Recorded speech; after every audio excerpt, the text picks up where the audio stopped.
we're back to this project. I really want to finish this. I just want it done. Um, I there's just like few more major steps to do on it. We're gonna go back in and fix up some of the painting. So we'll do one more pass of painting, and then I think we have to generate low poly, which we were doing here earlier, and then this will be in like another experimental step after that, which is to go further and push and pull the shape of the low poly and maybe do a third or second pass of paint on the low poly. So that will let me experiment and do like more interesting exaggerated shapes.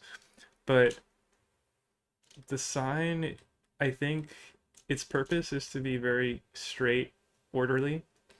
So if we were to do slight exaggerations like in the shape, it had to be like really subtle.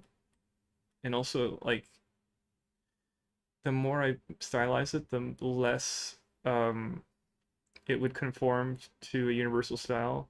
Where like if this was really stylized and cartoony, then as a game developer trying to use an asset, you probably wouldn't use it because it'd be too stylized and it would stick out like a sore thumb. So there's all these like weird subtle decisions to make. But I still want to experiment with that idea. And then after we finish this project, I'm gonna post it on Gumroad, and then hello, hi cobbler.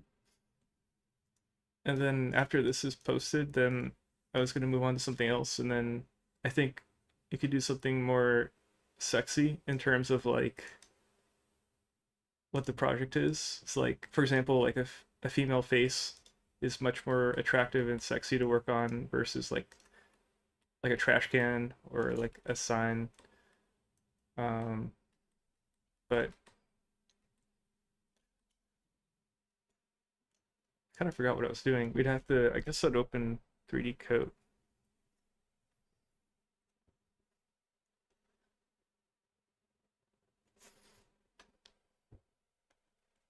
Let's see.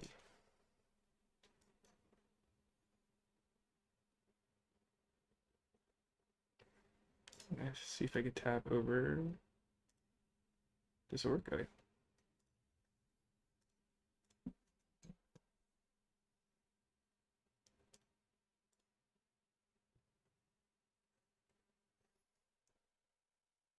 Yeah, this is like a pretty new YouTube channel.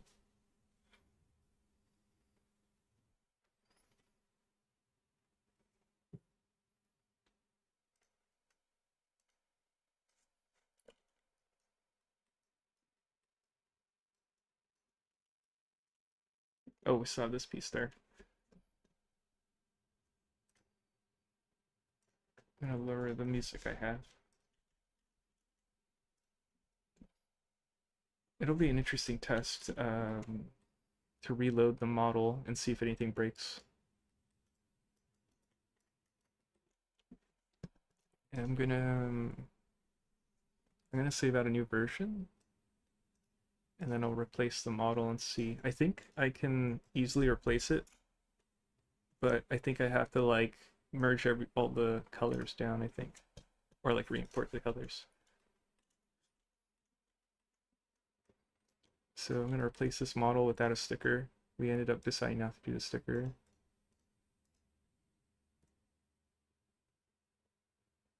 Trying to remember how to do it.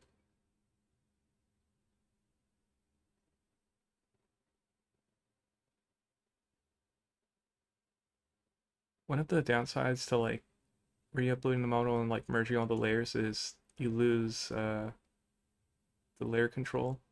So like my ambient occlusion gets baked in. Or I could just turn it off and then turn it back on and keep it separate. That works too. Um, okay, so I could do import under file.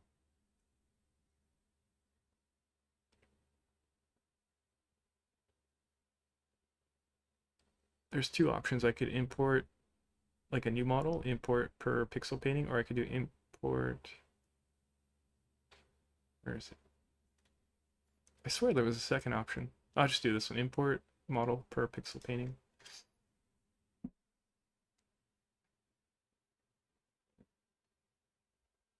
I don't remember if I replaced it actually. Let's see what happens.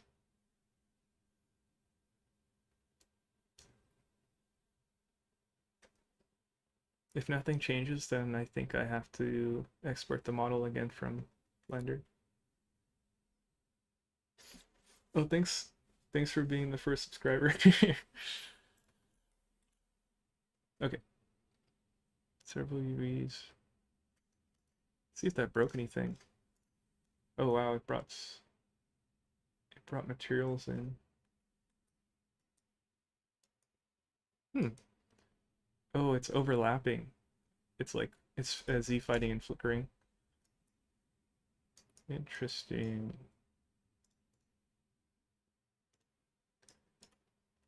Okay.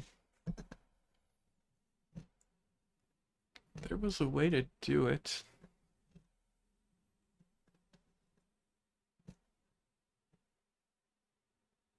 It was like re-import or something.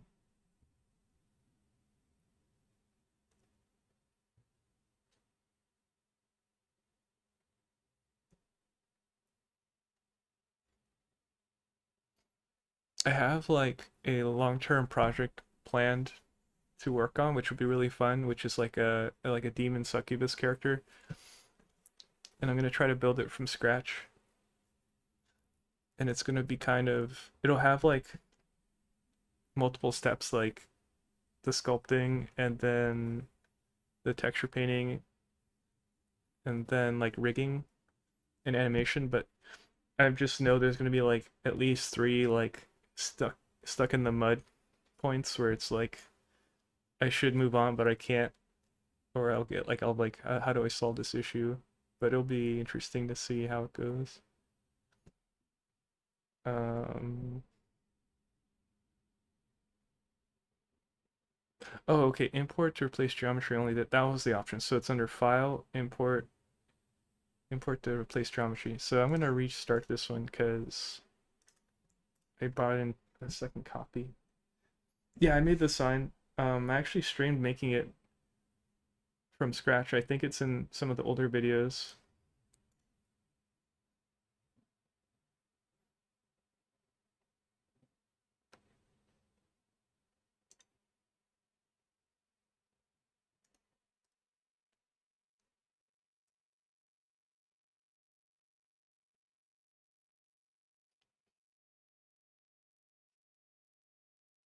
I was gonna try to have this on Gumroad, so if you didn't want to make it, you could just download it, but it's not too hard. So this is like the last version. And let's see if we could, oh wait, since I'm here, I might as well back in Blender.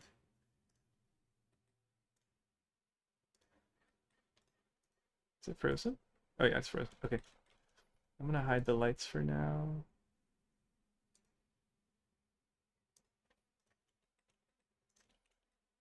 And then this model doesn't have the sticker on it, so I'm gonna export this one as an FBX objects, selected objects, and then as the sign high, and then back over 3D Coat. It shouldn't have any problems now. Just go edit. Wait, I mean file, import, replace model only, and then the high.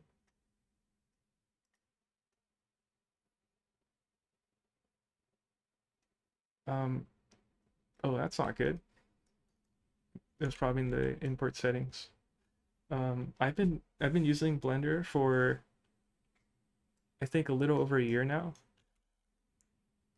but I've been using other programs like Maya or ZBrush for for a couple years, but I actually kind of grew to like love Blender more than any of the other programs, and I feel like it's always getting better, so it's like it just makes sense to keep using Blender.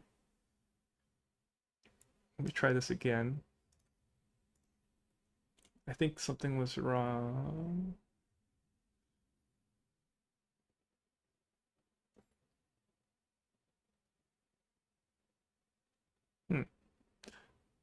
Oh.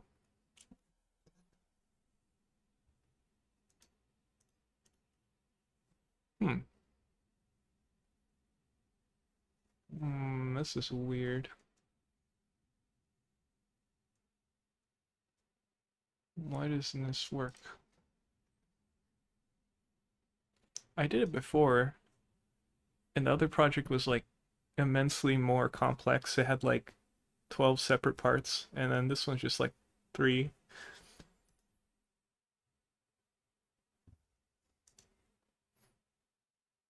I think arguably like there is reason still to use Maya or ZBrush because they're like they have very specific things they could still do like more effectively. But um I feel like Blender's able to like do a hybrid approach of multiple things that both Maya and ZBrush can't. So it almost like it's like it's just I don't know, it's like um yeah. You could do everything and it's like in some cases even better. Um let me see, something went wrong. What did I do wrong? Oh, I see what I did wrong. Okay, so it wasn't 3D Code's fault, it was my fault. When I was exporting, I only selected the main body. So that's the only thing I saw. So this time, what I had before was I just selected this, but it looked like the whole thing, but it wasn't. So now it should be fine. It was human error right there. Then back over here. I'm gonna open it again.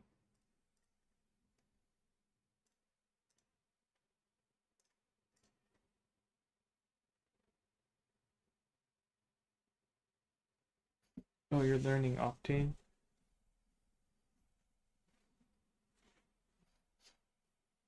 I can't remember, like, is Octane the one just for ZBrush, or is it standalone? Or wait, maybe I'm thinking the wrong thing.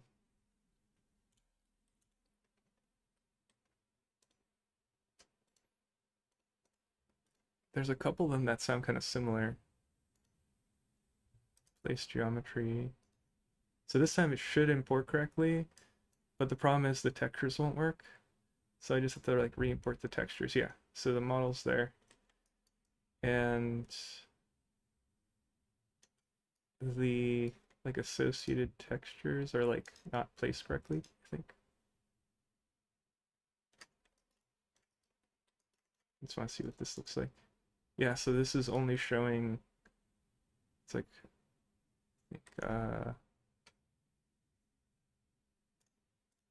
oh wait, you know what?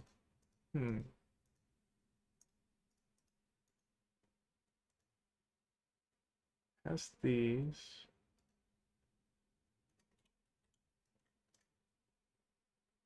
Oh,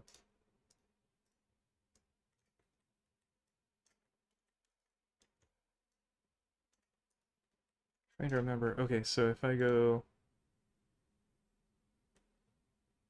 textures, export, and then let's see if it actually shows up here. Oh, it only exports one. So there's a second problem here.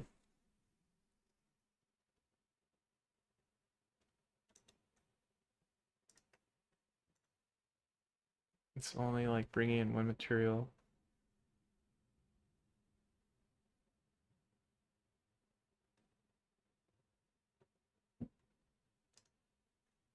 I'm gonna export as test and see what happens. Oh, if like Octane, is it like you could run Blender with Octane? I think. What was the one for ZBrush?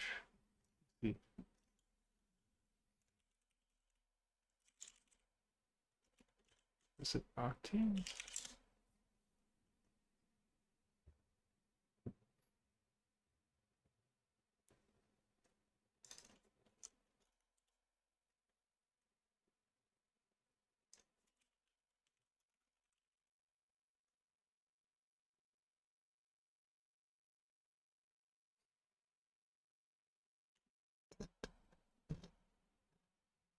Oh, it's called Redshift. That's what it was. I was thinking of Redshift.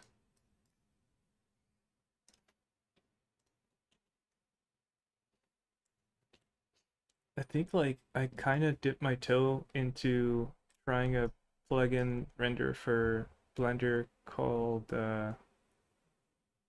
there's one that uses like I think Pixar uses,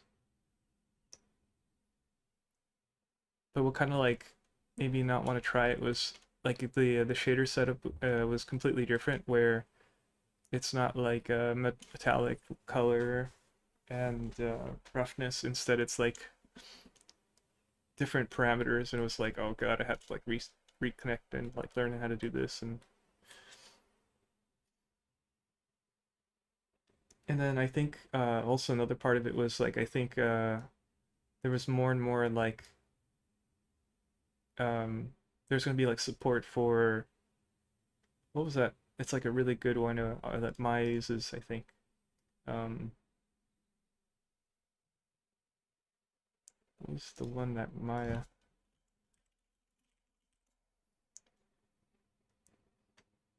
Oh, Arnold. I think there was going to be like more support in Blender for Arnold, I think. And I was kind of like maybe like waiting for that, and then I just forgot about it. But I think I remember hearing someone say in like the Blender Discord, one thing about Octane was like it would render darker than they expect or something. But I don't really know too much about render engines.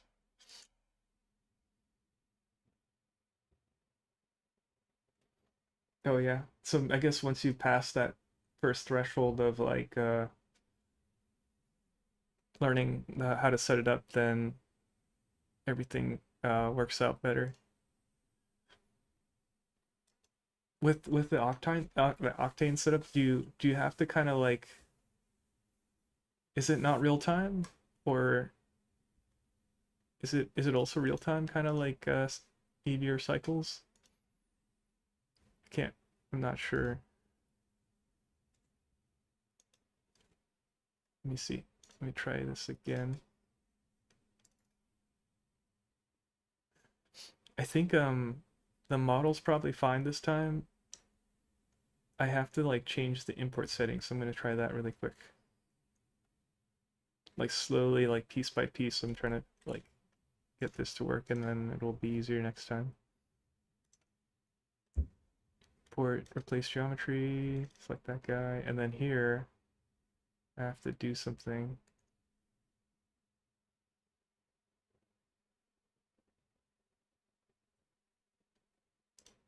Oh, okay, so there was an option in the import that says treat materials as separate textures, and I think that was it.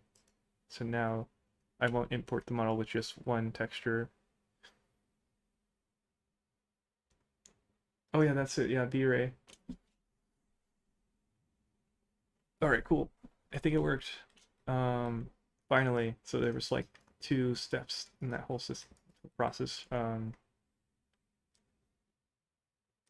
me see. So this is an AO bake, and this is signpost map. Wait, is that right? Everything looks okay. So I guess we didn't have to change the we didn't have to re-import the textures. It worked out, which is cool. And I'm gonna save this one.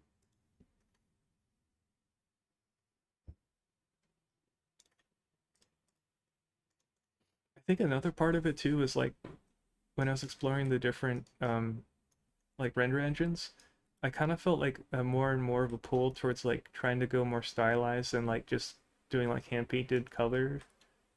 It just felt like I don't know, more lively or something. I'm gonna get rid of this, and that's also part of the reason why I kind of got 3D Coat because it kind of lets you do like League of Legends style like hand painting, and the brush engine feels really good. I'm gonna delete this AO and then just recreate it here. Let's go. What is it? Oh, edit, calculate occlusion. I'll just hit OK. and then it'll get rid of the AO bake where that sticker was.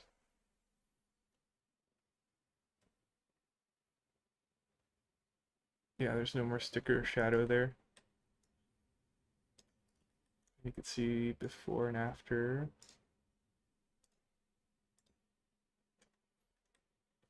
And then I'm gonna go back in here and just paint this away.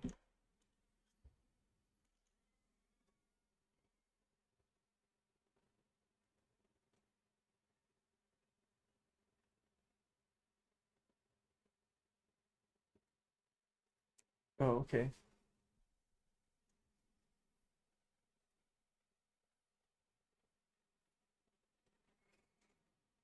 So they don't have what is that called? Let's see. Solid view.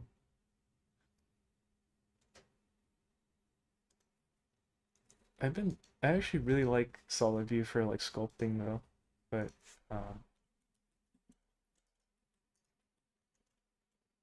let me see. Stencils.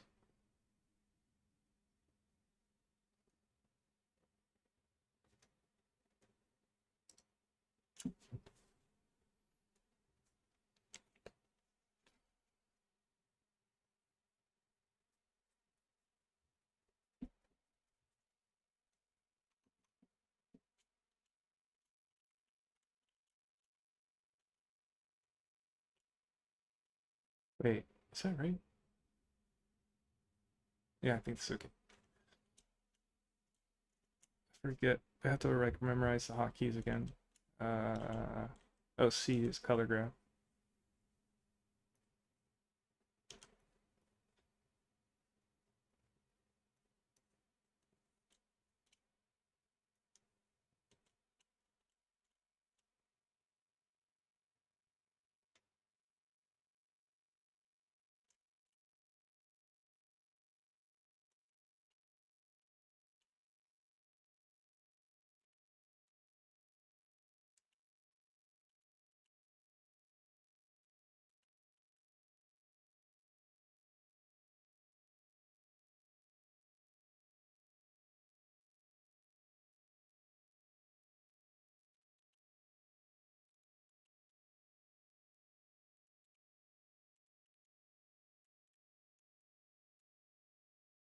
Do you like making certain things? Like do you prefer making characters or props or environments? Let me see if I draw on this side. Does that mess up the other side? If I make the brush pretty big? Nope. Okay, that's okay.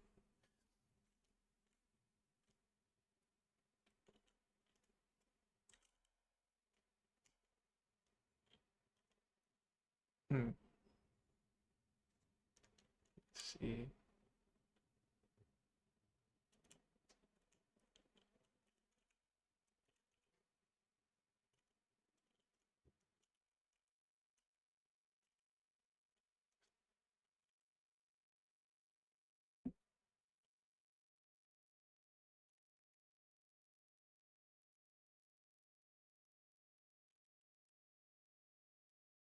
Might draw darker in there.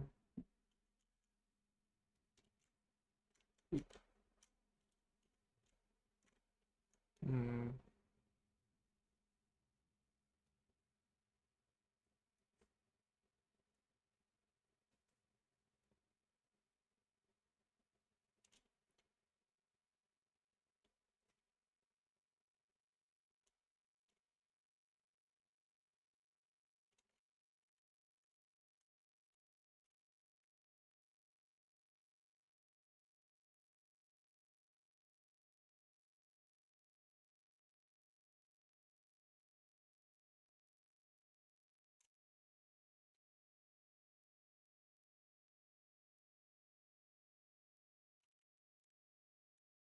It's a little better.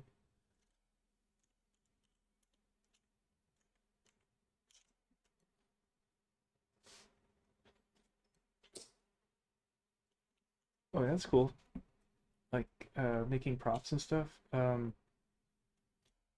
Later on, I might stream like a little bit of like plasticity, which is a really cool like hard surface program.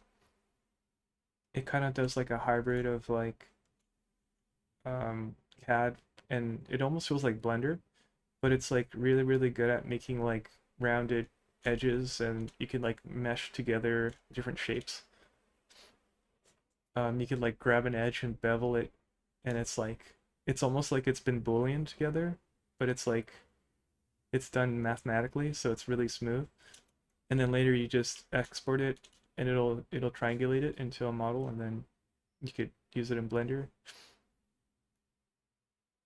And it's really nice to make like very quickly make like hard surface smooth, like great looking minimalistic modern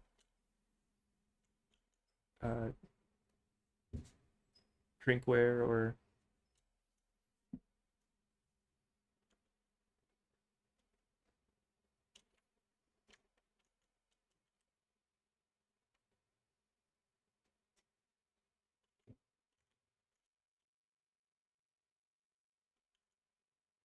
let me see if I could get like a brush, or actually just paint like this. I'm kind of worried I'll like start doodling, and then it's like I'll make I'll have to like finish painting every little crevice, and I don't want to get into that, like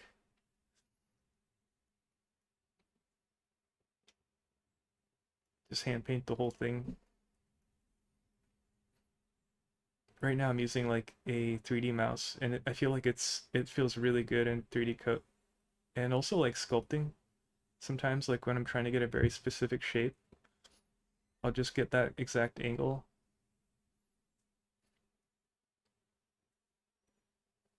uh,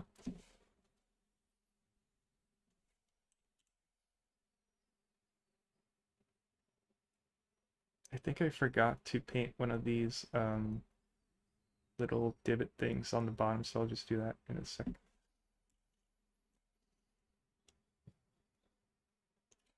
gonna get like a random color in there.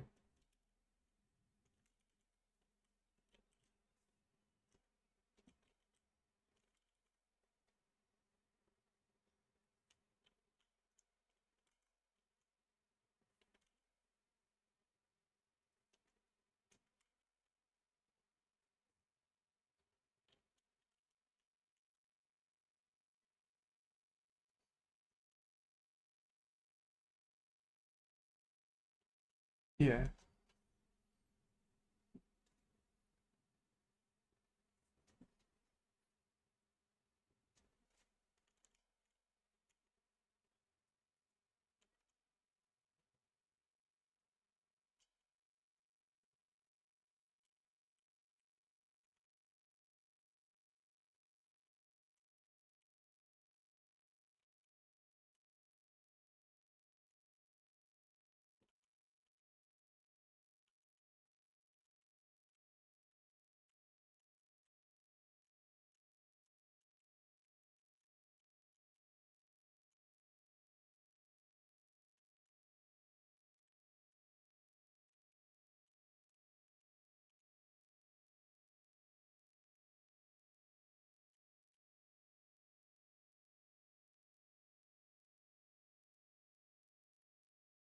Now I have to do like a similar amount of detail on the next one.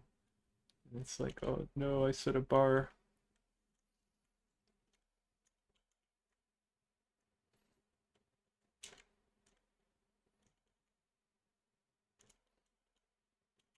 It's kind of weird, like when I first thought of making this sign, I was really excited about it, but then it's like at this point, like I dread opening it and working on it. It's like the sexy fun part's over. Like making the shapes. And now it's kind of like tedious, boring, like cleanup, and I have to do like low topo after this, which is like technical and boring. I don't want to do it.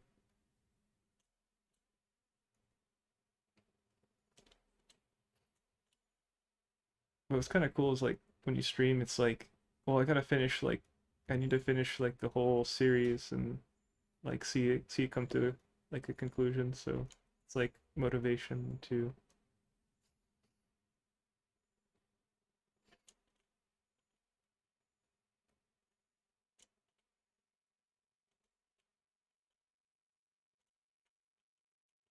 I don't think it's like I went to Japan and a lot of things are like really clean.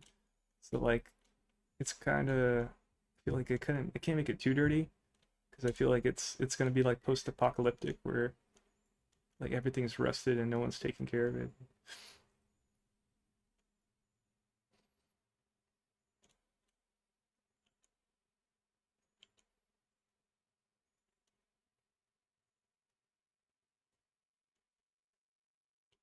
But at the same time, if it's all boring and just like plain white, then it's like it feels really sterile and like kind of not really like lived in or like not. I kind of like this actually, so I'm like almost not erasing. I kind of want to purposely do it over here.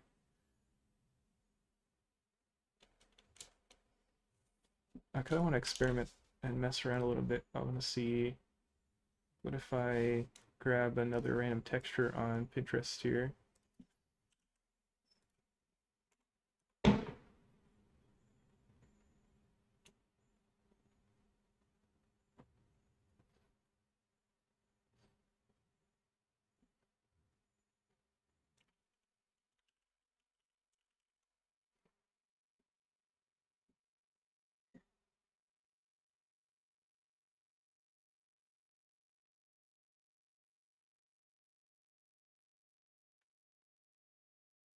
Or maybe I don't even use a noise texture. I use like a picture of like the cement floor or something, or like a concrete floor.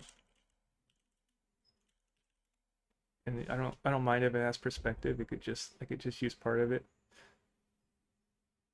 like an actual picture of someone's kitchen. Oh, that's too shiny though.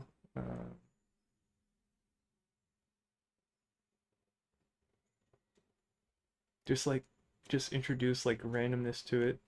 This kind of works. This might be too grimy though. Oh, actually, this is better.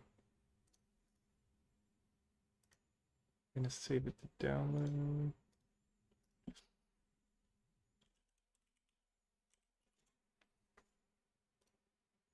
And then I'll put it as a stencil.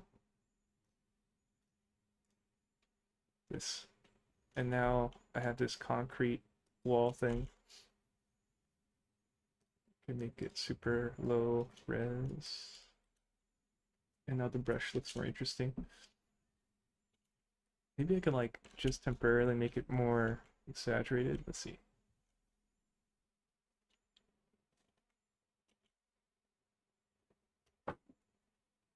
Oh yeah, so it's following the pattern of the texture there.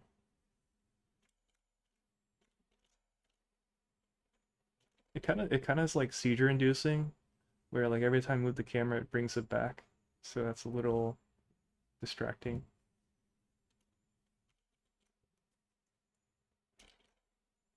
Yeah, I guess leaving it on is a little bit less intense there.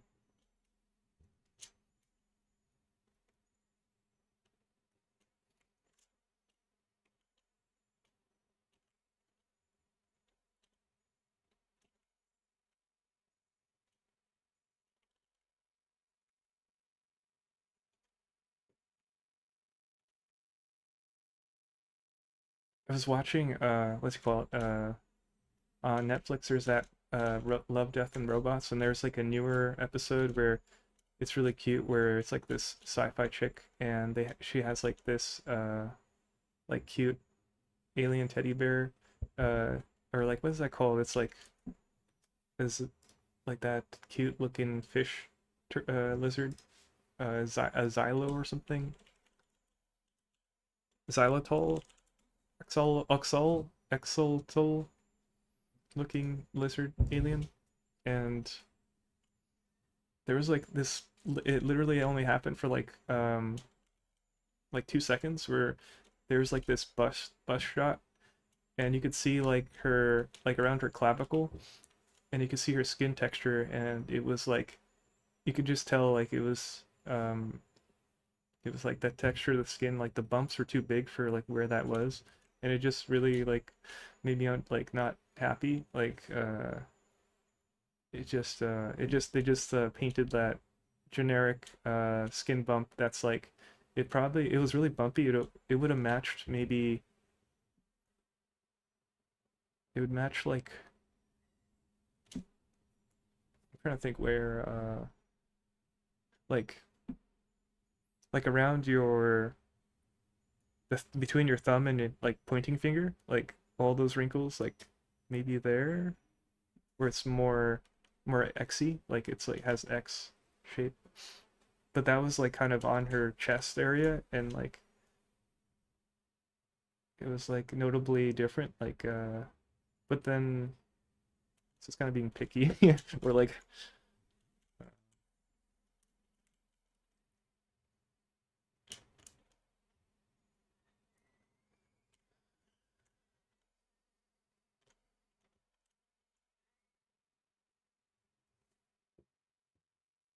but I think the character design was really cool, and like they did really good for how short the episode was, like to kind of wrap up and kind of come to like a like have conflict and then like a resolved conclusion, and it felt pretty good.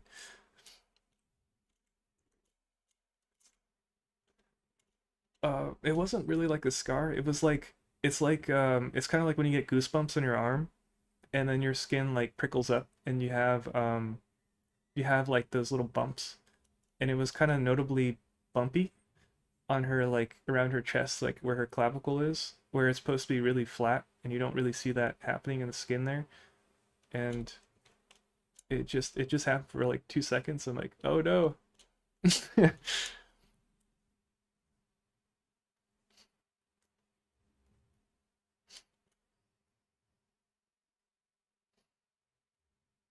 Maybe like if the person who made the model like hears about that, they're like they they noticed, or like they'd be like, no, someone noticed.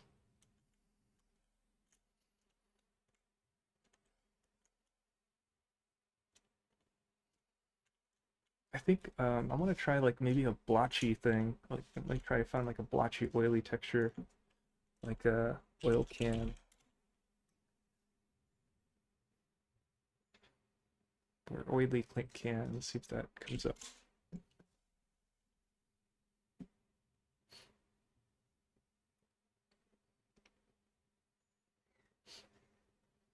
I had like the idea of trying to use ChatGPT to make a unique can cover, like the label for it, and then trying to like because I heard people using it, so like you'd show the UVs of the model and say, hey, can you put a so and so in the space of the UV? And I wanted to see how good ChatGPT would handle that, but I haven't like tried it yet. But I was gonna try to stream it and like kind of firsthand see where it goes. What about like olive? No, like oily. I just type oily. Oh, that won't work. That'll show skin. Let me see like oil. Well, actually, see what the pictures look like. That's not right. That's like a drop of oil. Actually, this might work actually. It looks more like gel, but I want to see what happens. I'll just call it oily. See what happens if I use oily. Oh, bump displacement. Nope. So it's like kind of like an oily thing. See what that looks like. I think I need to invert this actually, so you can see like little marks. Hmm. What if it was like light?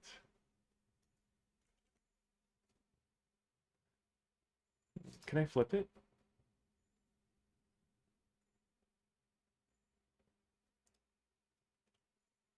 Is there anything I could flip?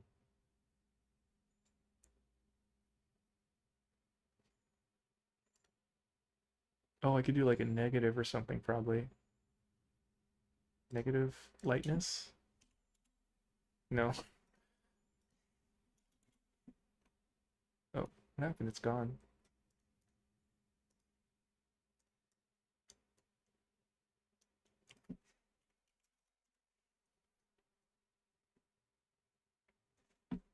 Um, no, I'm not. I wasn't gonna really do any roughness. I wanted to do everything in the color.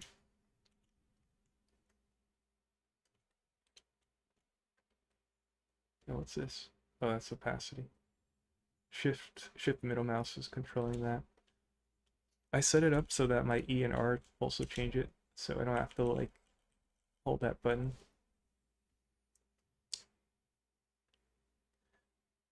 Let me try flipping it in Photoshop and then I'll see if it feels better.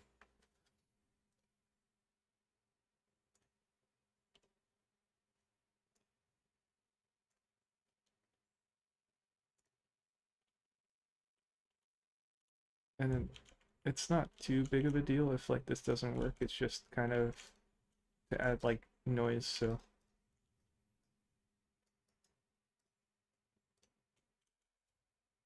let's see.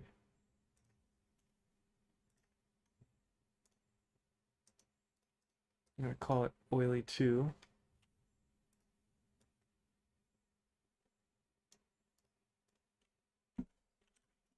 Oh, that looks weird as a picture.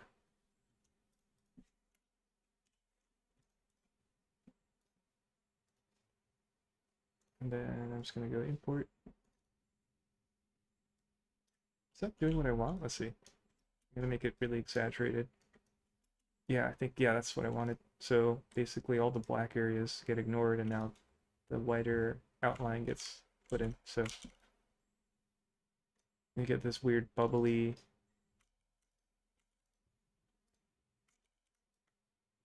get random circle bubbles somewhere.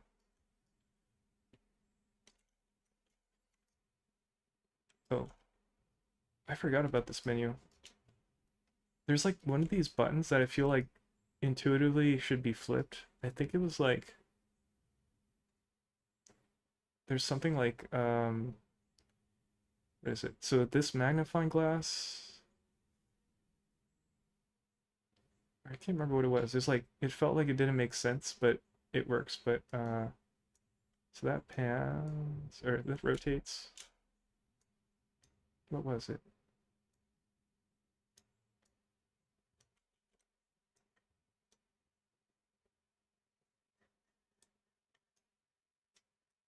Okay, so I think that's what it was. I felt like this should be scale, this like double arrow, and then this should be root. This should be rotate, but it's like flipped. Like this is rotate and this is scale. Because that looks like a rotating cube and this looks like a scaling line. So I guess it's kind of like really personal preference, but I forget how to get rid of this menu. It's like up here too. How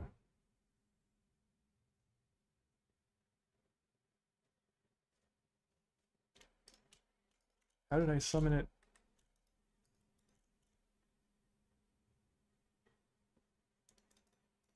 Oh, this X. Yeah, it was X. So how did I bring it out? I gotta try to remember hotkeys. Yeah, I don't remember.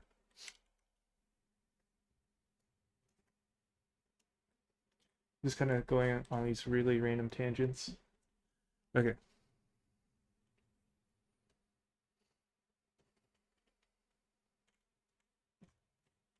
So kind of going around.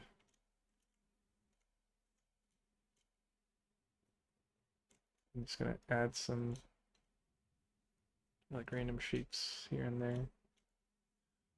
The sexy part of this model is the front's kind of like, yeah, I guess that's kind of interesting, but then the back's like, oh yeah, look at all that, look at all that weird like shapes and stuff.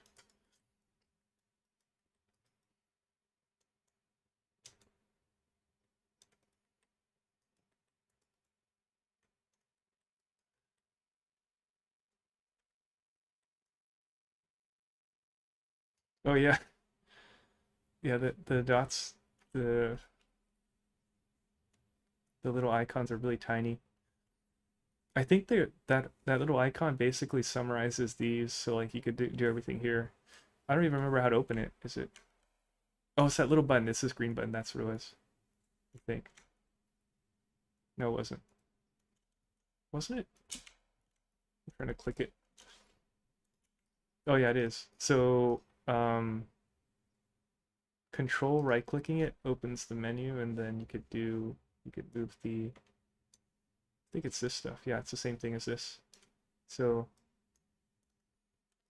you have those options there, which is cool.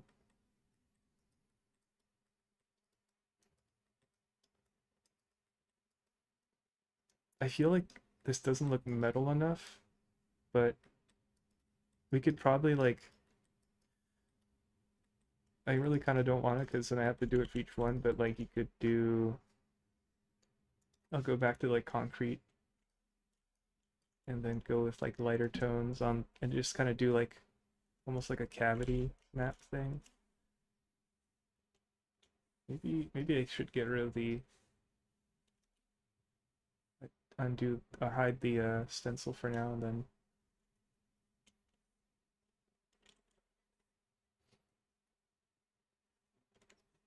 I'm just doing like this.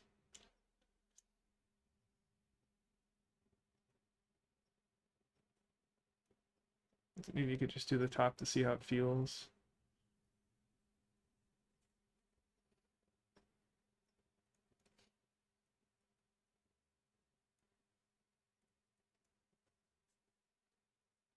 But I really like 3D Coat's like brush system. It just feels like it has so much depth to it, and the way it blends.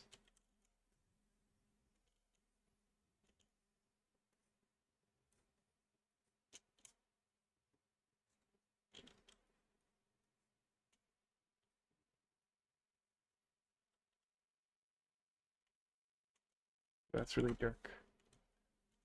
Uh,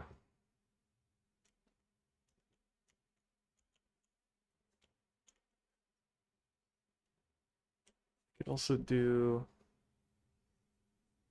the other thing that's really cool inside 3D Coat is coloring mode with the brush color mode, and you could just do like, you could just darken.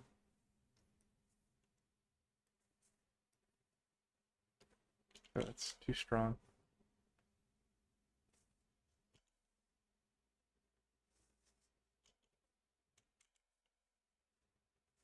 I think it's still too strong. Let me see.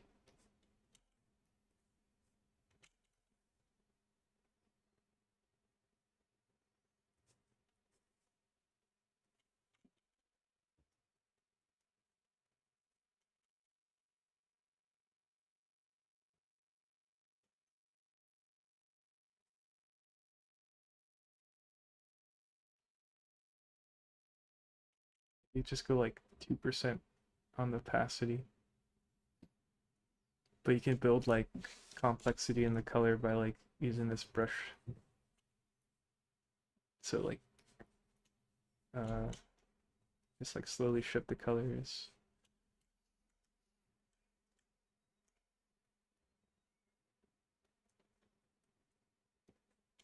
I think this should be darker.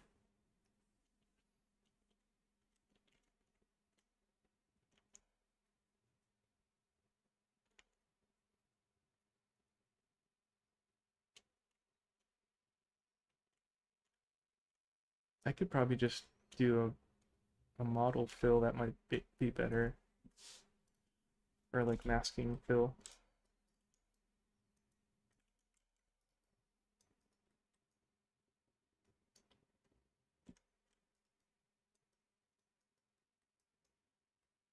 I kind of don't want to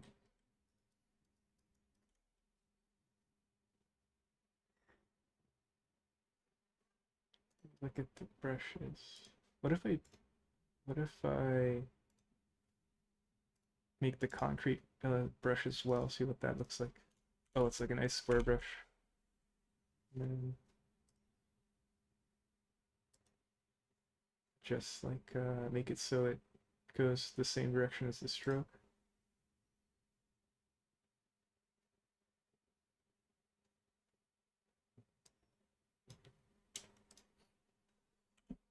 Just add some randomness here to the color.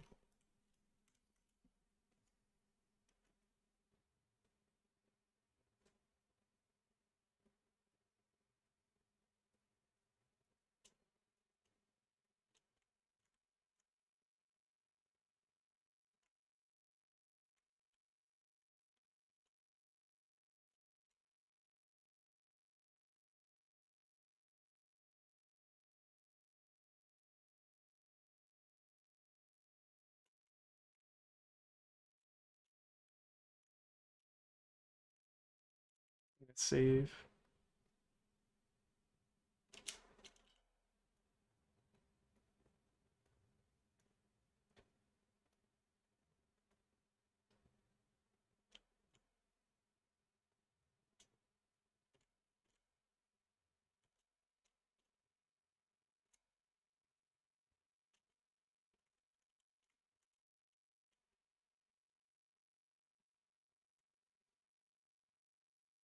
Well, thanks. Thanks for hanging out.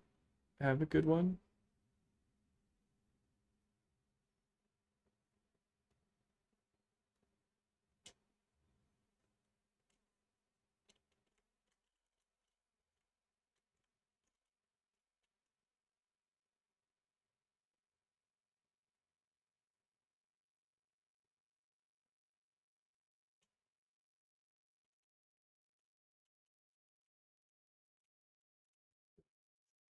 Grimy.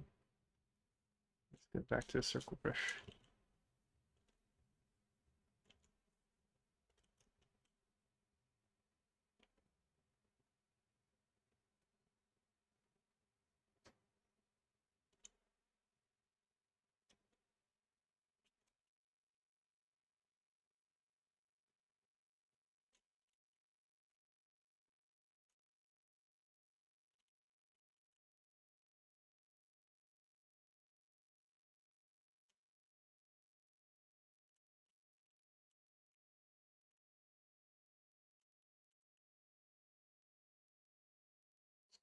Try to darken all these bolts here.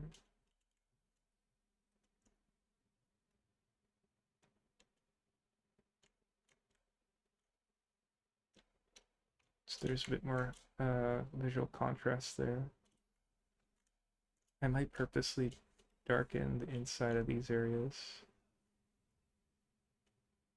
So I'm kind of really pushing the shadow and ambient occlusion effect there.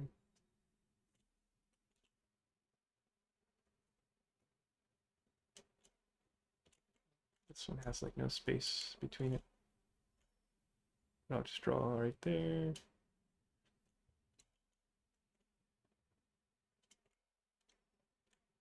Back up there.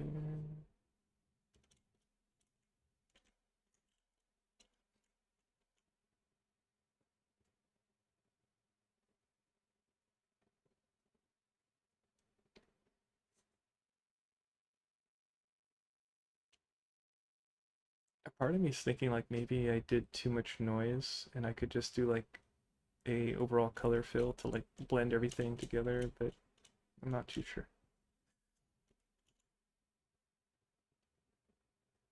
I kind of just want to get over with this model, so I might not do that.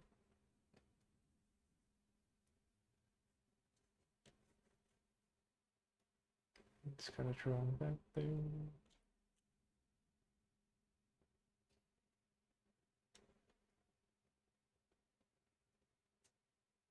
This side.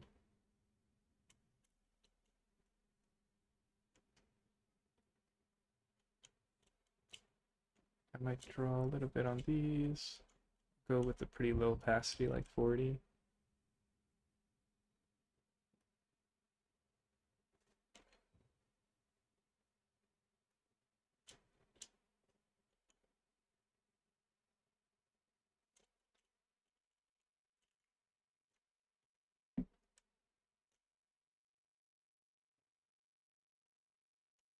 And now I gotta draw on this side.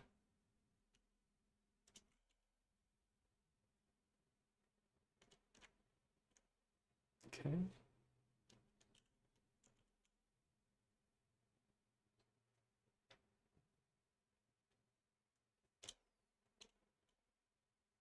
It might be fun to add like some random blue hue to it too, but I'm not too sure. This already is blue. This has blue in it.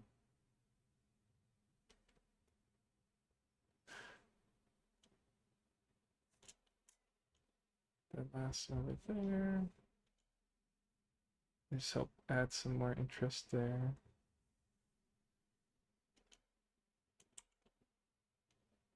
And then I'm gonna spin around the model a little bit just to see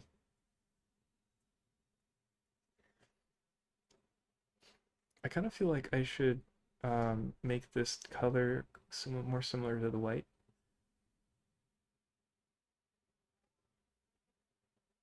I might bring it slightly closer in color. Let's save. I'm also going to change my music.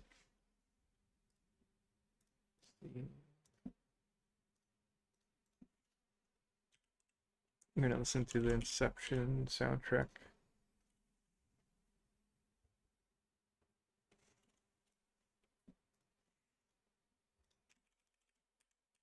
I kind of want to watch that movie again. I wonder if they have it on Netflix still. Probably don't. I probably shouldn't watch it again because I just watched it so many times already. Yeah, I don't think they have it anymore.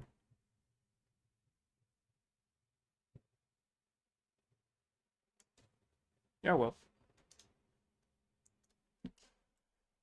Okay, so I wanted to make these more in the same color as this one.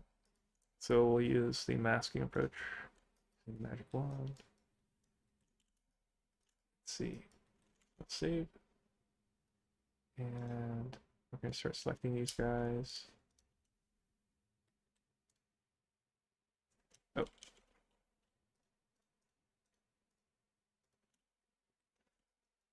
I'm going to leave the bolts alone. Just do most of this stuff here. So the cool thing about this is it'll kind of unify the pieces more. The bad side is it might make it look more bland because it's all just the same tone, but we'll see. I'll see how it feels and go from there. We actually forgot to paint that piece. I could do a second pass for the fill there. Let's invert the freeze, and now let's just color grab this guy, and we'll do a fill, and let's fill at a low opacity, like let's try 20% fill. Let's see how that feels. Boop. Oh. Oh, whoops. Let's go back. I could do this. Oh, I kind of didn't realize that I could just fill with that solid piece. Let's just do layer. Let's see how that feels. Okay, so everything is lighter. How can I toggle my mask here? It's our freeze mask. Toggle freeze is Alt F. There we go. So I can kind of see how it looks now. Okay, it's slightly lighter, but wait. I think I need to actually.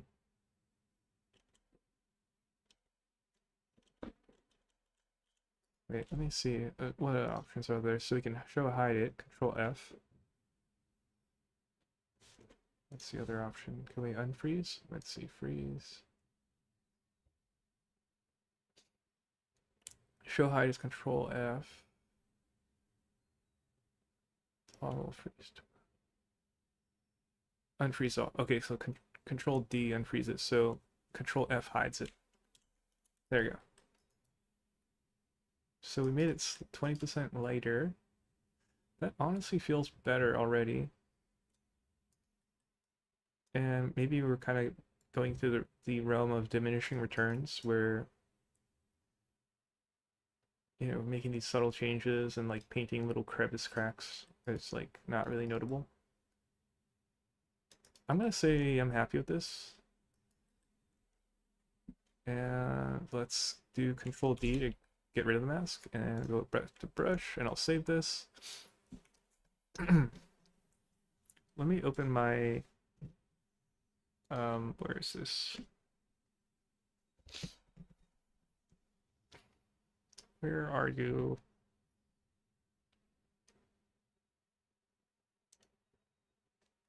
Okay, so textures, 3D code textures. So we called it sign.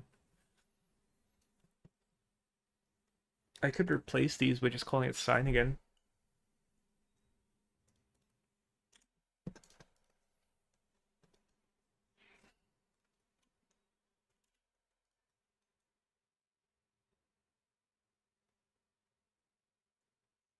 Let's do that. So we save again, just to be safe.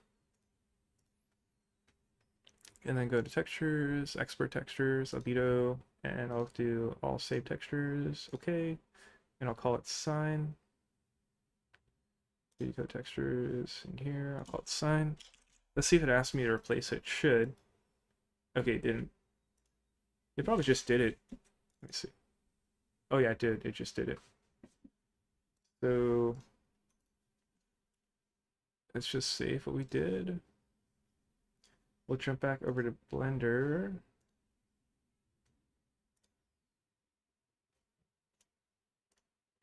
And let's reload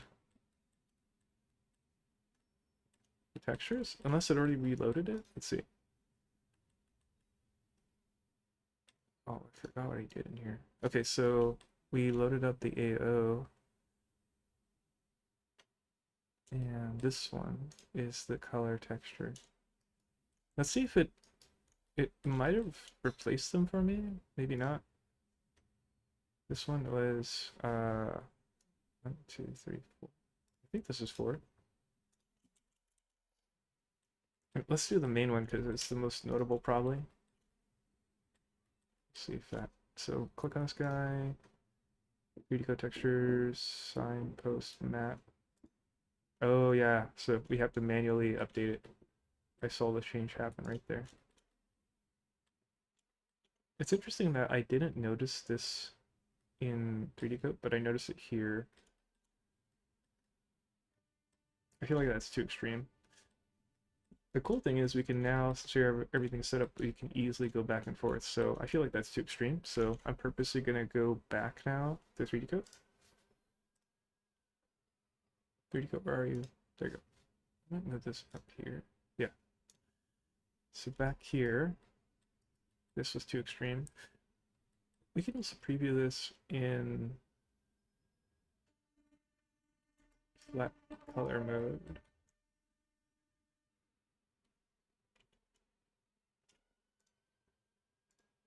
Why is it like that? Why? Oh, this is the flat color. Oh, wow. That added a lot of red. Huh. Yeah, let's stay in this mode for right now. 2, and then 5 is like when it's shaded, and then 2 is flat color. So I'm going to go in here, and I'm just going to paint away this area. It's a little too grimy.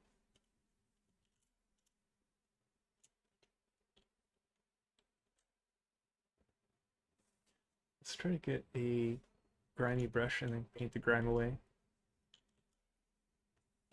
Is that so? Why is it getting darker? What's happening here? Is it the ambient occlusion? No, that doesn't make sense. This is so dark.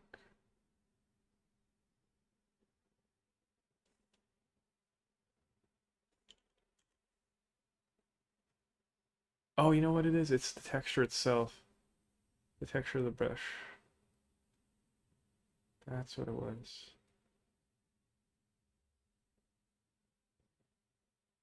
Okay. So what we could do is go to this brush and then go to the stencils and then turn the concrete on for the stencil. That way we could just paint with the color, not... Yeah, there you go. So there might be use cases for having the using the brush mode, but in my case I just want to get the actual color there. Let's paint this away a little bit.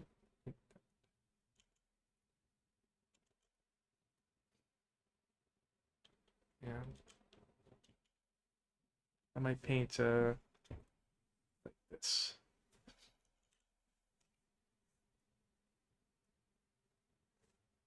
I feel like there's dirt on my screen with the alpha just floating above everything. I'm gonna paint this way a little bit, break up the shapes more. We're at 40% opacity on the brush here.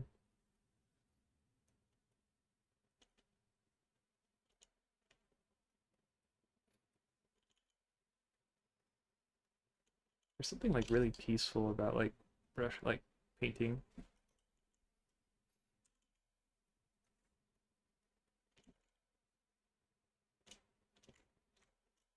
Okay, so that's a little bit less extreme. Let's go stronger with the brush here. Go like 100.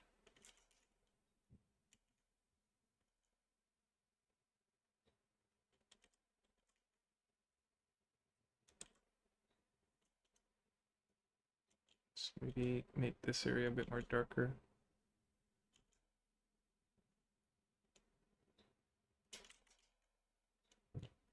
Can I switch my brush mode here to like instead of, let's see if I can look at brush options. Nope. Wanted to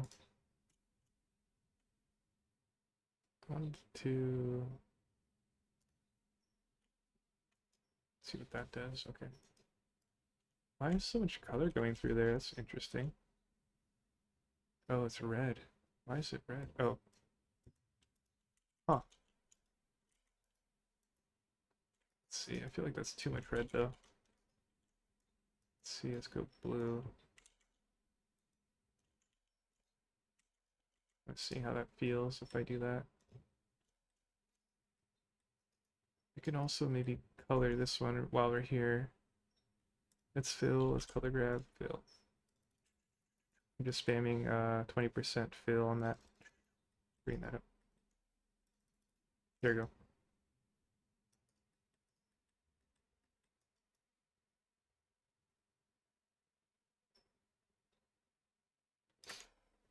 Let's use airbrush, and I might just kind of blur away. Where is this brown coming from? What the hell? Oh wait, no, don't say. Ah, what happened? I hit the wrong button. Oh no, save your work.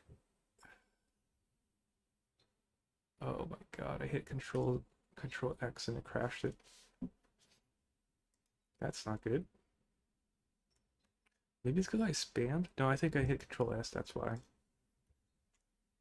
What does it say? Please save your work because of it just says yes. Okay, I'll just say yes. Great. No, it crashed. No. Let's see what we lost. It honestly was that lot. It wasn't a lot of work. So, okay. Let's open it. The cool thing is it stopped and said, "Hey, look, you gotta save a new file." So we'll see what happened. Let's see if that brown mark is still there. Hmm.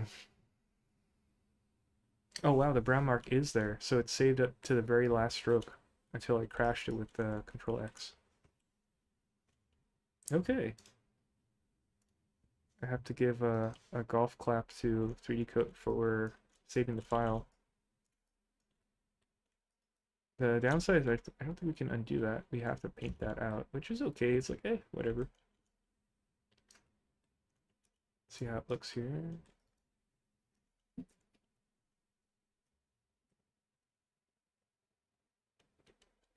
Paint this here. Honestly, like having a little bit of brown like that, I kind of feel like it adds a lot. Ironically, just like, I feel like maybe it gets too dirty though if I do this. So maybe I shouldn't do that. We got this brush going on. There's no stencils with it right now. Oh, all my stencils got erased. So I guess when it crashed, it lost its stencils. Yeah, it's okay. It's easy to load up again. I kind of like this brown color though. I don't know why I'm doing this. Like this. We're getting into the realm of doodling. It'd be kind of fun to have like a pastel thing we could paint on this too. That could help break up the shapes and colors and stuff.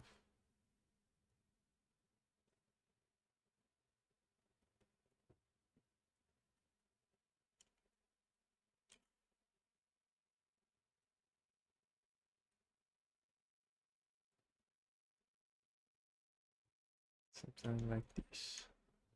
Like this.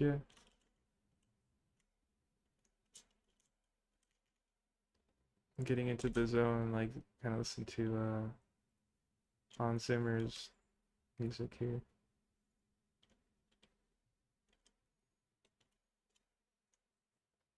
Yeah, but I'm kind of getting, yeah, I don't know if I want to keep going with this.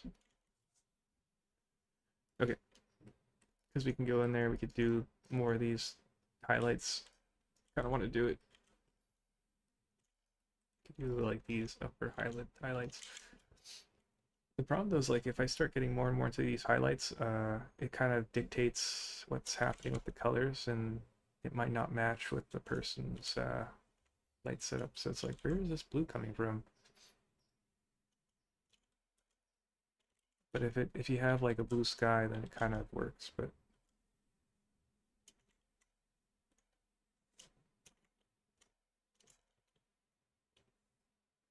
let's see if I can color grab from there.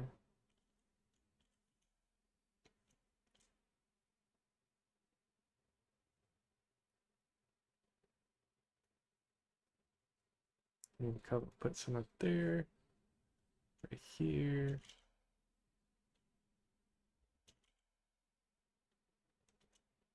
Ooh, I just thought of an idea. Like, what if there's like a bit of a dent there? What if there's some blue up here? No, we're getting carried away. Stop adding too much detail.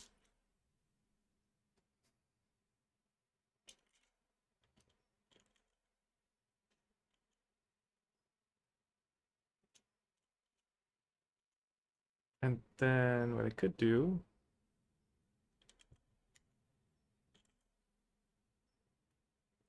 is I want to maybe add more contrast to this shape. So I just add a bit of dark color around it.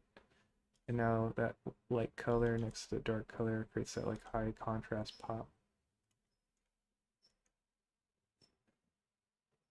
Super subtle.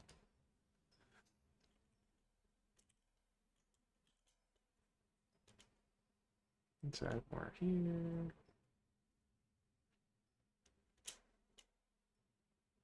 It's too dark blue there, so I'm gonna have to.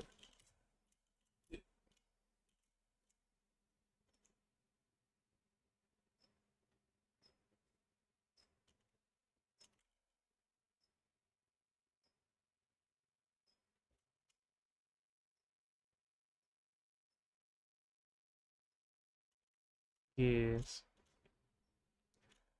It's getting dark now.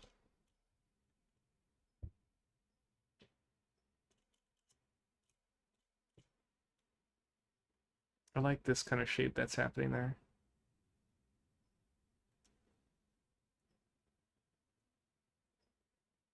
Can't see the edge here. Let's go back to there and see.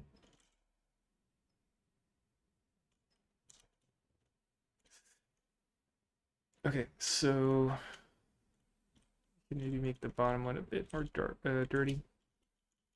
I'm just gonna go in here with like, what is this? The opacity of 60, and I just kind of add some circle dent, mark circle things.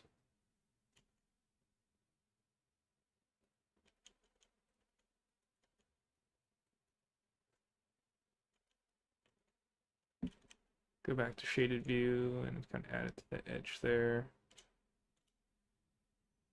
In there maybe.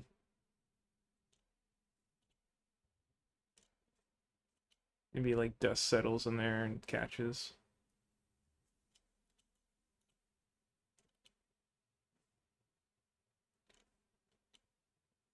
Okay. Let's back out and back to flat color. Totally got carried away. What were we doing? I don't even remember why I came back here. Oh, I was painting away this area. That's what it was.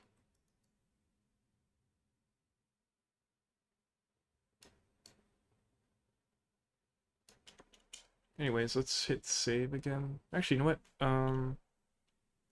What might make it even look better is if I go back with the airbrush. Actually, let's do coloring, darken, and then let's do pretty low, like 2%, and just add like these soft gradient shadows like this. I think that's gonna help it. Oh, you know what? I wanted multiply but not darken. Let's see. At that point, we just used airbrush, I think. So let's try airbrush. We crashed with airbrush last time, so let's save and try to understand why this is that color. Oh, it's this. That's why we were painting with the brick texture. There you go.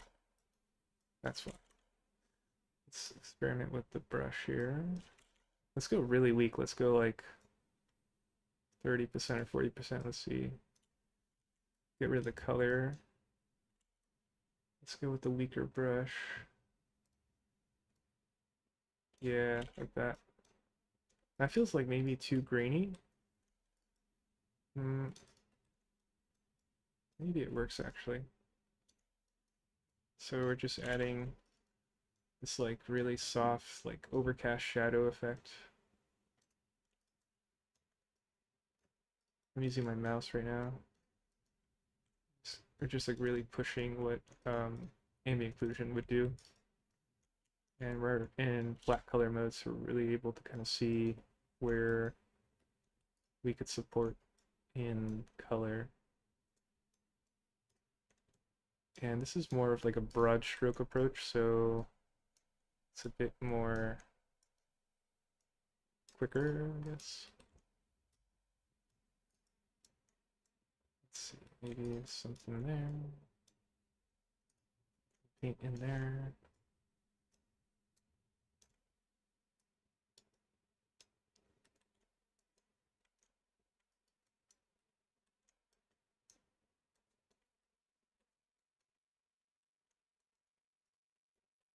It's like kind of exaggerated ambient occlusion almost.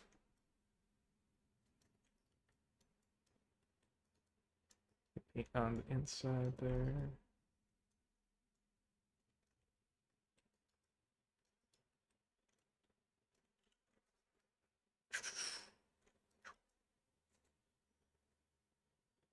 Maybe a little bit on the top there. Side there.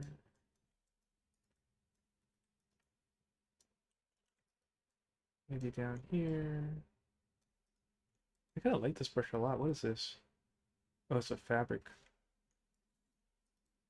It has like a nice like gritty texture to it, but it's like also really fine, so you can kind of do. Yeah, I like this. We're at 40% opacity.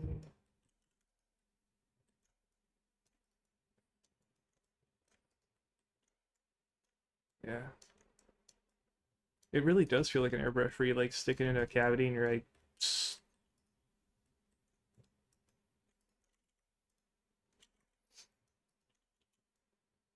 I kind of lose edge control there. Let's experiment here. Let's try masking the pole. Let's hide the mask for right now. Oh wait. Let's hide the mask and then go back to airbrush. Let's actually flip the mask and then back to airbrush. So now only the pole gets affected. Oh yeah, that helps a lot. So now it's like casting the shadow versus painting on both of them. So it helps create that hard edge separation. Oh yeah, there we go.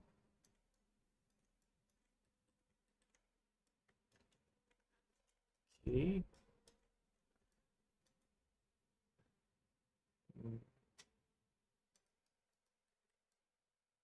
Yeah, it feels really good.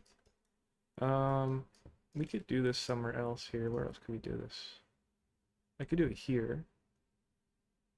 So if I go Control D, which gets rid of my mask, and let's mask this guy. Let's add it for each of these so I don't have to do it every time. Let's invert, and let's hide our mask for now. Go back with the airbrush. I'll paint in there. So that helps separate the shape in there. See what it looks like on the back. We can maybe do that there.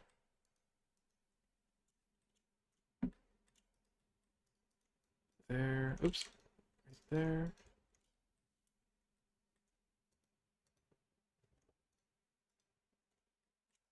Okay.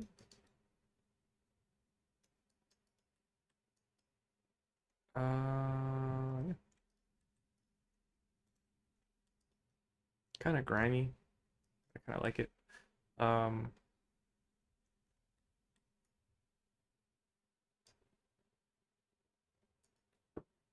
okay. Let's save for now.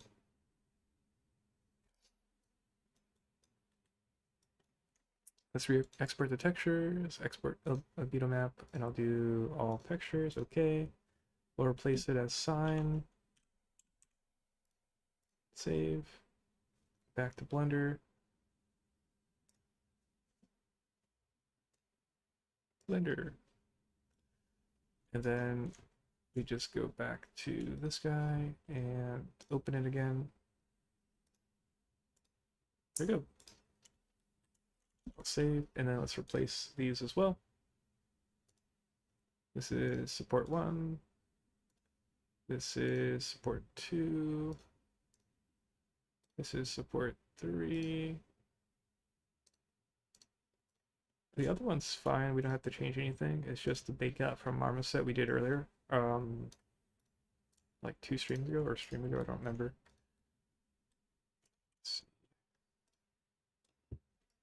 So it's kind of dirtier than a real sign probably, but yeah, I'm happy with this. A little too extreme here.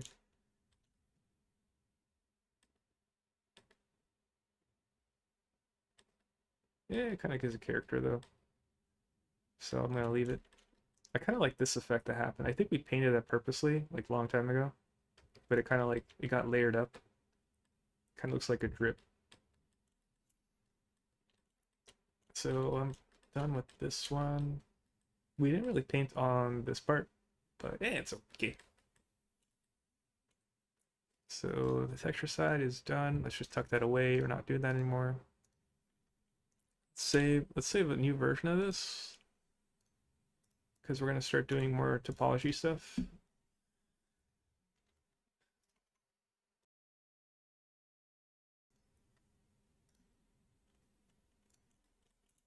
Turning on the lights. Let's see. Let's bring back the low topo. Okay. Let's get rid of this guy. We're not using it anymore. Let's show the high poly again. So they're basically matching. Let's see what we were doing. So we were doing the front there. These are already done. This one's done. Just kind of looking at the front there. So this stuff is not done. Looks like we were just starting the back here. Would it make sense to copy down? I don't think so. I think they're different sizes. Let me see. Yeah, these are not the same. Not the same. Yeah, they're all not the same, so it doesn't make sense to copy down. These will be the same though. These will be the same.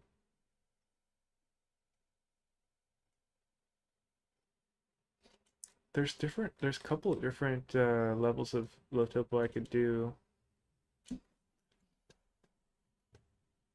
Let's try to make this low topo adjustable so we could squish and squash it a little bit. Yeah, let's just run through this and then we'll learn as we go.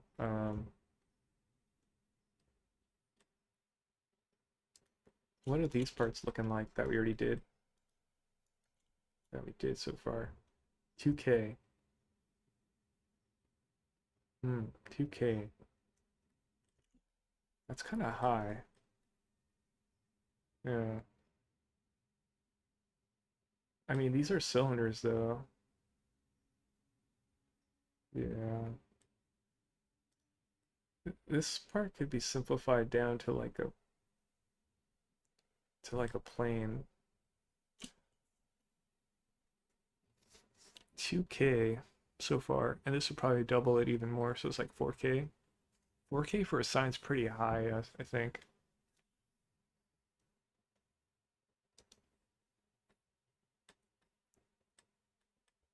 Hmm.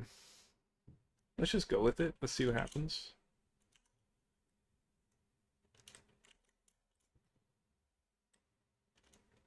Let's keep going here. So, generate, decimate. I could run remesh modifier. I could do quadrimesher, but I want to try this approach. Let's try 0.1%, so 790. See what that looks like here. 700. It's too high.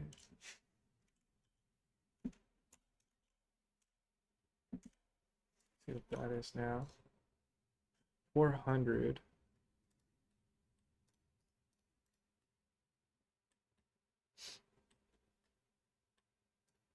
This is 200.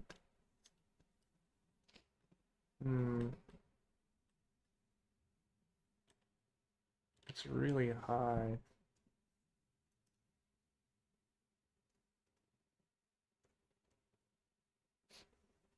I know for a fact I can get really low. I was hoping maybe this is like if you were doing like some kind of cinematic shot, this would be like a like an in-between hybrid where like it would be in a game engine and the details would be there. Maybe you can go lower. Let's try lower. Let's try 2.5. What is that? 200? Yeah. It doesn't look too bad. A little weird here. I think this is viable. And then let me try to adjust some of the shapes on it. Let's see. This is a really cool thing I discovered somewhat recently here. If I go select this edge, right click, rotate edge clockwise, you can kind of really clean up certain things like this flow.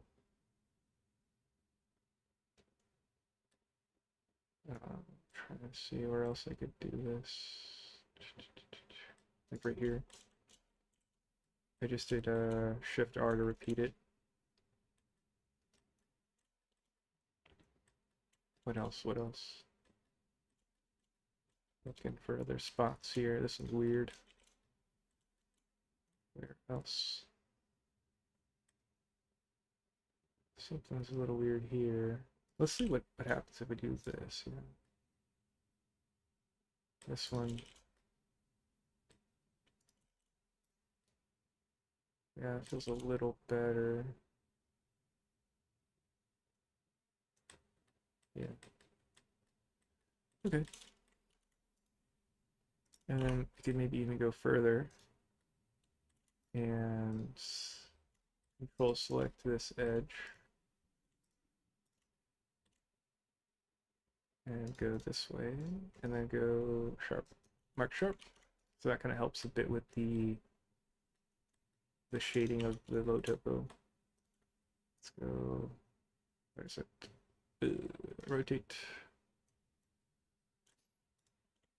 Try to select this edge here. So the inside's gonna be really sharp, and then hopefully it'll help the shading on the outside a little bit too. Mark sharp. A little bit. We'll do the same thing over here maybe.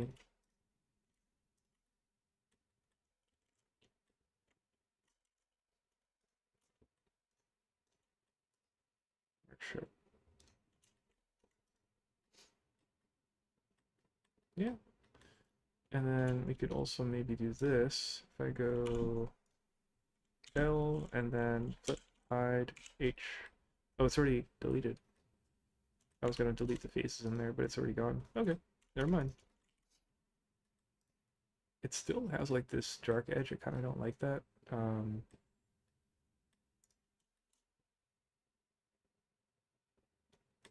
Let's experiment really quick. Let's see if I do weighted normal. Oh, that actually did it. Let's hide it for a sec, see the difference. Oh yeah. Let's experiment with it. See how far we can go with it. 50 does seem to be good. Let's mess with the threshold, nothing. Let's put this back to 50. Let's apply it. Yeah, there you go. Let's try it to this guy too. See what happens. If we did normal. See if that feels better or worse.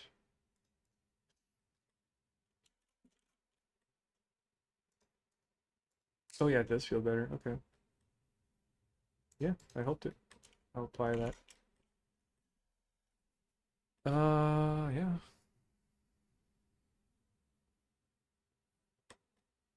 I could copy paste this one down, so that saves me time. We'd have to try to line it up pretty well though. Let's see here. Let's do a decimate as well. Let's look at the numbers on it. So it's at 600. Let's go 0.1 to 10%. It's at 62. Let's see if I shade smooth it.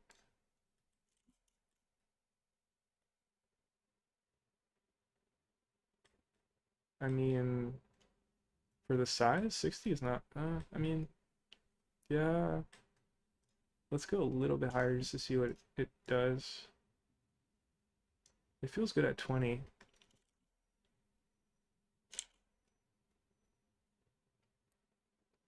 Let's do this. Let's go at 20 here. And let's do the weighted normal thing. See if, oh yeah, that definitely helps it. Cool. Yeah, we just added that to the technique now, which is awesome. And it's like one-click solution, which is even better. So, I'm thinking now, like, should I unwrap this now? Because it'll be the same as this. Yeah, whatever. I'll just unwrap together. It's like, whatever. Let's duplicate that, and I'll replace these down here. Let's combine these for now. And then replace it.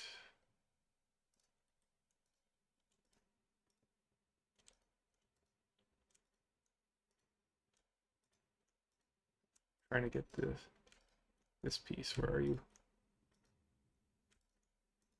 There it is. Like that. Boom.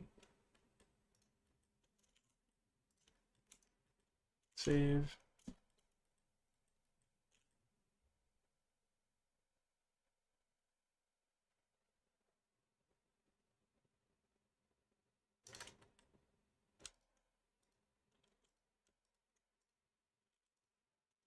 Oopsie. No, don't delete that.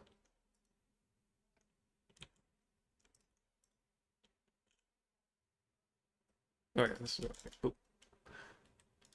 Next one.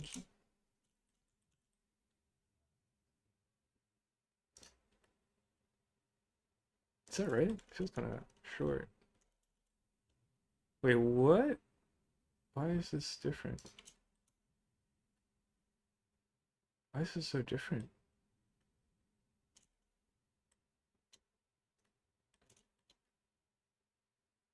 Huh.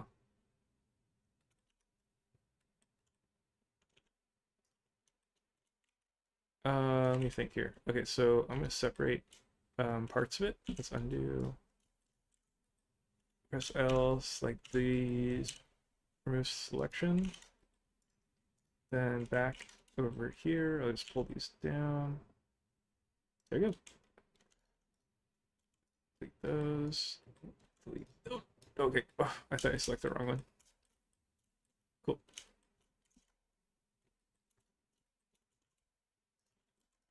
Combine these again. Get that down.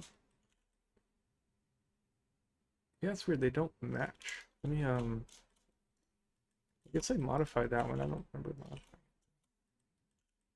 Yeah, this one's fine. Cool. And then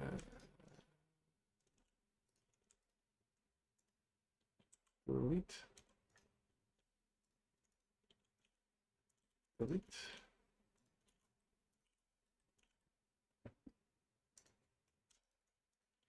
Delete. Delete. Okay, cool. So those parts are done.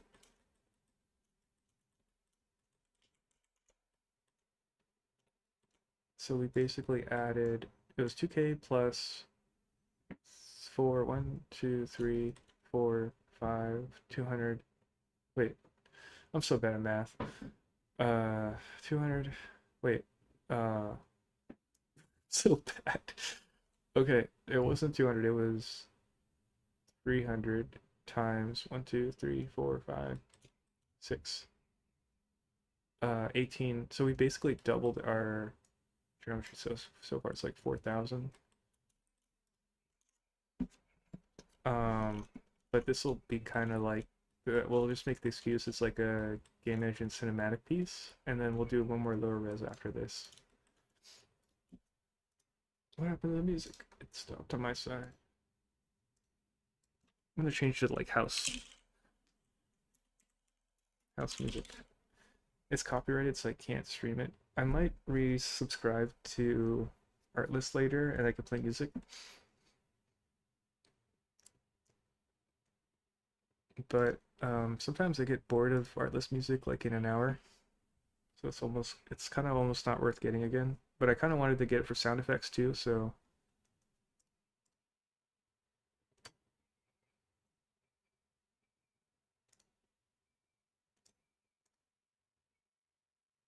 I'm just looking through like deep house music. Okay, I'm gonna work from these signs going out towards the pole. We're almost done.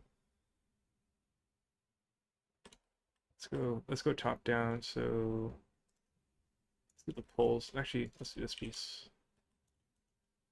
What is this piece? It's 4,000 decimated. Let's go down to 0.1. That's 10%. What do we do for this guy? This is 200, so let's do something similar. That's like, what is that? 0.5%, half a percent. Shade smooth. And it's at 200 as well. Is that worth 200 though? I mean, they have the same shape, so maybe they have to be that. I mean, it's a tiny bit smaller, so let's see if we can get away with making it a tiny bit smaller. Like 150-ish. Yeah, or 0.3, 0.03. Apply, and let's do that new technique we found. So normals, weighted normal. Check it on off. Yeah, that's better. Well, yeah, that's totally acceptable to me. This edge is not really pretty. It's like really triangulated, but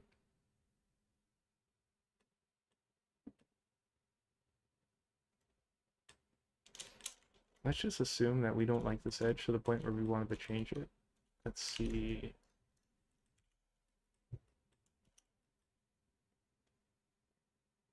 I wonder what I could do here. Let's see. What if I did... What if I selected this edge going this way? Just as a test. And then I did that, what is that called? It's like edge crease, Shift E. So if I Shift E drag,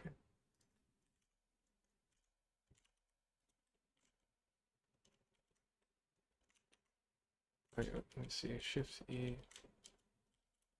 Oh god, it's confusing. Edit, Shift E, drag. I wonder if we can see how much we're doing. Shift E, drag. Oh yeah, there it is. So item, and you can see mean crease right here. And I could do this. I don't really see a difference here.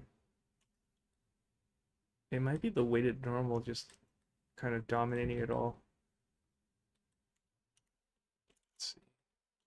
Let's try Mark Sharp. Let's see if that does anything. This is a test here.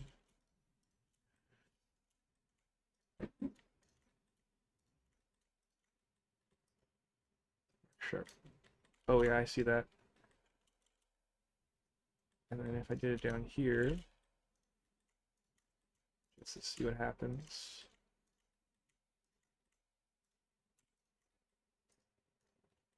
Want to see if it connects the edges. Not really. Let's try resetting the vectors. So Alt N, reset vectors.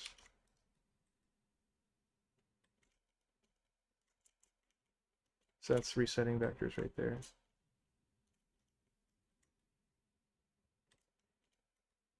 So I think reset vectors gets rid of the weighted normal thing we did. It's kind of experimenting. Let's see how as a whole. So that got rid of this shading. Maybe the weighted normal. I think if you bake normals though, this won't really be visible, I think. So I just basically undo what I just did. Select all the edges, and then we'll just go clear sharp. And then I'll just do weighted normals again. Yeah. So that's back to what it was with no edges. And I think later when we bake it, it'll help the shape of it. I just want to see what would happen. Let's go down this way. So we did this to 144. Let's do this here. Generate, decimate. Let's go 0.05. Smooth shade. Apply. I just want to finish this honestly. Do the same thing over here. Decimate. 0.03. Shade smooth. And apply. Let's do the normals, weighted normal, apply. Let's use, wait, I already applied it. I was gonna copy the, you could do L and then copy the modifier, but I already applied it, so it can't. Normal, weighted normal, apply. Really quick, I just want to see before and after. It's better. Bottom's pretty rough though. I think I need to go in there and modify it. Let's see. I think I have to go in there and flip edges, yeah. Let's see.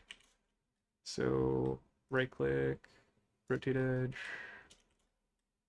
rotate edge, rotate edge, rotate edge. I just wanted this going this way, yeah. Rotate edge, rotate edge.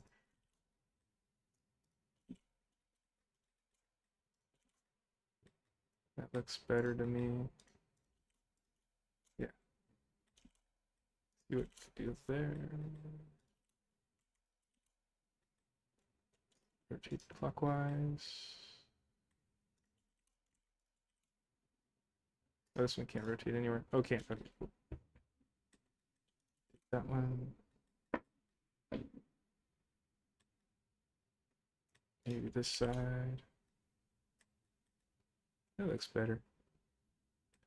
Pick the top side.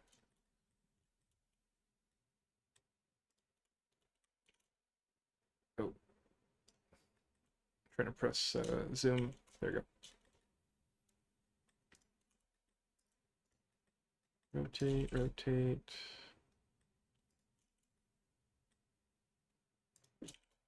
Try to rotate these. There.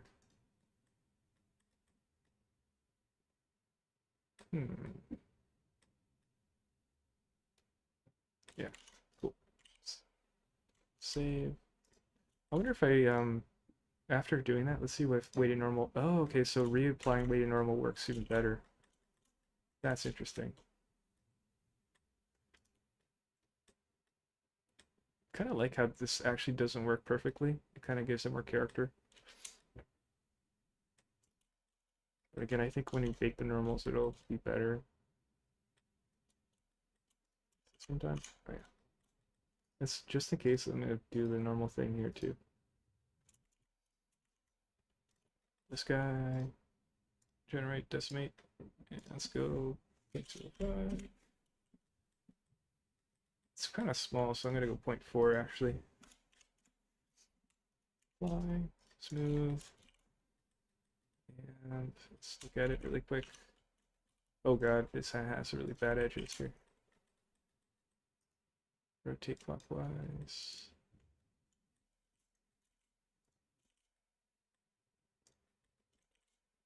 Where'd that go? I just rotated and it's like, oh, damn, that's pretty bad.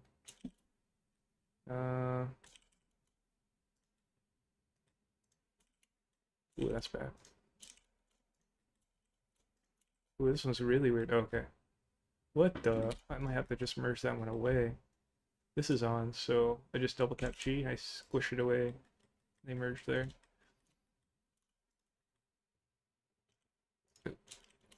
Rotate.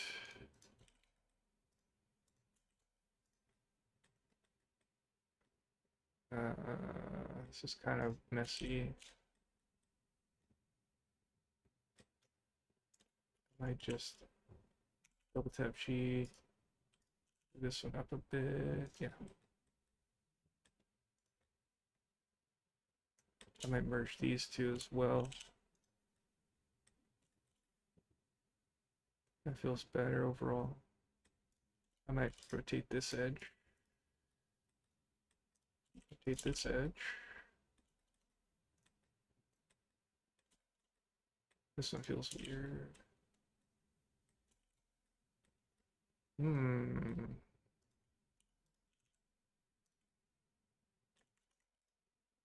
Yeah. Okay, let's check the other side. Edge.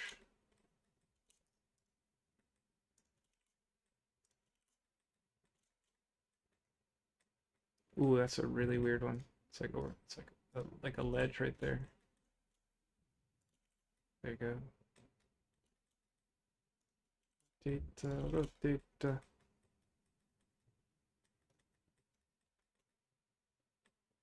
This one kind of doesn't. It's not doing anything, so I'll merge that away. Yeah. Okay. That one's good. And let's do the weighted thing after, since we did all the stuff. Let's see what it looks like before and after. Yeah, it's better. You can see that edge popping up. Save and isolate. Do to this guy, generate, decimate, go like 0.3, oh wait, 0.03. Shade smooth, apply, isolate, and let's go in here. Rotate edge. Rotate.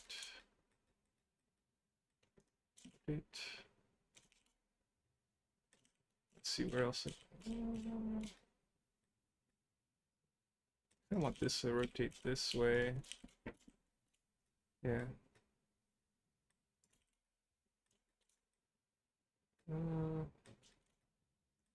Maybe this goes that way.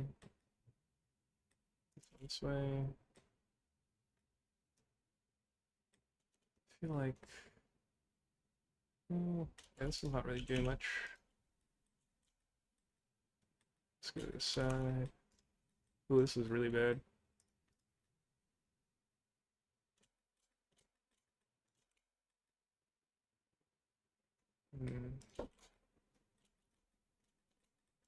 Oops. That guy. Anything else there?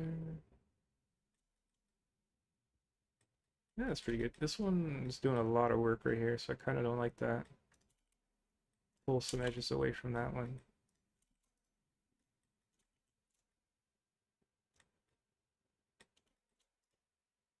It'd be kind of cool if this one cut this way.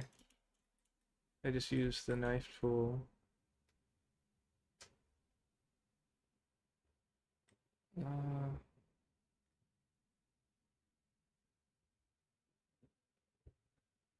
see if I can. Well,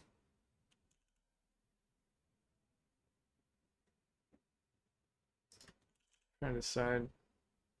Yeah, that's cool. I just merge it back that way. Make this one flip as well. Flip this one. Oops. There you go. Yeah, that's cool.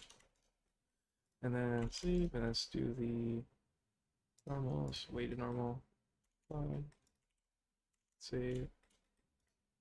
132. Just compare. 137.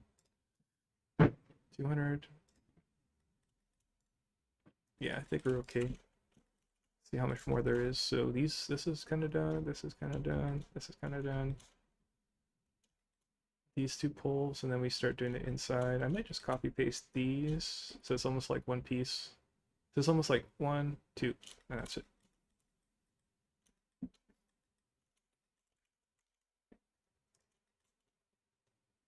Decimate this guy.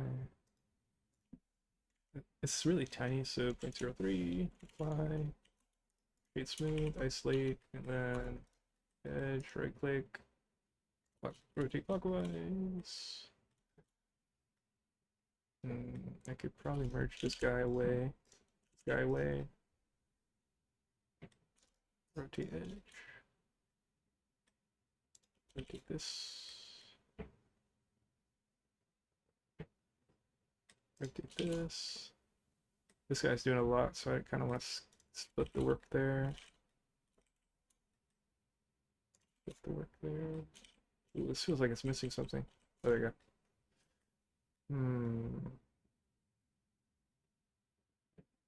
Let's move this one. Yeah, that feels better. This one. Cool. This one's really bad. This one's doing a lot. Ooh, this one's really weird. Oh, not that bad. Okay. It was just covering the other ones. Oh god. Rotate clockwise.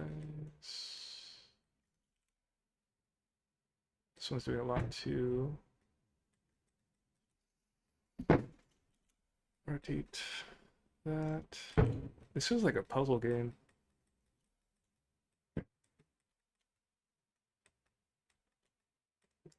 A lot of fireworks going off. Damn, that's like my mate. That's like my neighbor's neighbor.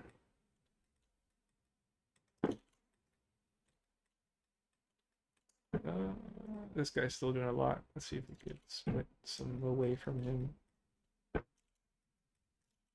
Yeah, it feels better.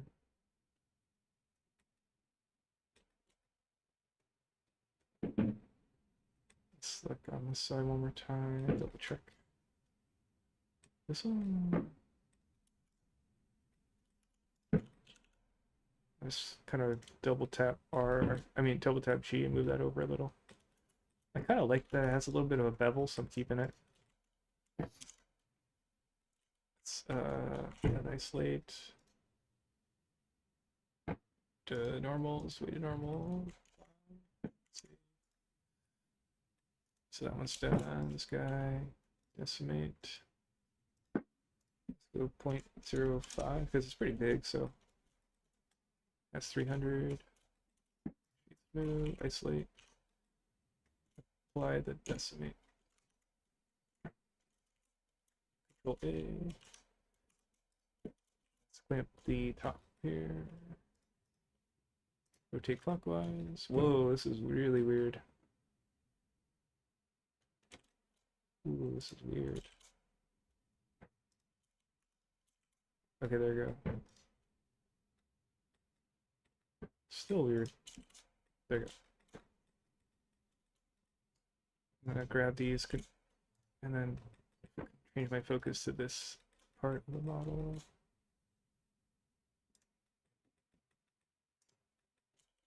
Oh wait. Whoa, what am I doing? Oh, I did Shift E by accident. Let's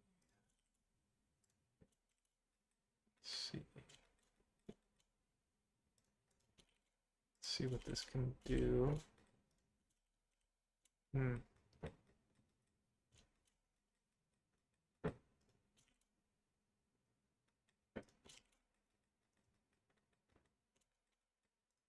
see. Kind of lose the edge there. This one feels weird. I don't know what to do here.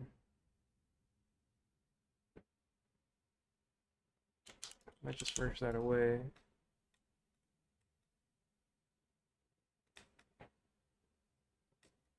This one's kind of doing a lot.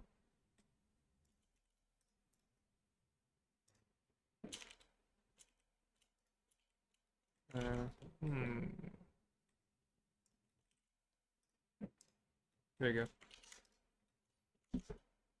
Other side. Let's flip this one.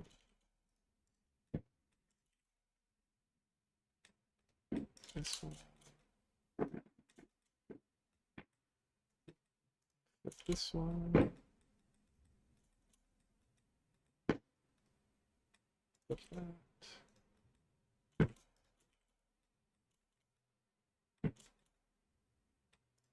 Hmm.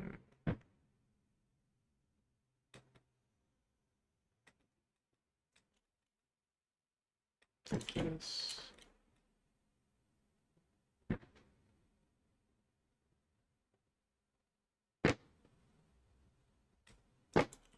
I'm wearing earphones and I still hear that.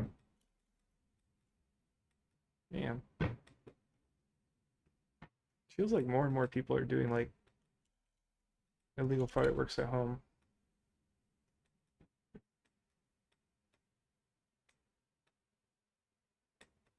Okay, so anyways, that's good. And then let's do. Wait, kind of curious. What does this do? Normal smooth by angle. Oh, wow. Sharpness. Let's see what the effects are. That's kind of cool. It kind of doesn't do what I want, but it's interesting.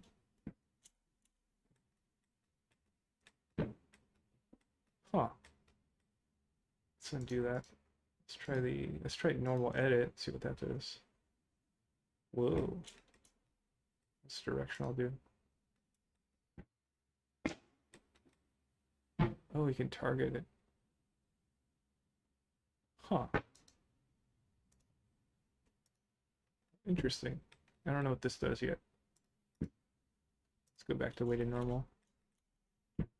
See what it does before and after. Yeah, gets rid of these. Did I do it? Yeah, I did. Cool. Okay, so that's done. Let's see what it looks like. Start from the top again, do this one. So right now I think we're at 4,000. Let's look at what this looks like here. It's really heavy, like right here.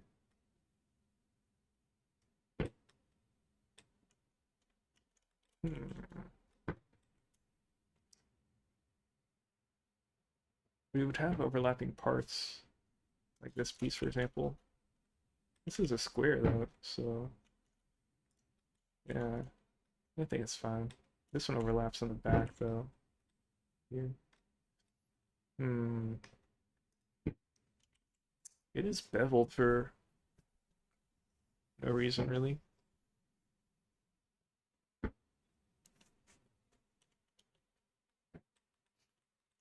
Let me think. I'm gonna change my music.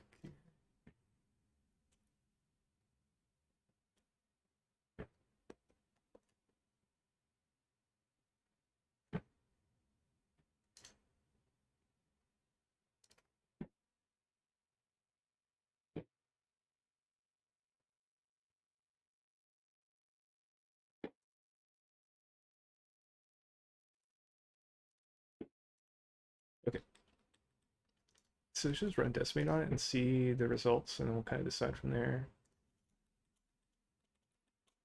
This is on low poly, right? Okay.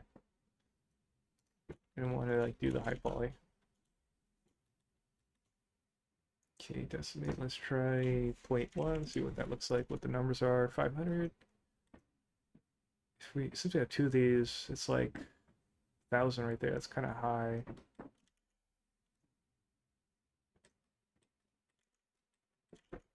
Oh yeah, it just flattened all this stuff in the front, which is amazing. Let's try going like 0.2. Oh wait, 0.02. Smooth it. 100. That's pretty good. Yeah. 0.02. Let's just check how it handled the edges here.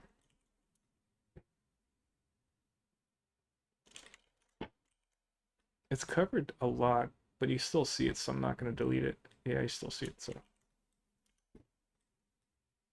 This is pretty good, I think, so this is pretty. I might have to flip some here.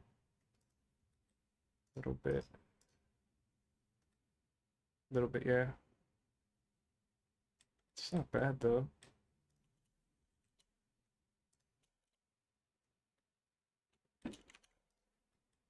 And then let's see what happens. Let's see if it pops it really nicely when I do this way to normal.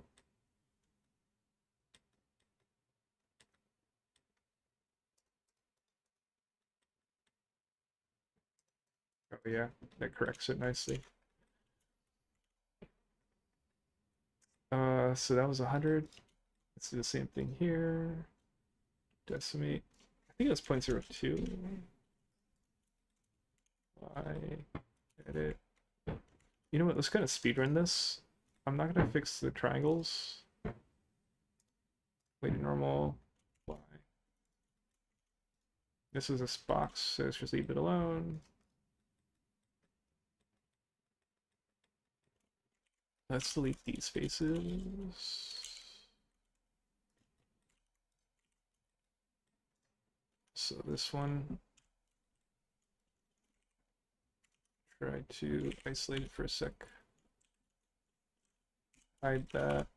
Oh, I didn't need to hide it. Let's just get rid of this face.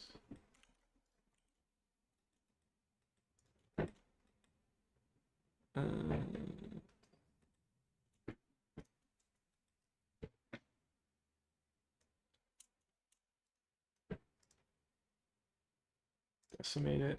Let's try 0.1. That's way too low. Let's try 0.2. Fade smooth it. Let's see. 0.5. 200. What's this one? 142. Try to match that 142. Yeah. See what the geometry's like. Nah, that's not bad. Let's save, apply, and oh yeah, let's apply the normal's way to normal. Nice. See the block over here. I don't need the back anymore, so I'm gonna increase selection, drop off the back, and then we'll try decimating it a little bit.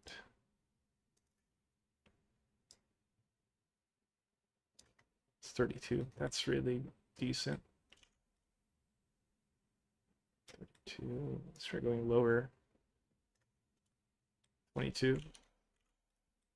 It still has a bevel. Cool. Let's see what else is happening. We could do this guy and then copy down.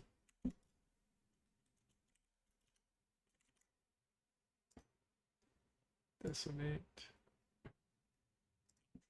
0.03. It's me. Line.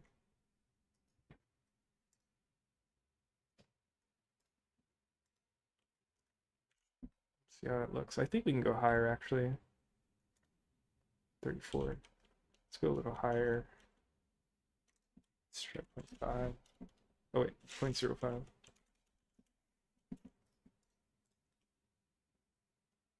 Yeah. What is that? 200? Yeah. Try this. Wait, let's see what it looks like here. We'll clean this one up. Here.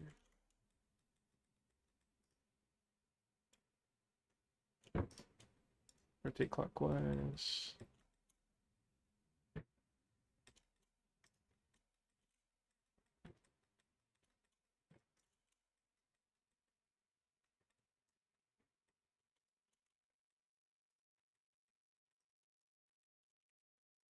Keep hitting Shift D by accident.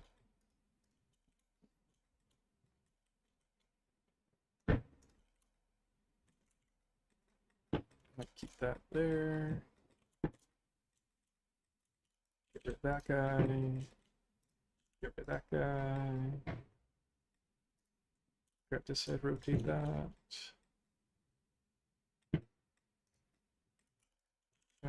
Merge that one down. This guy down. The stuff on the inside's kind of like not going to be seen, so merge those. Check the other side.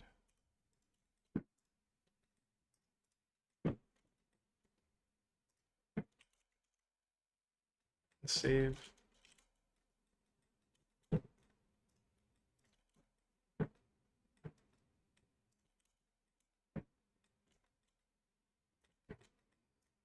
This guy. This guy. This edge is doing a lot. Kind of want to split away from it. Oh. Or this vertex, I mean.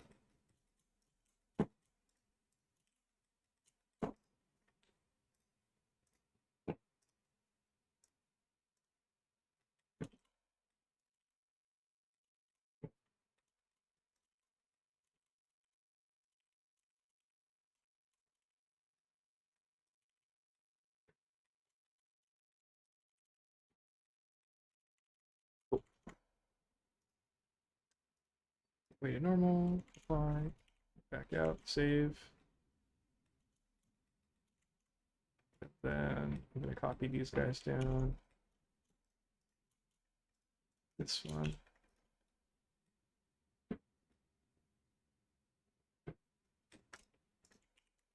I might delete these sides.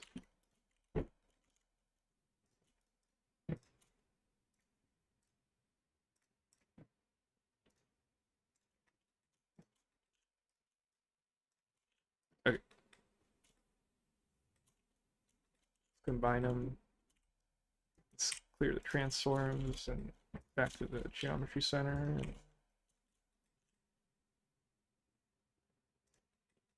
And let's delete these other guys. I should rename this so I don't have to keep guessing what piece it is. I'll call this one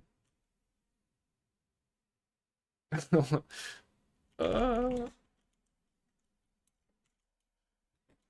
way when I do alt click I don't have to guess anymore.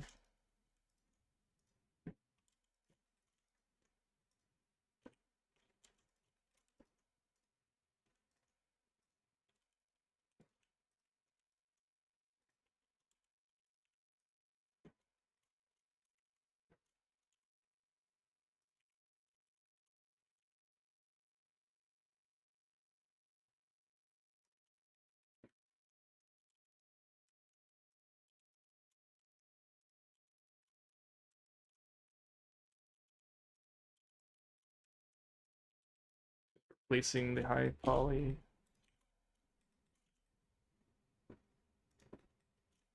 Sure it did. Oh, whoops, I missed that piece. Okay.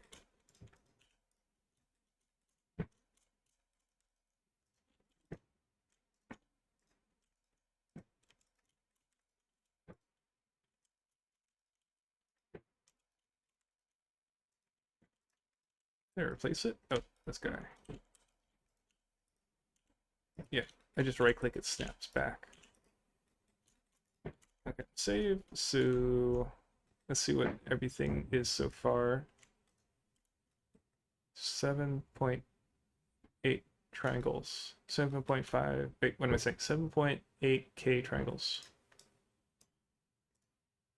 It's like still less than 8,000. This one will be a lot though. Maybe.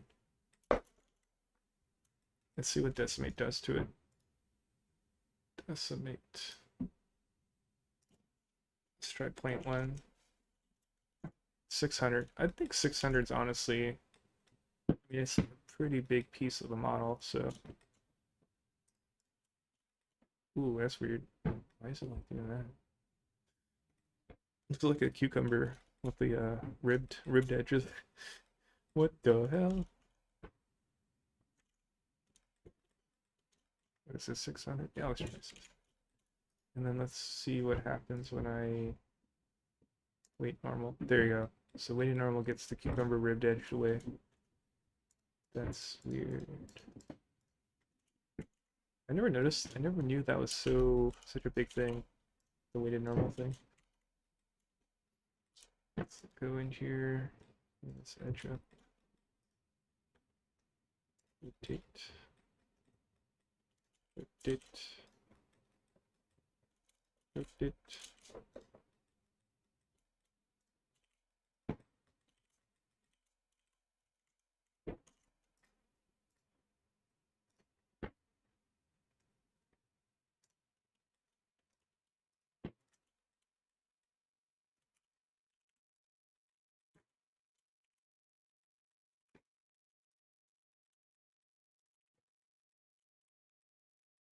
Weird, like rotating like this.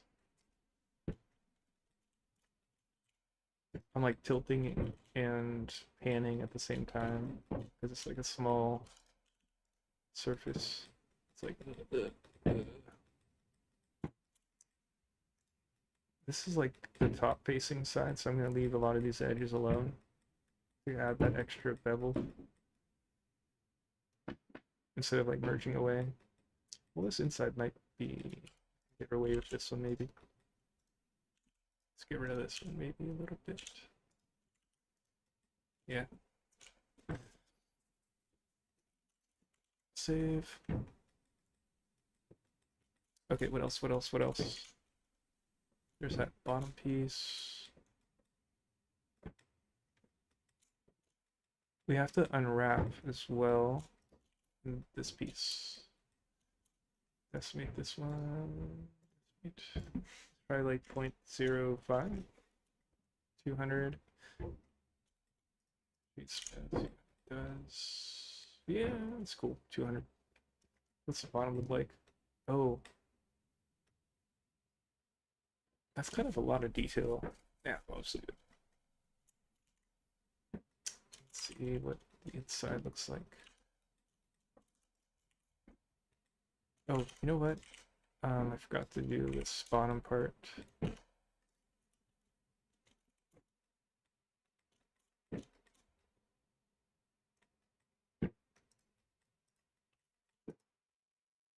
Edge.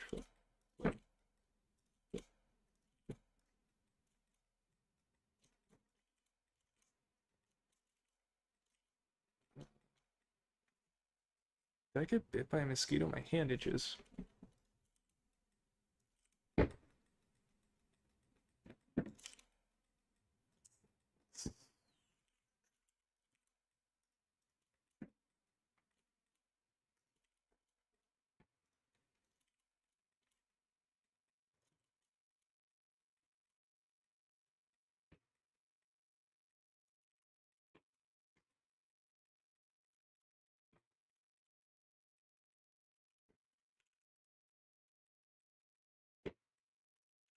Yeah. It's like a big firework.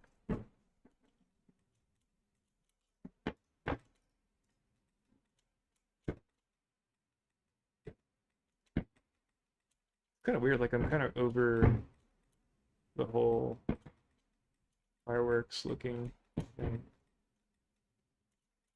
edge right here. Let's bring this down.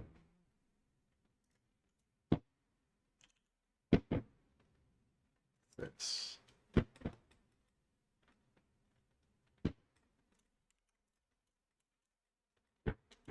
then I'm gonna do the weighted normal thing again. Save, and then let's do this other guy. Is this the same song? Oh, it's different. Change that.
Take the clockwise.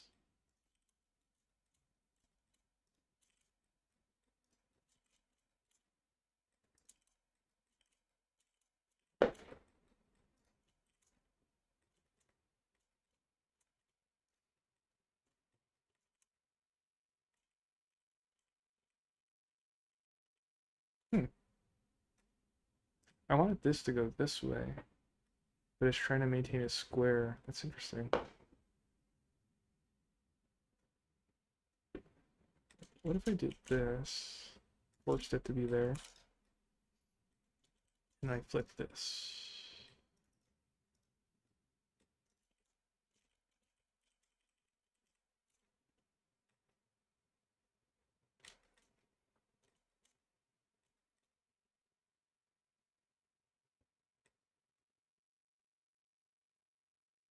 I kind of want this to happen here.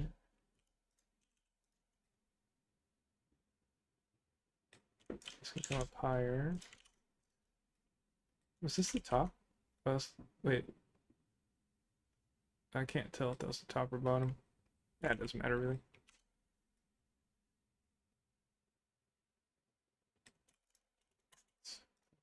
That. Oh, that was the bottom.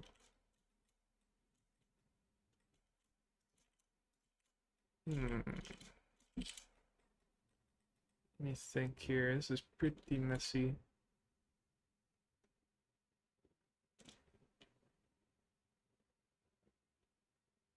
Could try this. Let's I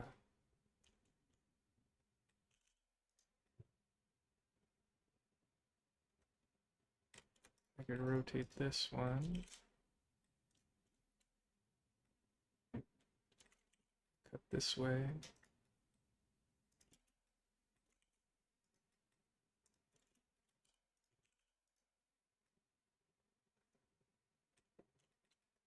Yeah, that feels better.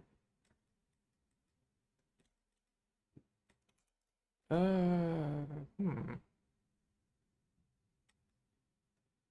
This looks really empty. I might do this.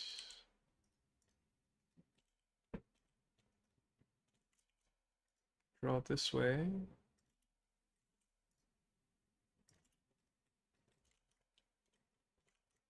Oops, not sculpt mode. What am I doing?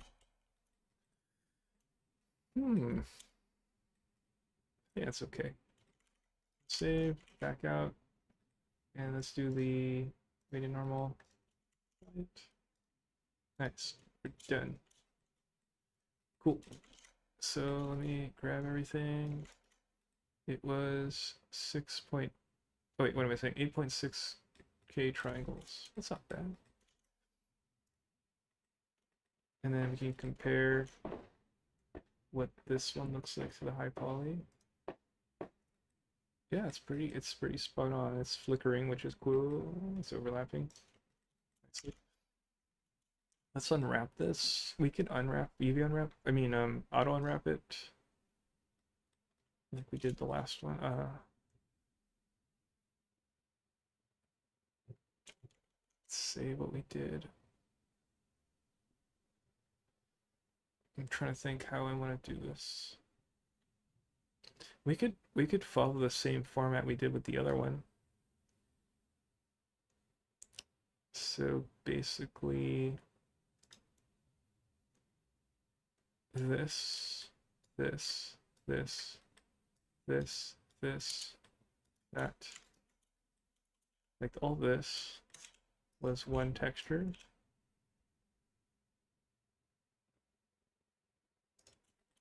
So combine those. I'll call this sign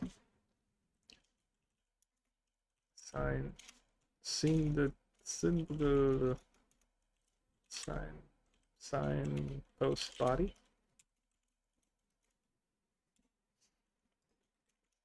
And then we'll hide it for now. And then this will be fine.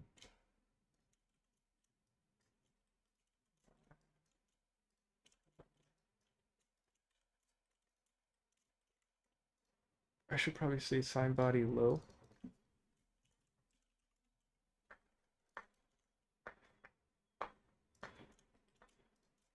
Call this one.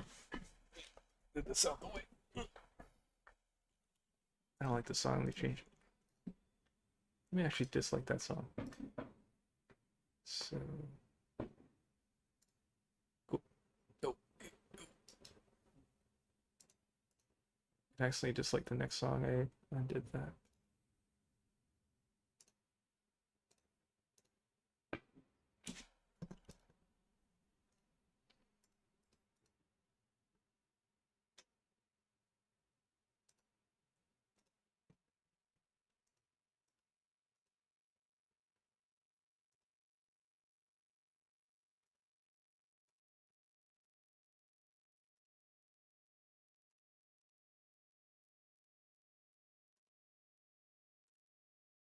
Okay. I just call this one sign support. Support one. Sign support one.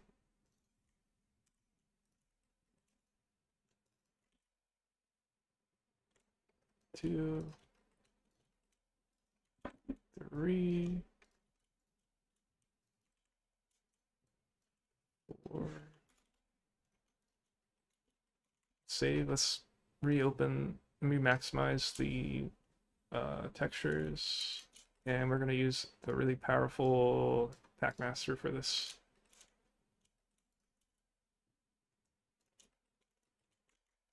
I want to do the body last because that's the most important, and I'll probably learn stuff as I do the other parts. So we're gonna do it on these as almost like a soft test.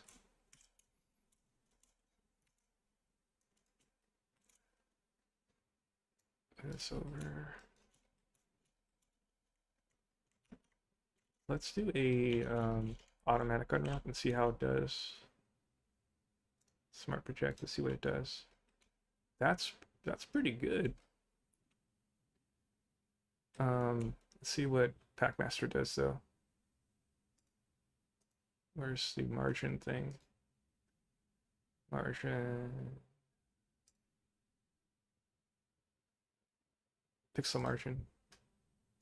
5. Yeah, just leave it. Pack. I like Packmaster because it sticks things in the empty holes. Just that was pretty good. Hey, that's pretty good. Let's see. As a test, let's see what this one does with press U. Let's see what wrap based on angle. See what that does. Huh. Okay. I don't know if that's better. This feels like it's there's so much circle in this. Oh, it's these. Let's see what Meavy Packmaster does. Wait. Oh, I had to shift and hide. Oh, okay. Good thing we noticed that. Apparently, I have to Alt H to unhide stuff when I was editing. I accidentally hid something. What did I hide in this one? I don't see what I did. Oh, yeah, we're okay. I was worried like something was hidden and I didn't decimate it. And hide. Oh, I'm gonna save. Back over here. Actually, I want to see something really quick. Double check the overall count, see if that changed. Oh, it does change. Oh.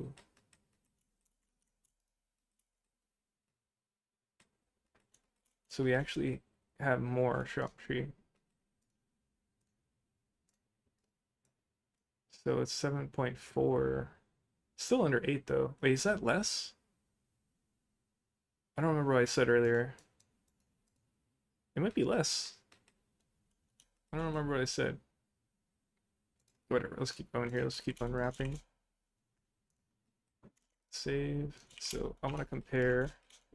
Let's do this one more time. It was like 2 clicks, so it's like whatever. There you go. So that's with automatic maps. Let's see what this one does with wrap based on angle. Oh my god, that's really bad. Oh, this didn't unwrap correctly. I think it's expecting UV seams, and I didn't do any. So that's probably why. Follow active quad, see what that does. This is probably bad. Oh yeah. Just kind of curious to see how far we could do it with automatic stuff. Yeah, this one's getting crunched. That one's crunched as well. Let's see if we can actually see overlap here.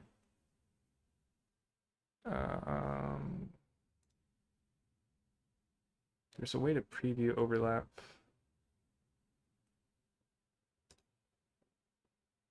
What's the over image? No. Oh, that's like if you load a texture. Maybe stretch. Oh yeah, you could see that's pretty ugly.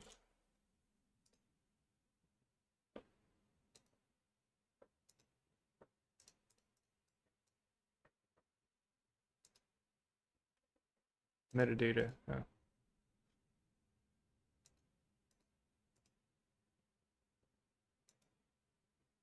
Let's look at the UV stretch of the automatic one, see how that did. Yeah, so you can see it's all blue.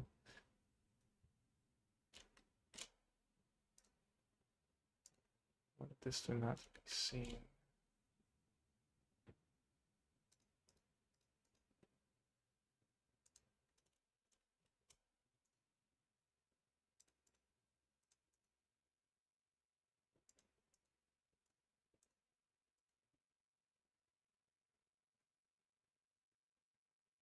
Let's see if there's a way to preview it without all the lines. Grid? Yeah. Navigate? Yeah. I kind of don't need this navigate thing. I'll just hide that.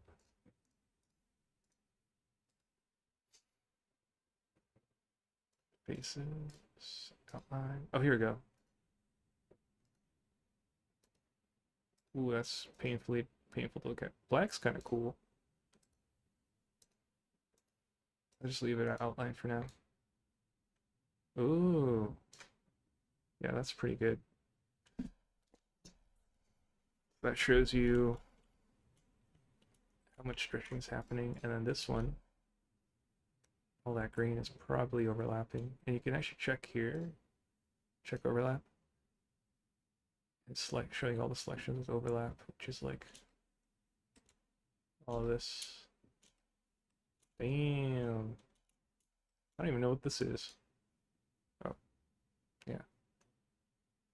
It's because we didn't unwrap any, we didn't put any seams. Okay, cool test. Let's put this back to what it was. Outline's fine. I'll turn off UV stretch for now. Yeah, and then I'm going to select all of it, and then just go to automatic unwrap or smart unwrap. Let's do a test. Let's see what 33 does, and then let's pack it. Damn, it looks so busy. Wow, look at that. Oh, it made smaller pieces. Oh, let's see where this small piece is. Damn. Let's compare to this guy. Oh, this one has small pieces too, though. Where's this? Oh, it's kind of on par then. They're both kind of chopping away little pieces here and there. This one's got bigger chunks of roll though, which is nice. Like, what's this? What's this happen? Let's see over here. So this down here. Overall, I think this is better. Like, it's keeping like this shape versus at 33 degrees. I don't even see it. Oh, there it is.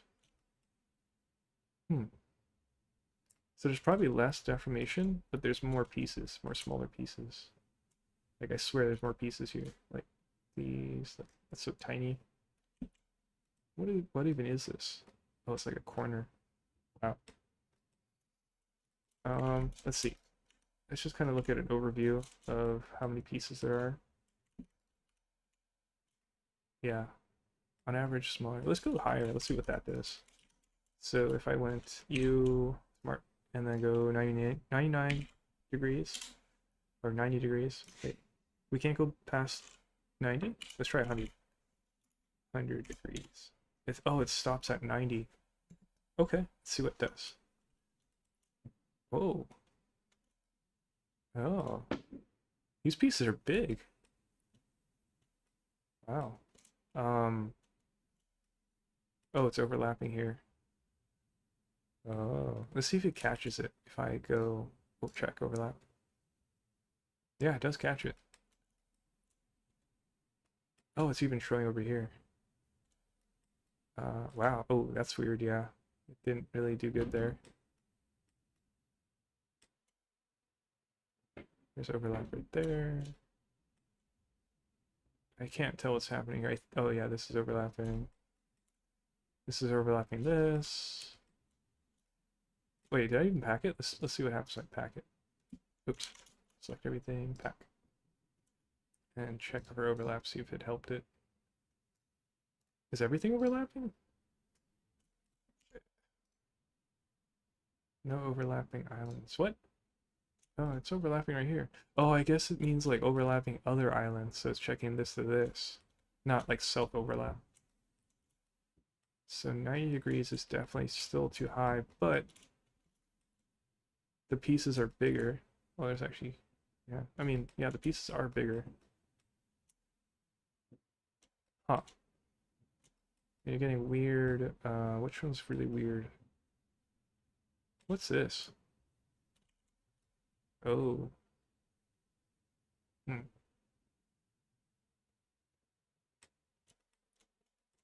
Why is this like so big? What is this?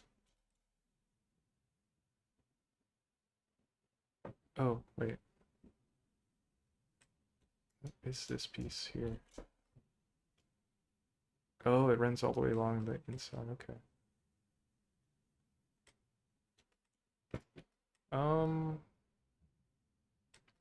It was an interesting test. Where's that one piece I really didn't like?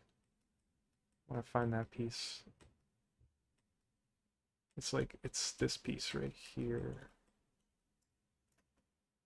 Oh, right here. It's like squashed. It's like skewed as hell. Versus over here at the 66 degrees.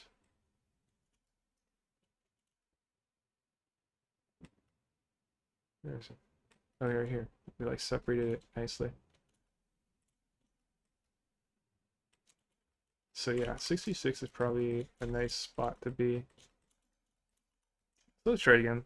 That was cool experimentation. I just emptied it and reset the default. What other options do we have? Scaled, faction, fraction. Use existing use.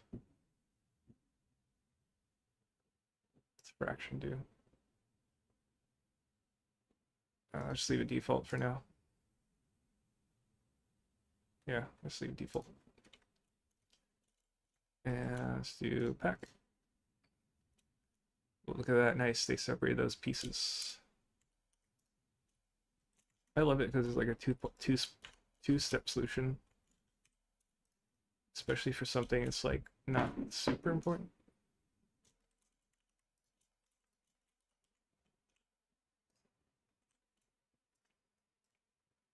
Back there. Save, and then let's bring back the main guy, and we're gonna actually modify the front sign, I think. So yeah, yeah. I kind of want to chop the center. Yeah, see that. So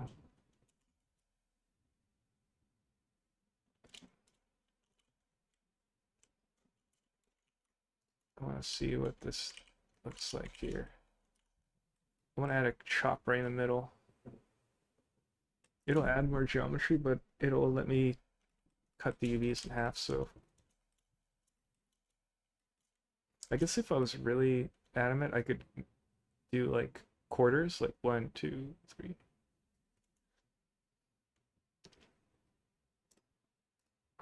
Change the song here.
I feel like I'm hitting the point where I'm not really feeling the songs anymore.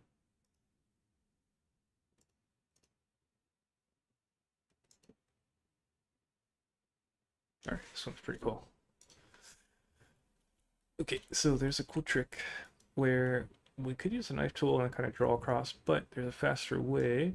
If you go to bisect here, just draw across. Ooh, you can see it updating in live on the UVs. I'm gonna eyeball like the center point. And let me do another one.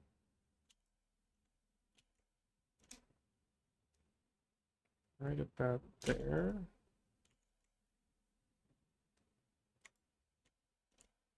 Like right about there. So we did the quarter thing, so the UV should be more proportional. And now back to the Switch this back to knife tool. Select all. And let's do unwrap smart.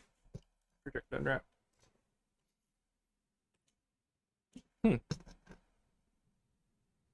I was expecting it to chop it smaller. Huh, it chose not to. Oh, you know what? Okay, I think I did something wrong. Okay. Wait, did I? Wait a second.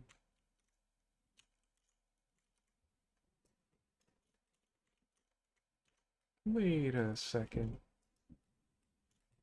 Did it go across? It did go around. Yeah. I thought it would,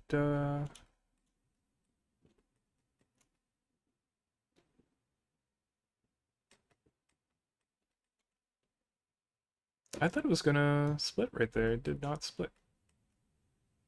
Let's say, okay, let's say we actually, wait, wait, what? Oh, what the? Why is Decimate here? Is Decimate here? I don't know where Decimate came from. I might have accidentally hit Decimate.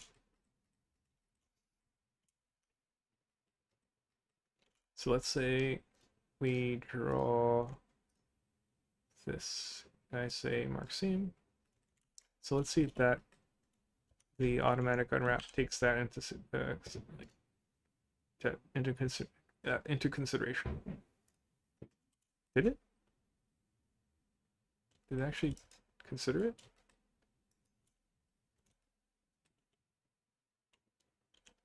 I think it did.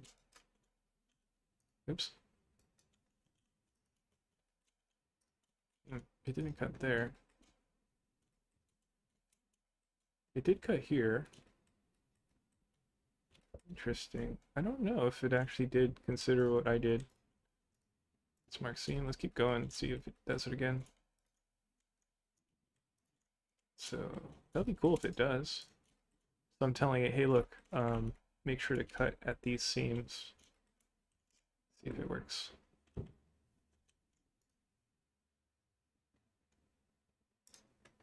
See if it does it. It does look like it did it. Let's see. These are separate. These are separate. These are separate. I think it did. I think it actually took in consideration where I chopped it, which is cool. Let's see what it looks like. Let's see what packing does. Ooh, look at all that. It's pretty messy.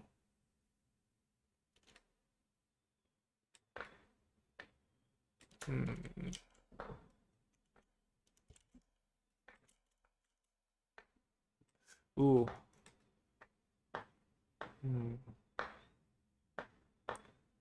I think I need to do the weighted normal things through the pole. See what happened to the sign. Oh, that's not good. What happened there?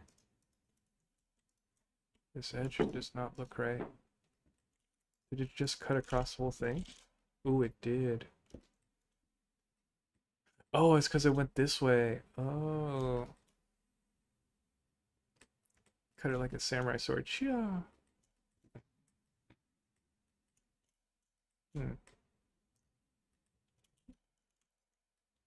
Let's go dissolve edge. So easy, that's so cool. I really like Blender for this. Boom, it's gone. Just selected it and dissolved it. Over here, dissolve edge.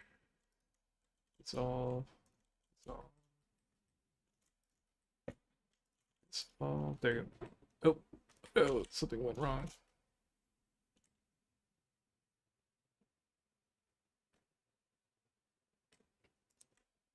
So this edge should be fine, but this edge gets broken.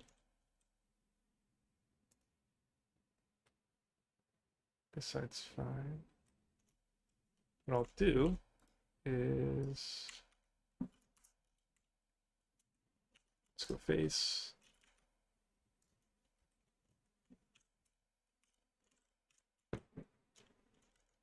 Flip my selection.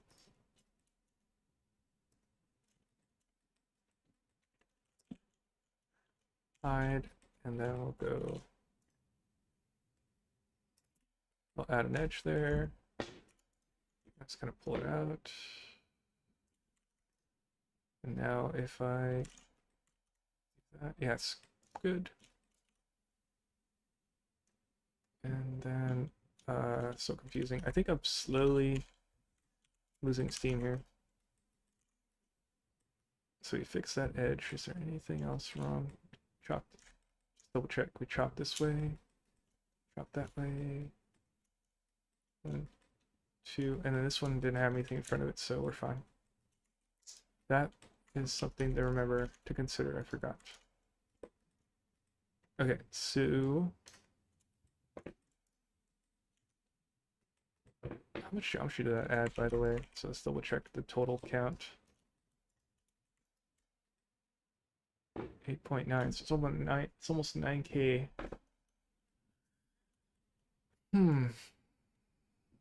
That added a lot of geometry, actually.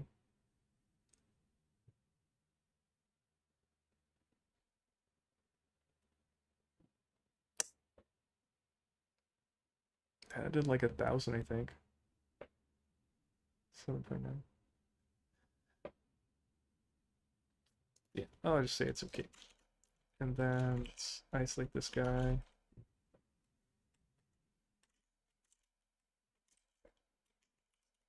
Select all the faces. And then we'll go to weighted normal, and we'll kind of see before and after if this is helping it.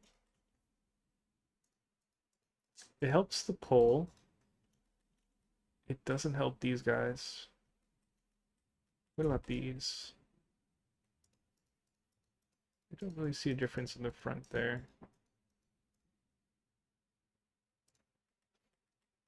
So in this case, what I might do is I'll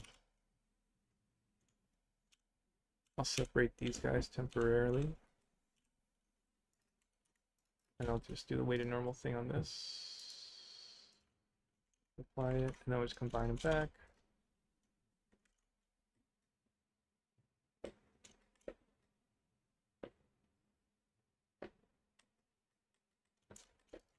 Okay.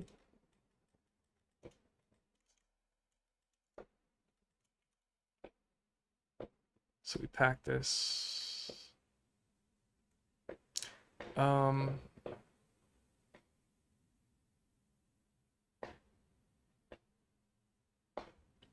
want to actually have these signs separate and bigger. So what I might do, select everything, and then I'll deselect these front pieces. Let me think, how can I do this? Select the signs and flip my selection. And then I'll pack it. And then select this, and I'll go U. Project from view, so I get the 1-to-1. And there's no space in there now, though. Let me see. View. Is that their same size? That feels smaller.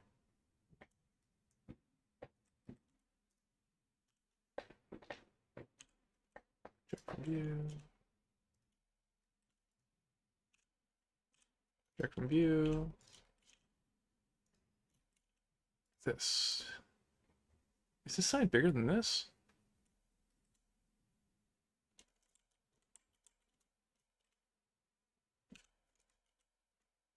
They're the same size. Why is it bigger? What the? Huh. Don't understand why that happened.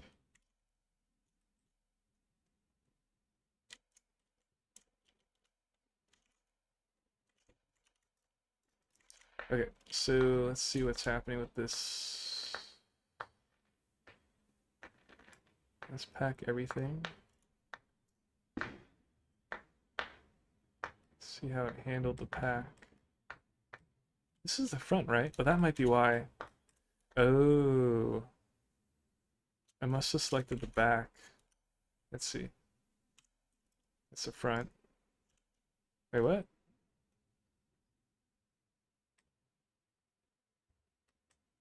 Huh.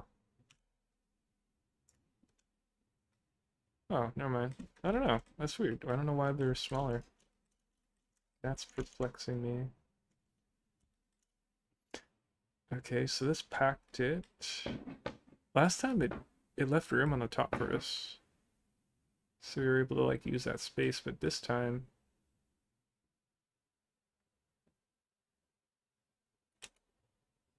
hmm. What if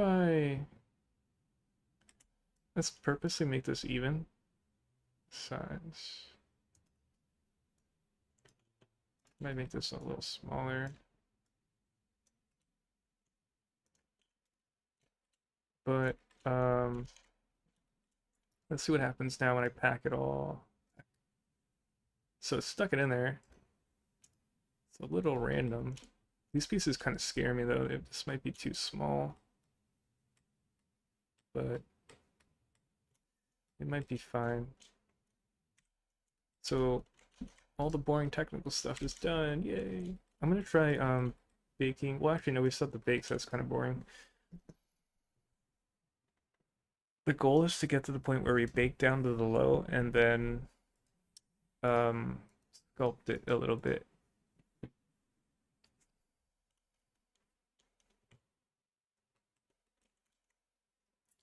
So we'll use Marmoset to bake. We'll have to set up like a clean folder structure, and I have to kind of brainstorm that. It's probably not too hard though. What was the first one? So I have to try to stay consistent. So my first Marmoset bake was what was it? It was a high. It was high to high.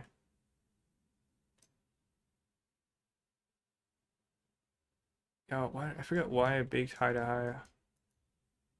We got AO out of it, but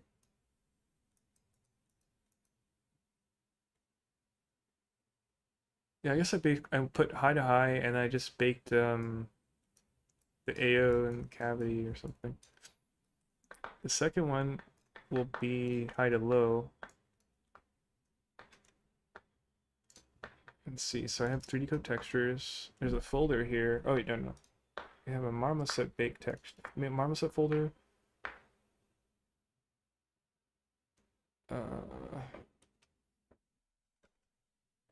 I'll make a folder in there, and I'll call this one high to high, I guess. And I guess I'll try to help myself remember next time. So I'll say high to high to bake, high to high bake, and I'll say first pass, I guess. That might help me a bit. Stick all the bakes in there. Yeah, I'll make a second folder. We'll call it high to low. I'll call it second pass. That way it's a little bit easier to remember. And let's see what the object folders look like so I could just keep that organized. So we have high poly and we separated each of these parts. There's 5 parts total. These are all high. So I need a low. So I need a low poly folder. I'm gonna call this one low poly cinematic objects. So that way I know this one's like not the lowest possible, and then we'll make a low later, I think. Like a low. Like 500 triangle low. but this one's like still keeping the shape. Okay, so now with that set up, let's go here. Should I put materials on this or no? Yeah, we need materials on this, so let's see what we called the last one and try to stay somewhat consistent here. Oh, we didn't name these.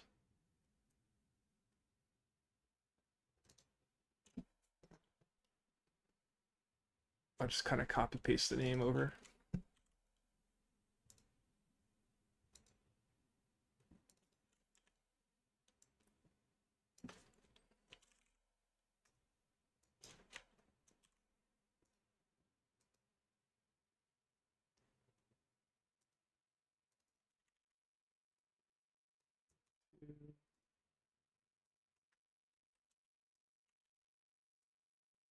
Three.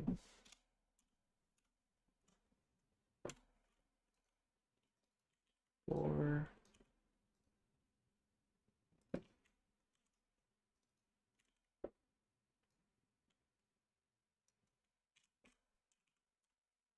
Okay, so that's all good. Yeah. Why did I do this again? Oh, I got the name over here. And then let's hide the high poly.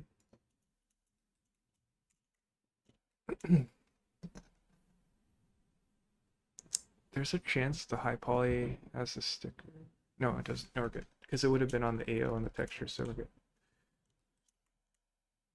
And I'm going to export these out. So this will be export FBX low poly, and I'll call this one sign post body. I'm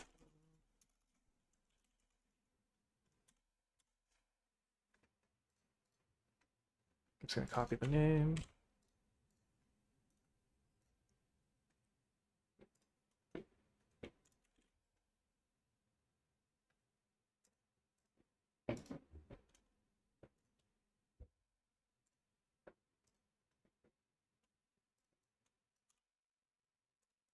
Save.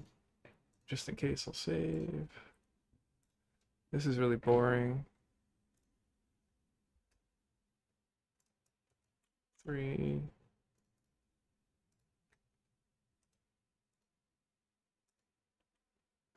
Four.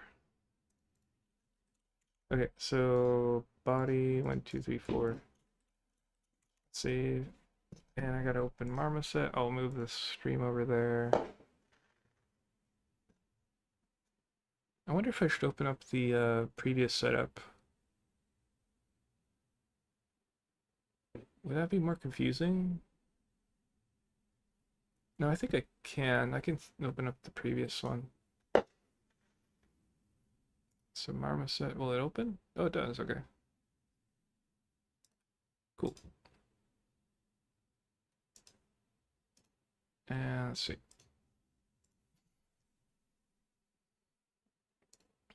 Marmoset files. I'll call this one, I'll save this as 2. It's probably not the best thing, but let's call it 2. And we'll replace the parts.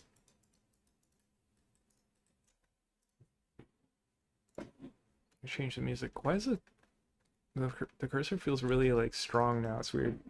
It's probably like the strength of the rotation, everything. I'm not used to it.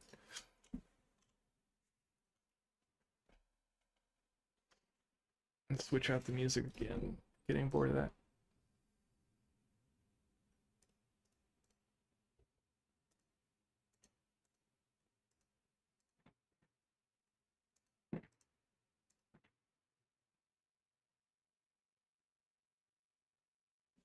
This on there. Okay. So let's bring in the first model.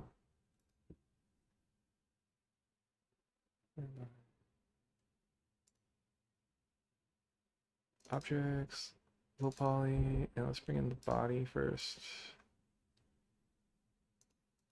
You could see that one, and then we'll place it.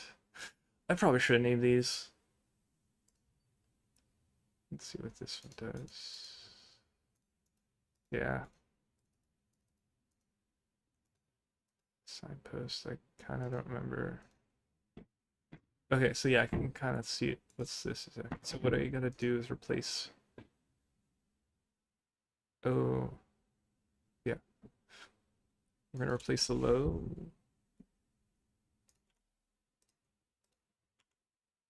Drag this guy in. Low. Cool. So everything should be good. Yeah.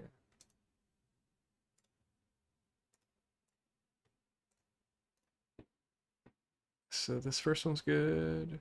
Oh, actually, I have to change something else.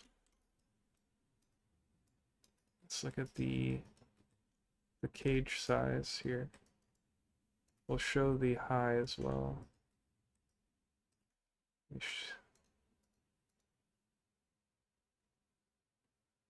What am I doing? Oh, it's hidden, that's why. I was like, why don't I see it?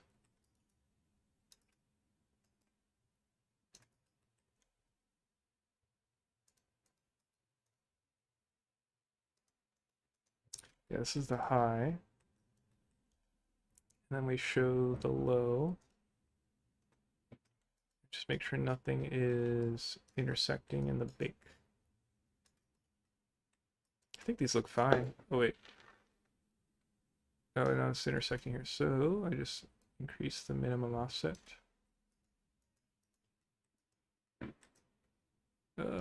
Camera feels weird.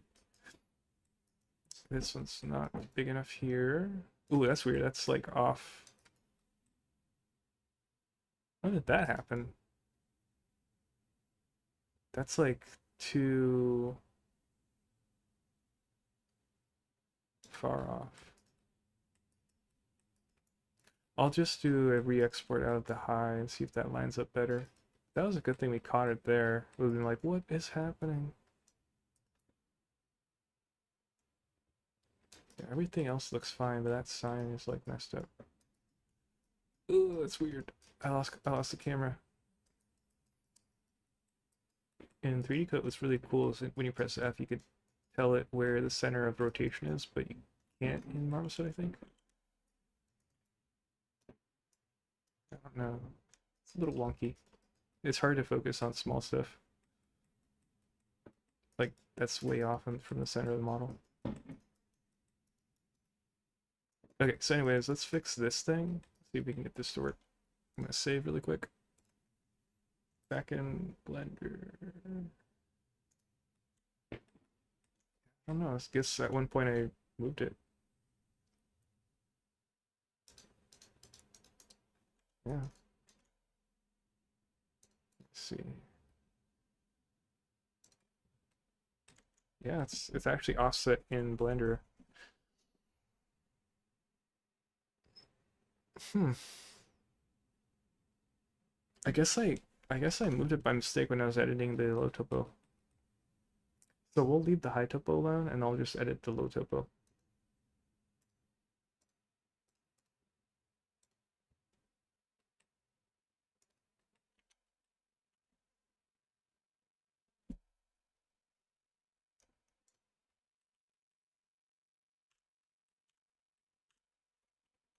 Right.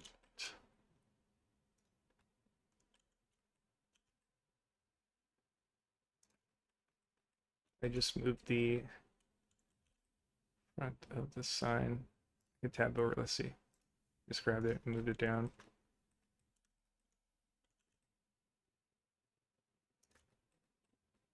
And look at that. That looks good. Just re-export this guy.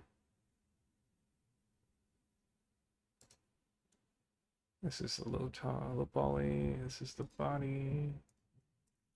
Hit the save button. What's really cool though is when I tab back over to Marmoset, it should do it by automatically, which is awesome. So if I go over to Marmoset, did it do it? I can't tell. Is it doing it right now? Let's see. Yeah, I did it. Cool. I did it so fast I didn't realize it changed. Yep, that one's good. So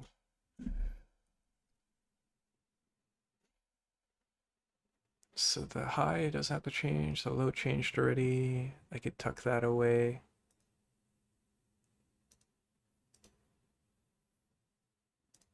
Let's go to the second one now. This is the first support. I'm gonna save everything. And we'll drag, or we'll import support 2. This is so boring.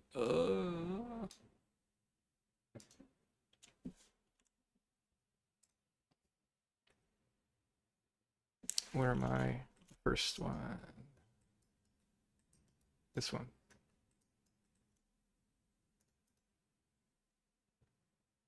We'll check the cage. Oh, we actually have to go back through them again after and tell it where to save the file, but we'll do that later.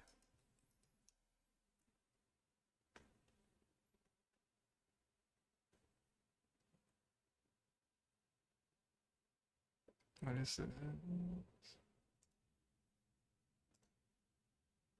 Oh, we gotta click this one. And I can double check the cage. See if anything's poking through. It's actually doing really good. Wait, am I looking at the right thing? Oh, I'm not. We gotta show the high. Now it's poking through. I was like, it's amazing, and it's not nothing there.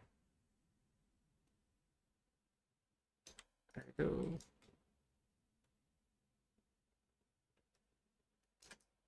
Is that one? Can't tell if that's not good. Let's see. Oh, that's fine. That's just the low topo, I think, and the high topo intersecting there. I'm gonna hide the high. Low's still there. I'll save. Open 3. Oh wait, gotta go back. Did I delete the old one? Yeah, cool. Save it again. I feel like I'm knitting. It's like really small, intensive. So we're gonna go to 2. Wait, am I doing this right? I'm getting tired. Import 2. Drag that into here. Wait, yeah, 0. 2, yeah. And then delete this other one. Let's show the high. Let's go to the second one. Low.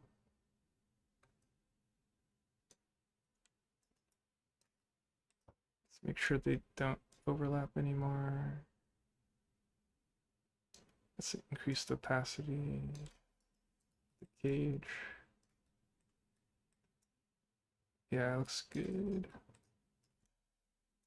Hide the high. Let's go to the next one. Save. Import 3. This one. Drag it into low. Let's get rid of the old low. Show the high. Adjust the cage.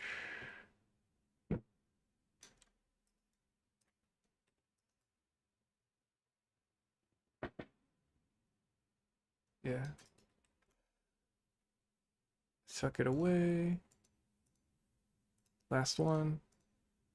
And then we'll hit the bake button and I'll see if we didn't break it or did a good job there. Import 4. Drag it in here. Delete the old one. Show the high. Change the song. Actually, say I don't like that song.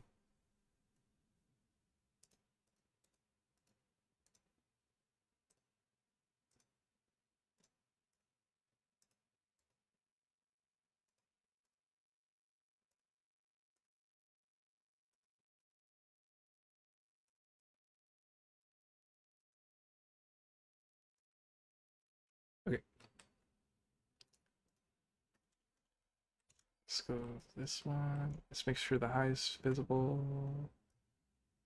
Make sure the cage don't overlap. Oh, hey there, TU. You're new to this?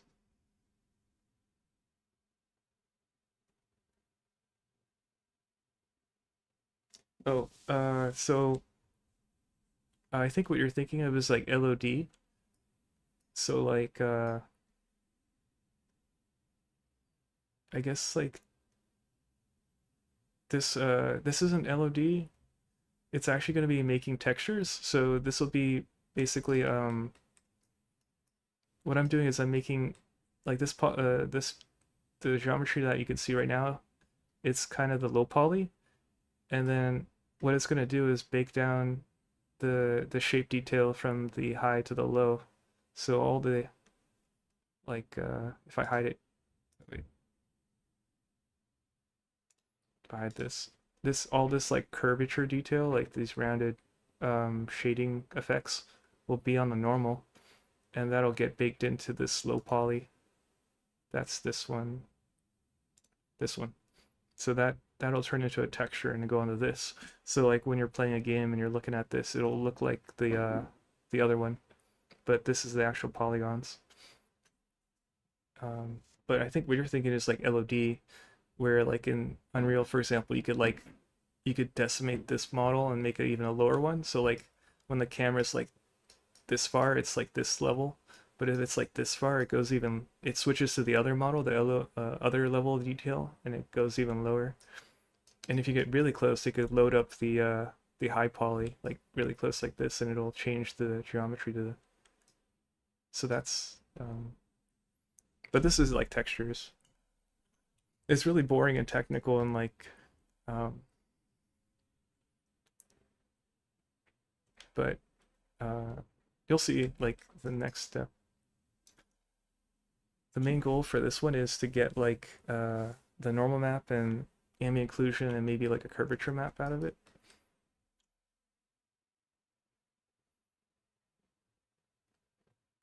Let's see. Okay, so right now we're just like Marmoset's really awesome for this because it lets you use a cage. You could do this in ZBrush or in you could do this in Substance Painter as well, but you can't actively size this cage. You have to like create the cage and then like import it and apply it. But you can like real time control this cage, which is awesome, and see it.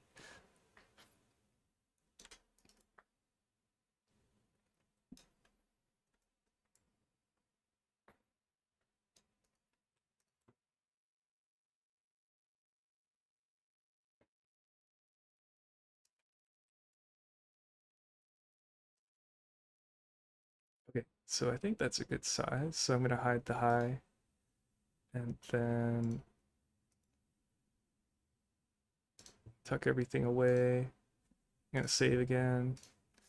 I feel like I'm stacking cards where it's like I'm hoping everything lines up. So I'm gonna go to the bake settings. So right now it's gonna bake normals, curvature. I'm not gonna bake cavity. I don't think we ever used it. I might not use curvature either, but I'll bake it anyways. And I'll use ambient and normals mainly. And then I have to retell it where to go.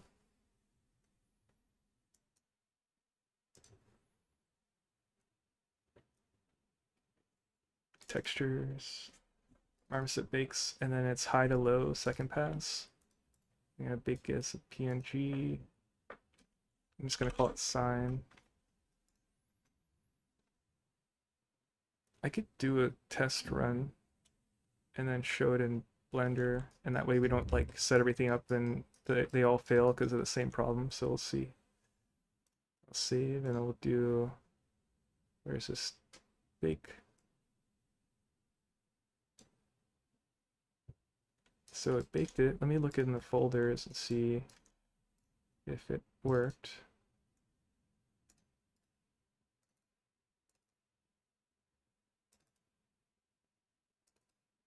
Yeah, I see them there. I see blotchiness in the small parts, but that just might be because it's so small. Get the AO. Yeah, I mean, it looks okay, so I'll just load them in the blender and see what happens.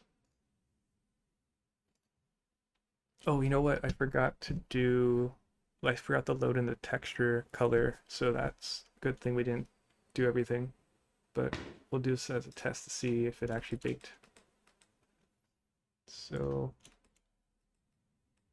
you see what I called the materials here.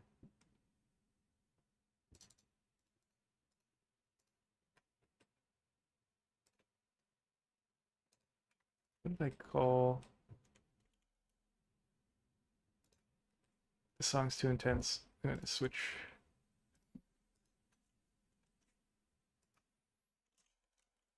Uh, I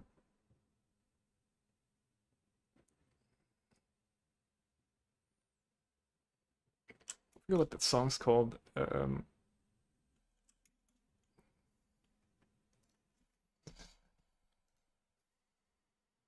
trying to remember. Oh, it's Mad Max. I wanted to listen to that cinematic or soundtrack. Mad Max soundtrack.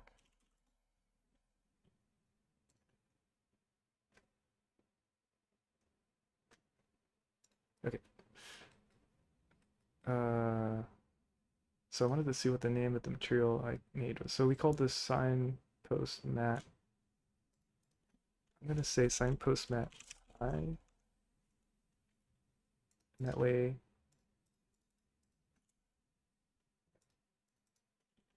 I can make a copy of these basically and then do the other one.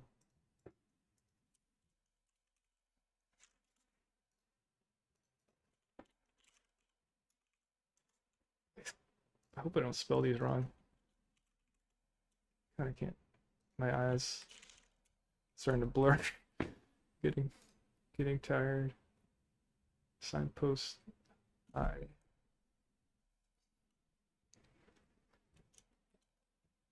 Let me hide these and then show this.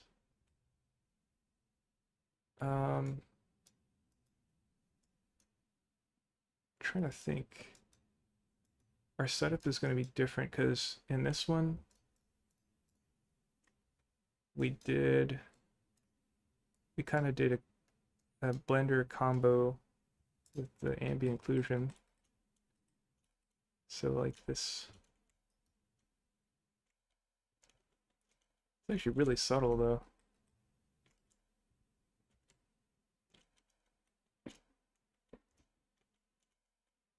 Oh, it's because I'm only modifying the sign part, but we're not gonna need this, I think.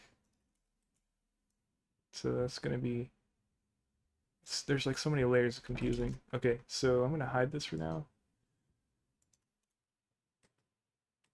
We'll just recreate it if we need it, so it's like not a big deal. I'll make a new material.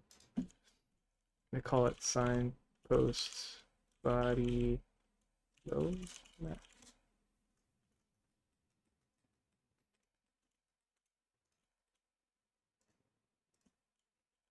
Sign support uh one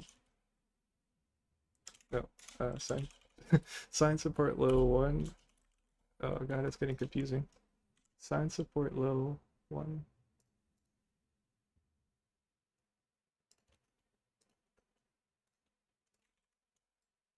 Two.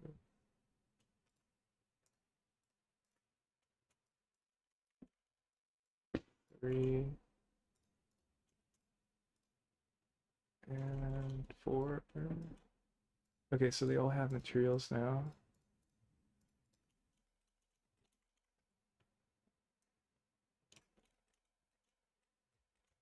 And then I can import the test materials we did.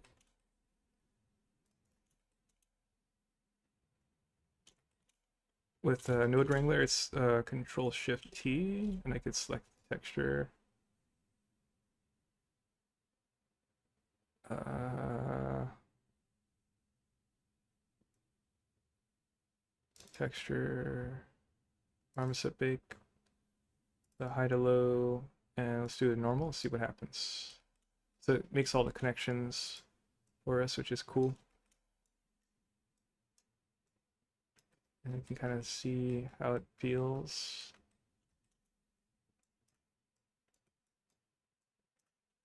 It's only affecting the sign part.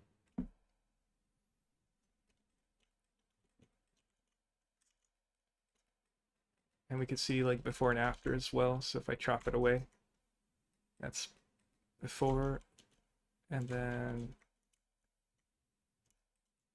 after. So this gets like, this disappears. Wow. Huh.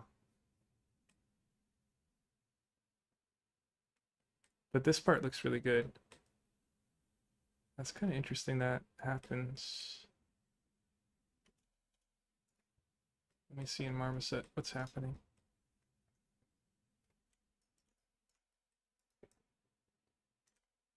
I think the high and the low have the same geometry there, so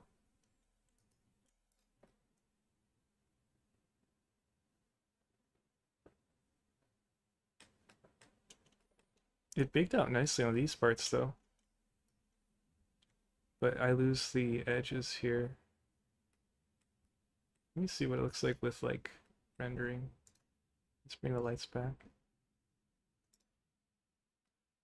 And then have it reconnect here. That's not bad actually. The shadows are still there.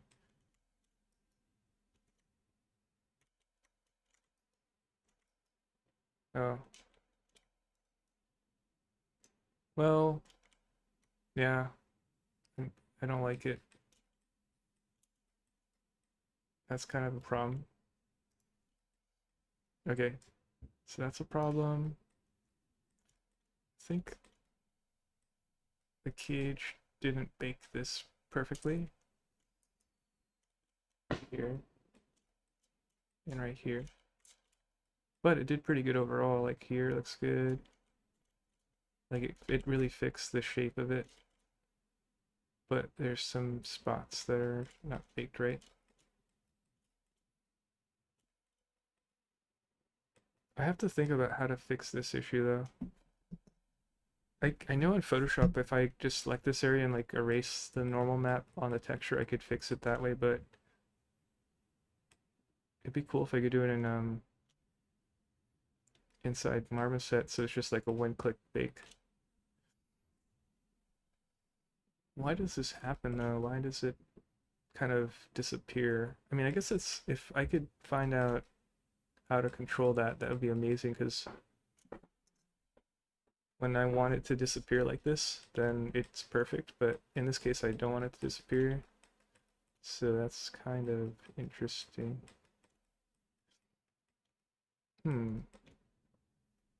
I think that should be the first problem I try to solve.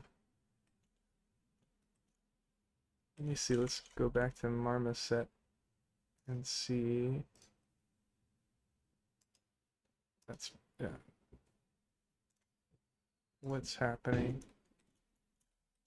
Let's look at the first one.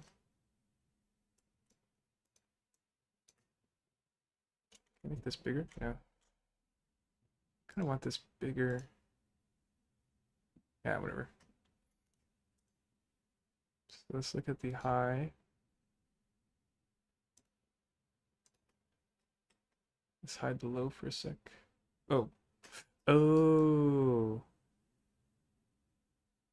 That's why it's making it like nothing's there, because there's nothing there. Well, that solves that problem. Let me see. Yeah, they're not there. Oh, that's why. Okay, well, that makes sense. There's nothing there. I guess, oh, so I did the high poly differently on the other one. So it's over here. So if I hide everything again,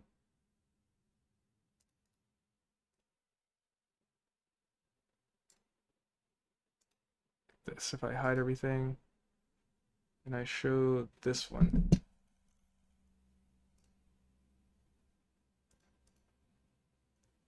That's so confusing with this. Okay, cool. Okay, so if I show this, yeah, it's right there. So in this version, I baked them over here, but there's no texture over here on the low poly, so it doesn't pick up, which is why I didn't see it. Okay, so I have to re-bake out the high poly. I mean, resave out the high poly to match. I'm trying to think, is there another way?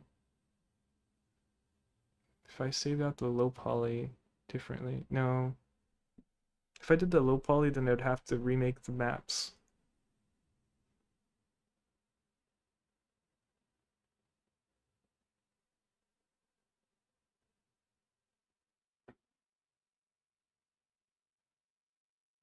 But if I change the high poly, the UVs for the high poly get messed up. So I can't bake out for that one unless I put it back. Or I can make a copy of the high poly. But I don't know if it's worth it.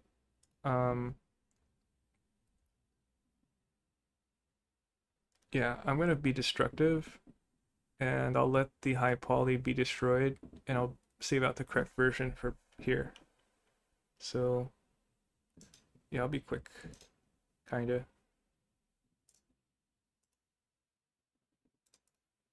I'm just kind of cleaning this up, making sure this stays the same. Okay, so I'm gonna save this and then back in Blender we'll just save out the high poly correctly. It's really confusing. So that reason why this was not there, chop this away. We have to like hide the low poly, bring up the high poly. So should I change the low poly? Match this? I could do it that way. Because I have to replace the same number of things anyways. The only difference is I'm replacing low poly. I think it makes sense to replace low poly then. It's like the same number of steps, but I destroy high poly if I did it the other way. Yeah, I'll just do the low poly then. Yeah. So I just destroyed the low poly UVs, basically. But that's like whatever. And I have to like redo the cages, I think. Just kind of annoying. Or no. No, I don't have to. Yeah, that's okay. I just have to redo the UVs though, that sucks. Okay. Just double check what this looks like. Okay, so I have to have these with these pieces, that's what it was. Whoopsies, made a mistake. Hide that. And then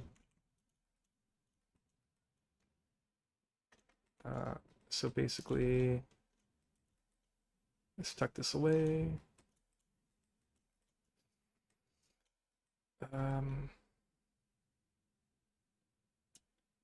What's the fastest way to separate this? I'll just do this.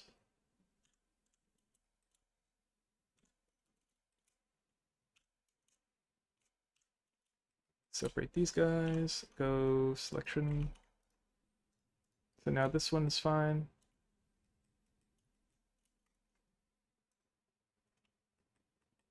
And then I'm gonna select all, separate by loose parts.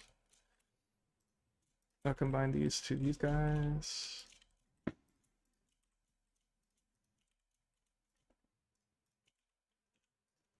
Double check, make sure they're together. Yeah, so those part now, the low poly is correct now. And then we just have to redo the UVs. Also, you have to clean up the textures because this part has both. So I'll delete edit mode, select all the faces, and apply support material, and erase this one. Oh wait.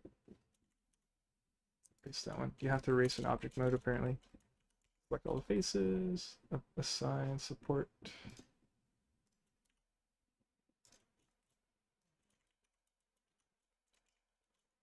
Support.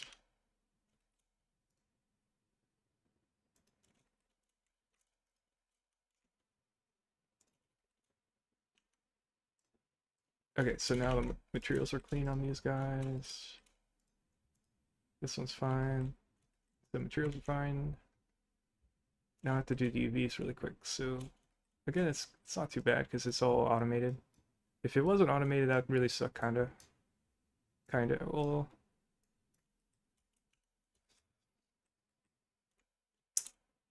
so let's go to view, smart project. Ooh, it looks pretty empty now. I go to pack. Ooh, that's kind of weird. It feels not optimized right here. And we'll kind of go back to the front. Select these faces. And I'll do project based on view, so they're going to be like straight ahead. And then I'll select everything, go, oh wait, and then pack it again. Okay, so the sign's good. Let's hide the lights kind of in the way. That one's done. This guy. Why does this look right? There should be overlap happening. This guy should be overlapping stuff. Oh yeah, there you go. It's all over the place. So just go Smart UV and then back. Next one. Smart UV back. I like that it's only 2 clicks. That's so satisfying. Smart UV back. See it fill the holes. Yeah, look at that. That's cool. Oops.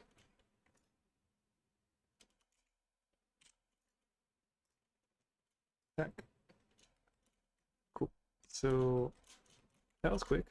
And now we just have to re-export it and have it like that in Marmoset. Export this guy. The cool thing is we have to rename these, so low poly, and this is going to be the body low. Export FBX, and this will be support 1.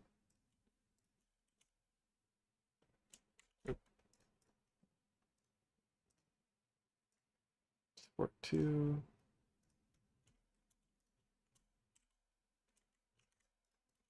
I was trying to tell it to export with Shift R, but I guess it doesn't work that way. 3. FBX4. Well, you know what? Actually, maybe Marmoset automatically updates this for us. We actually save that step. So that might be even faster than we predicted. I think, let me see. So back in Marmoset, and double check by double clicking on these.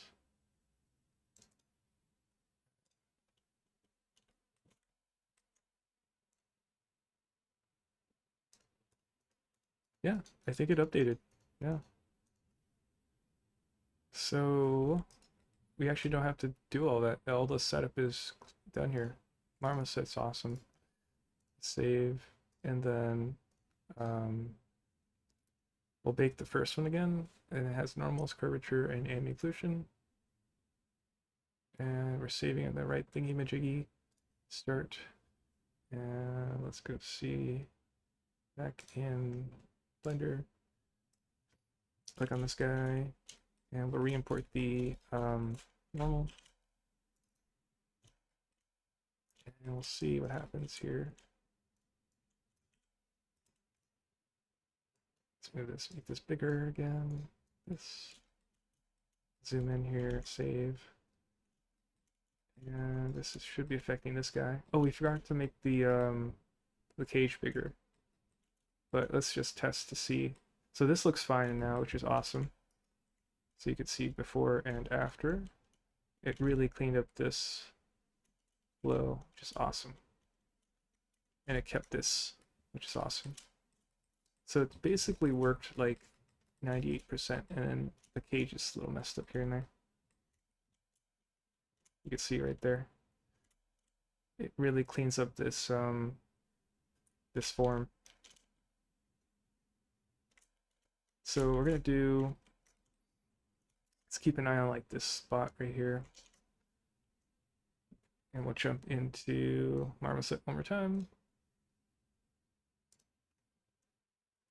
Go to the first bake here, look at the low, and we'll change the scale of the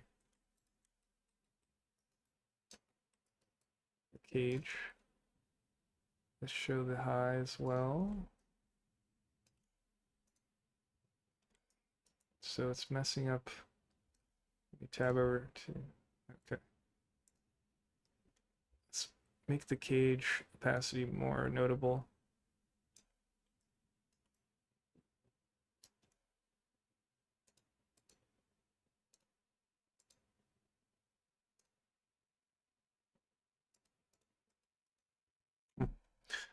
Okay. Just lower this opacity a little bit. I mean, okay, I see a hole there. Okay, okay, I see him, I see him. So let's try making him bigger. Cool, cool. Oh, there's one right there. Let's look around a little bit, see if we could spot any more holes.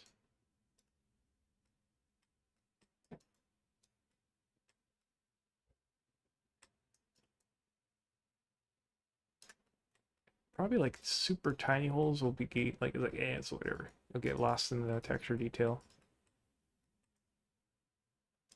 I think we're good. Another issue we might run into is this overlap, but we'll see. It might be fine. So I'm gonna say that's fine. And then I'm gonna hit, actually, um, I'll hit the bake button one more time. We'll save, and then we'll tab back to Blender.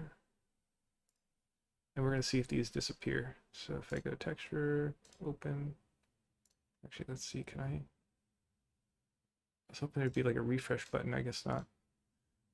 Normal. There you go. They're gone. Nice. That's like a self high five moment. Sounds super corny. Okay. So that worked nicely. That's like done. I want to try baking the color over as well, and then we'll just streamline the rest of it. So let's tab back over to Marmoset, and this was actually a good reason why we shouldn't have destroyed the high poly, because I think we need to load in the color, and that would have messed everything up. So let's see, let's go to the bake options for this first one.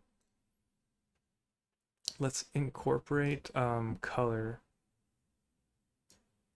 albedo. We could do emissive. Ah, just color. Albedo, and then double click this guy, this material, and we'll load in the color. It's going to be 3D coat textures, signpost material. Oh, I clicked the wrong thing, so let's go back here.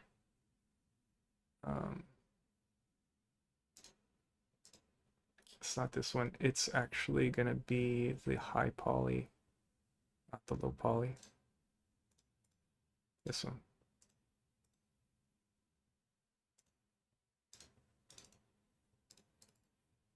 This guy. This is the one that takes the color. There you go. This color detail gets baked over. Let's just run through the whole model here and apply it. Actually, no, let's just bake this one down so we'll confirm that it works. And we'll see the quality of the bake as well. So it's baking 4 colors. Let's save. And let's go to Marmoset or Blender. And let's apply. Oh, actually, let me double check the folders. It's there. Cool. Ooh, that's weird though. Wait, what?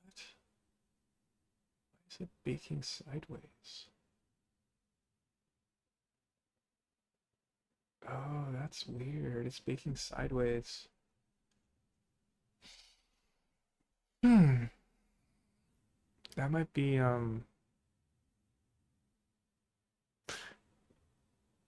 I think it has to do with when I UV packed it. I told it to repack it the last time and it reoriented it and it didn't lock the rotation of the 4 pieces I separated earlier. Oh my god. So much technical issues. Okay.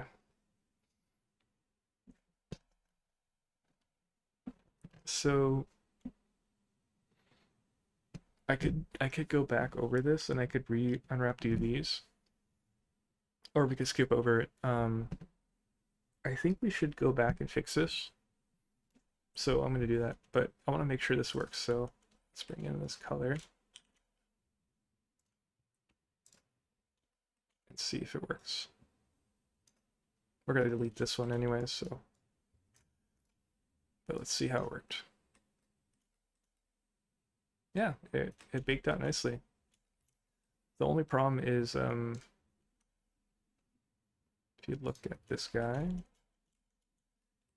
this was supposed to be upright, upright, upright, up, and this is supposed to be facing the other way. So if you were to hand paint texture edit this, it's like a nightmare because everything is like oddly rotated.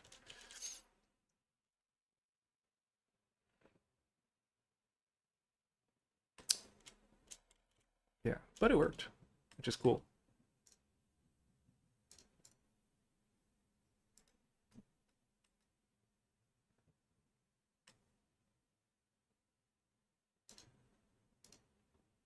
I just wanted to turn that on just to see what it was looking like. So let's fix that issue. Man, there's so many little problems. I want this over with. Okay. So let's chop this off. Let's chop this off. Delete these. Go back to the UVs. Select all of the pieces. What happened? Why is this blank? Oh, yeah. I had Shift Alt Z, so it was like hiding everything. Wait, it's separate? Oh, it's separate. I didn't know that per window. That's interesting. I thought it'd be connected. It's kind of cool that that's extra control. Okay, so the problem was this is rotated oddly. Um, I'm gonna do a bit of manual labor here. So what I'm gonna do is select these faces and go to project from view, move it to the side, and I'm gonna pack these by hand. Oh god, we have to do it by hand. Then the night, the what do you call it? The horror.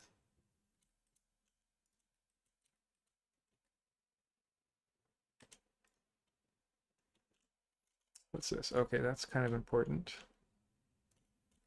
I think where I want to put it though. I like that these are kind of taken at the top.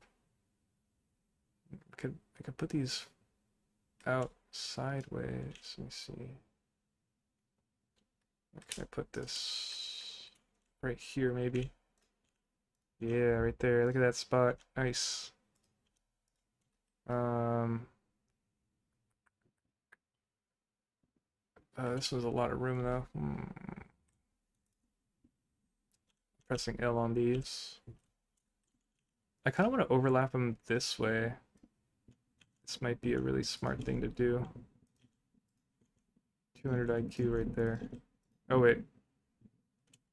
Let me think. This. Oh, I broke it. Can't do that. I wanted to stretch it out. Oh wait, what if I do this?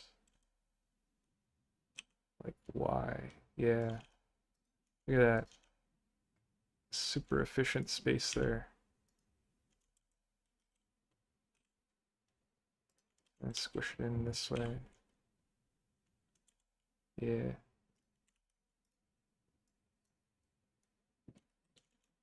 Hey, hey, hey. Okay. It feels barely big now, though. We could do it like right there. And then I'll like slowly stack these up like this way.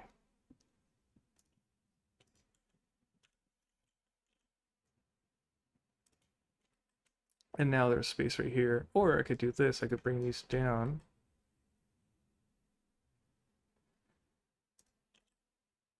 Now I could... Wait, what's this? This is the back side. I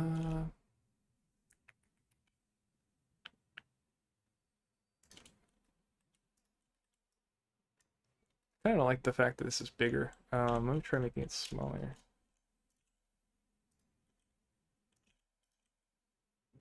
Well, I'll leave it maybe bright actually. Let me see. Yeah, I'll just leave that bright.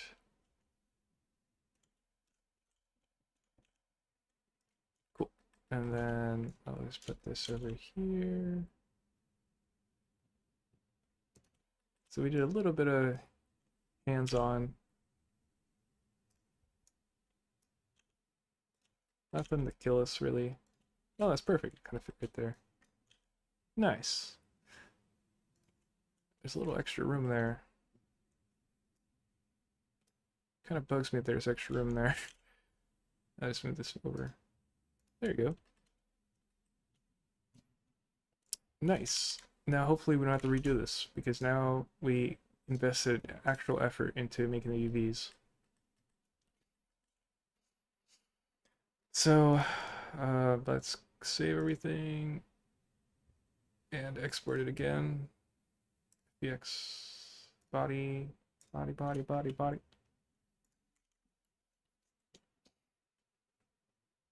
And replace this. Oh, it already replaced it in Marmoset. Awesome.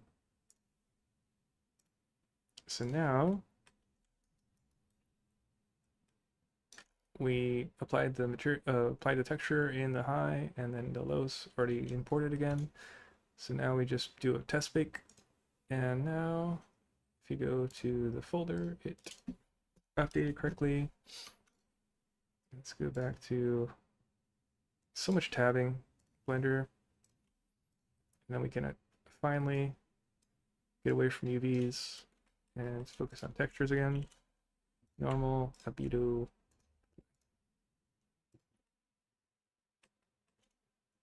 Okay, and that's right. And we can actually look at the UVs, and you can see they're correct, which is awesome.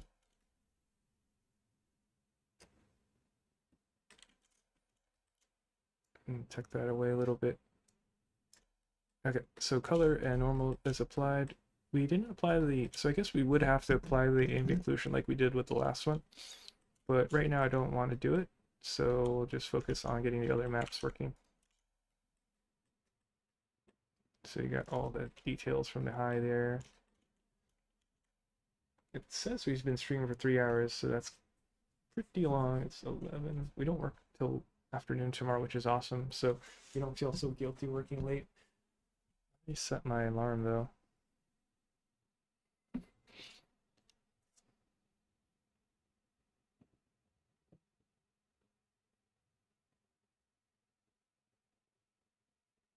time is it? Okay. What's today? Saturday? No.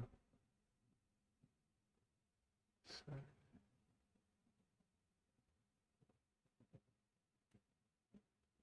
20. Okay.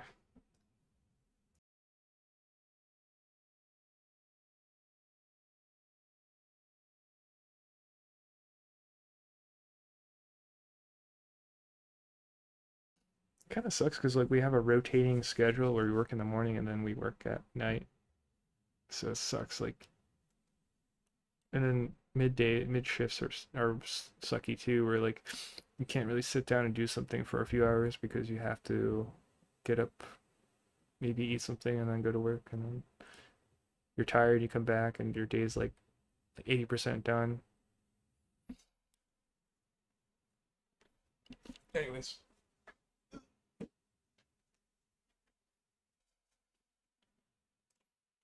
I'm gonna switch off of music here, and I'm gonna go to Twitch, and I'm gonna just have someone stream open, so it's like background noise, kind of switching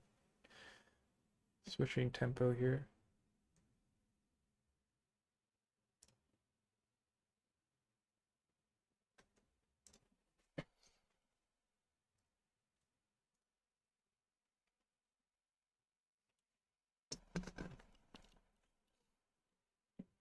Okay, that one's going.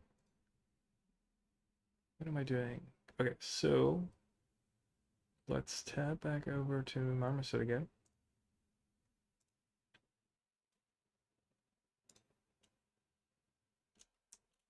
What did I eat? It's kind of like you don't really see the results here in Marmoset, so it feels kind of weird. You're like, did I do it? But I do have the results. I have the output of the maps, so I know it worked. But it does feel a little underwhelming here. Um, Let me see something. Okay. Okay, never mind. I thought it would bake down the color, but it's probably better not that it does not do that. I think it used to, so it was really confusing. You're like, it is this the high? Because it looks so identical. Anyways, so this one is done. Let's go to the second one. There's a bunch of setup we have to do here. So I don't want cavity. I want normals, curvature, ambient, and we want to add back the albedo. So we got 4 maps and save it over here. Oh, you know what? We also have to change what the thing is saving out as. So let me change this. Let's call this one sign body. Sign body. Yeah, I'll just call it sign body. And let me delete the last one. And then we'll bake it again. So now my 4 pictures have sign body underscore. Let's do the next one. Since we're here, I might as well just rename these two. Sign body support 1.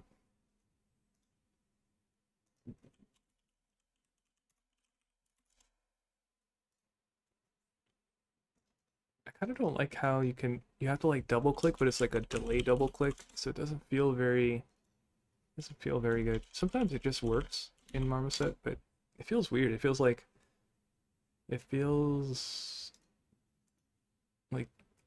I don't know. Like I double click and I double click normal and it's like it tabs out, but then if you slow click it works. Kind of don't like that. It feels bad, like kind of going off on a tangent there. Let's save what we did with the names. So back to support 1. Let's save this as PNG and we'll call this one support 1. Save. Double check everything else. So got the 4 maps we want. And the UVs should be fine. Yeah. Oh wait, we could double check the cage for it really quick, see if anything else might be wrong. That's fine. Okay. Let's hit the go button on this then. And back in. We're almost done. It's just like we're like 95% done and I can move on to I wanted to play with the sculpting with the low poly. Um, so let's do Shift Control T, high to low. Wait, what? Why isn't this baking? Wait, what? Why is it empty? High to low. Did I? Oh my god! I erased the wrong folder. High to high. God.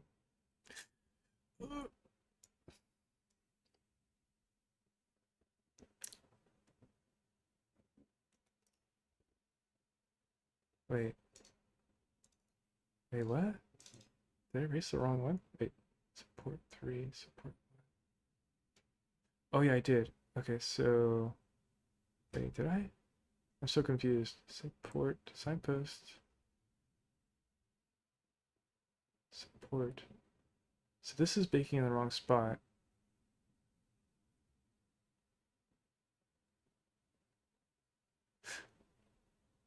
Okay. Yeah. Did I bake? Why do I see two of them then? That's really confusing me. Support 3. Did I already bake them all?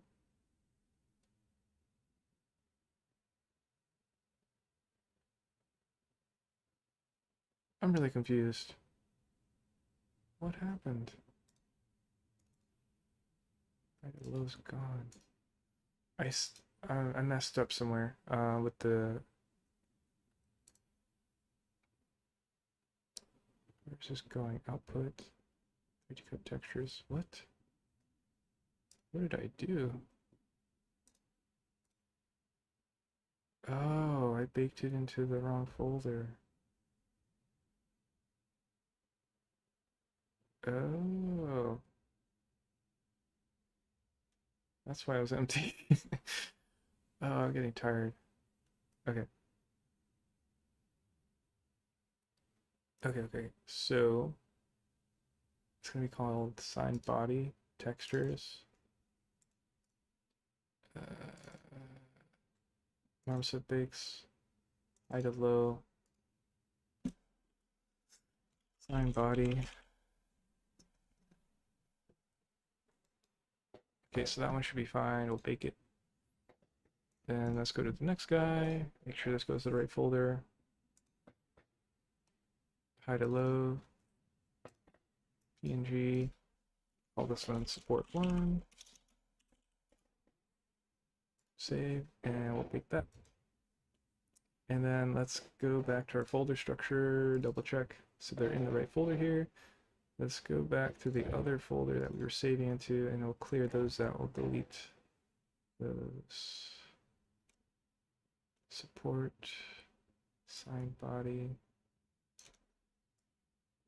Yeah. And sign support. I guess I can erase. No. Sign support.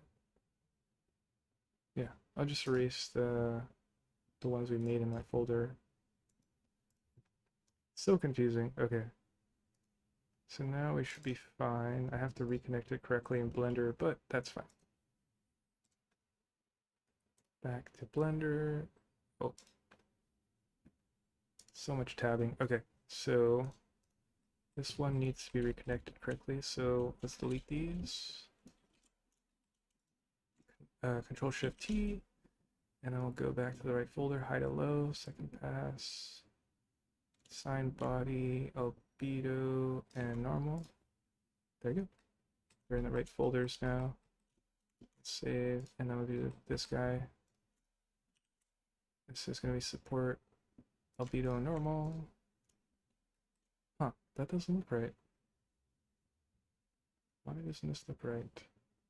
Am I in the right texture? Support, load, 1. Does it have UVs? Yeah, it has UVs. Why doesn't this look like it's doing anything? Huh.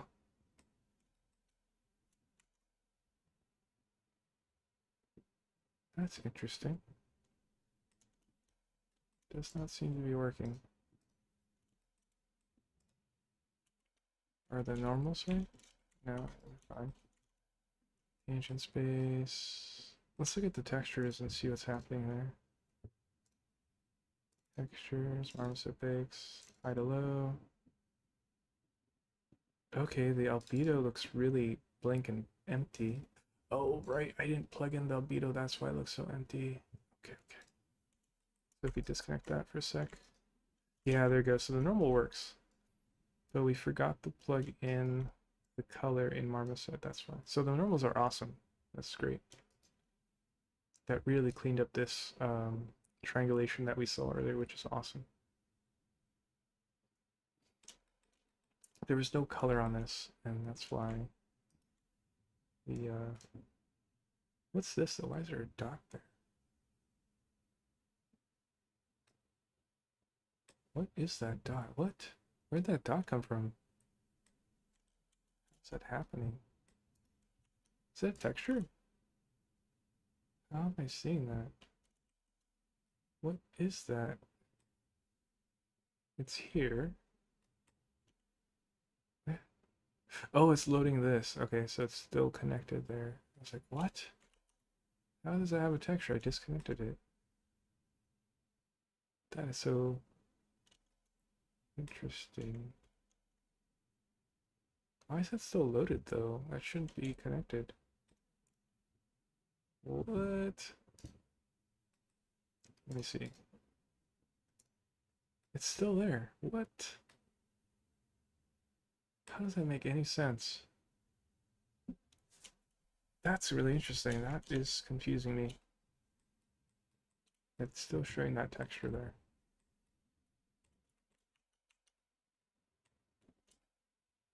Huh. It's still using this texture. Despite it being disconnected. Is there a way to refresh it? So I'm curious to see how I can refresh this.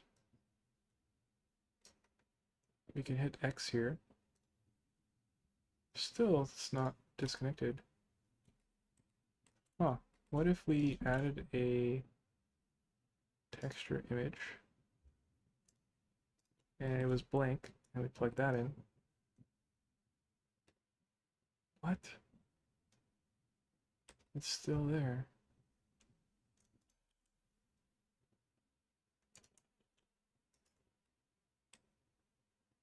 I'm confused. What if I did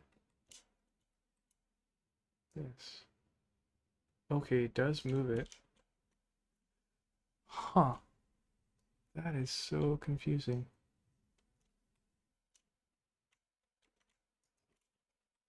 And I move this, right? Oh, it doesn't affect it. Oh, that's so weird. I didn't know that about Blender. I disconnected it, but it's still using this data. Huh. Why? What if I switch to cycles? Does that happen here?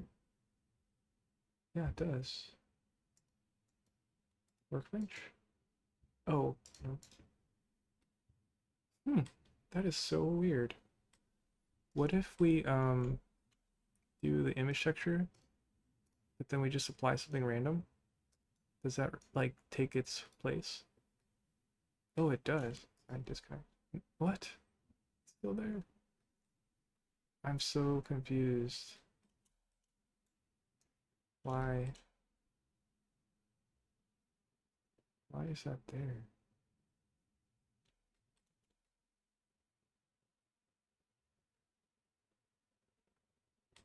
That's so confusing me. Oh no, it's still there though. Oh, is it a normal thing? Oh, it's a normal, that's why. Never mind. Okay, it was normal the whole time. Okay. That solves the mystery. Okay. It was the normal. Okay.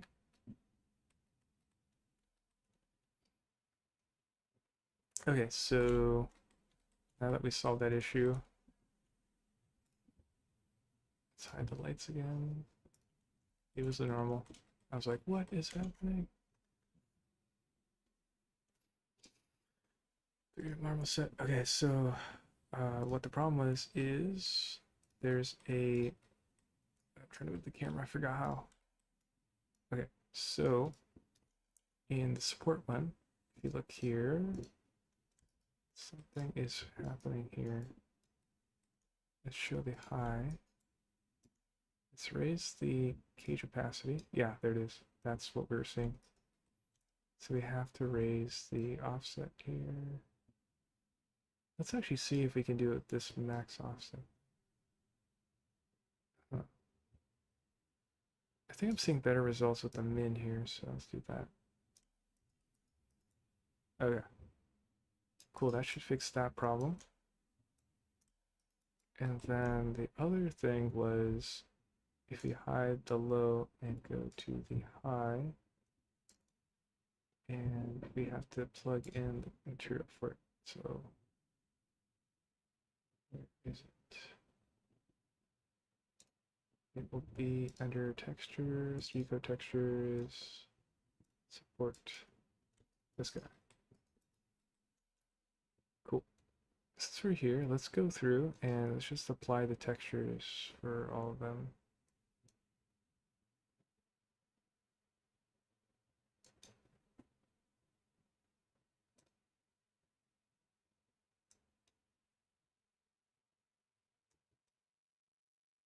Maybe, you know what, let's just go in order because it's just way too confusing. And I think there's too many steps. It might get more convoluted. So let's just make sure this bakes right. And then back over in Blender. We should now see, reapply it here. There'll be support albedo and support normal. Then now that dot goes away there and we get the color. So that one is completed. And it's much lower in geometry. Oh my god, it's been 4 hours since we streamed this. Please release me from this torment. Okay, so now it's the next one. I think it's gonna be today's session and then one more session after this, and then I think we're done with this model. The cool thing is we learned a lot from it, which is great. Okay, so back to Marmoset. And let's go to support 2. And let's check out the cage size, make sure that's working. Tab down here. And let's raise the opacity of the cage as well so we can double check. So yeah, it is having the same issues. Let's make it a little bit bigger so there's no more overlap there. Double checking under, so we see a dot there. See if we can get it to intersect there.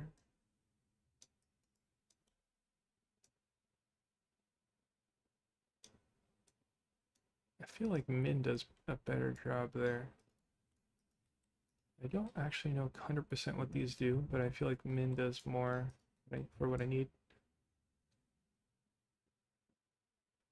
This might cause issues, but I'm not sure, where it's like overlapping itself like that.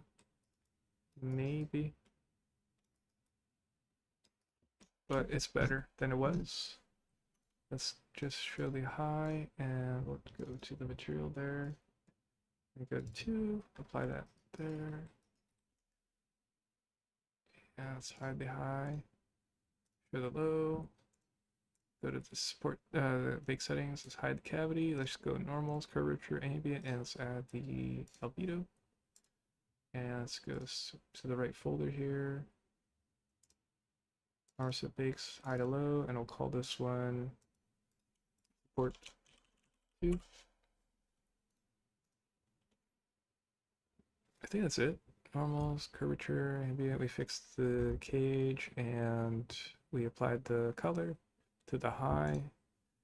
We're gonna bake it, start, and let's go to the next one. I just want this done to be done with. I'm bored of it. No more, please. Next one. The low. Let's see. Let's raise the opacity.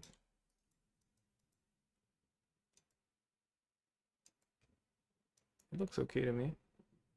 Don't see any problems. Let's tab over to the high, get the color working. Okay. Oh my god. Double click that guy. Let's load the texture. 3D code number 3. Let's hide the high. Show the low. Page is fine. It's going in the right folder.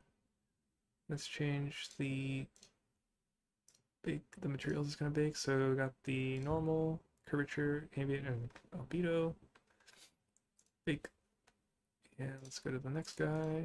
This last one. Let's adjust the page again. Make sure no spots are sticking out here.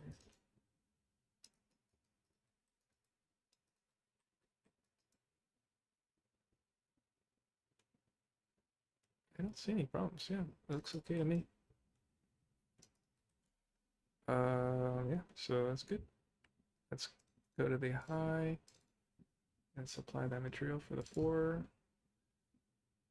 And yeah, hide the high, show the low. Back to the settings. Let's change the settings. Bring albedo in. Bake the normals. Don't bake the cavity. 1, 2, 3, 4. And let's make sure this is going to this right place. Stop sign textures. Hide a low. PNG. Call this support 4. Did I call it? Oh my god, did I not bake the right place? Oh my god, I did bake the right place. The other one, oh god. Alright, well, I have to find and delete the other one. Shouldn't be too hard though. Let's see. Yeah, I didn't bake in the right place for the other one. Where is it? I don't even. Oh my god, I don't even know where I baked it. Did I bake in the other folder? Let's see. Oh, here it is. I just baked the folder above. That's not too bad. I'll just drag it in there. And I'll correct the folder directory here. I just didn't put in the right folder. PNG. Marmoset, hello. Yeah, let's call it support. I don't know why. It looked like it was right. That's weird. Okay. Well, it should be fine now. Save. I baked all the things out. We can go back to Blender. And let's apply it. So this is what? The second one? Yeah, it's the second one. Control Shift T. Oh god, there's so many textures now, it's confusing. Support 2, the albedo and the normal. We haven't actively used the AO, but that's going to be kind of like the bonus. My nose itches. This texture seems really there isn't a lot of contrast, so I think it'll be more fun later to experiment with more color and deeper color variations. But for now, I'll just get this working. The sign also is relatively simple, so it's not much. I don't know what to say. Getting tired. Okay, this is number 3. This is I'm gonna plug in albedo and normal, and the last one albedo and normal. There you go. It's done. Finally. Jesus. Okay, save this for a sec. And let me show the high poly. Let's grab the high poly and we'll just move it aside. Just do a cross comparison. This one has a subtle multiply with ambient, so it should be subtly more. You can see that red tint because I did that extra layer of Marmoset ambient occlusion.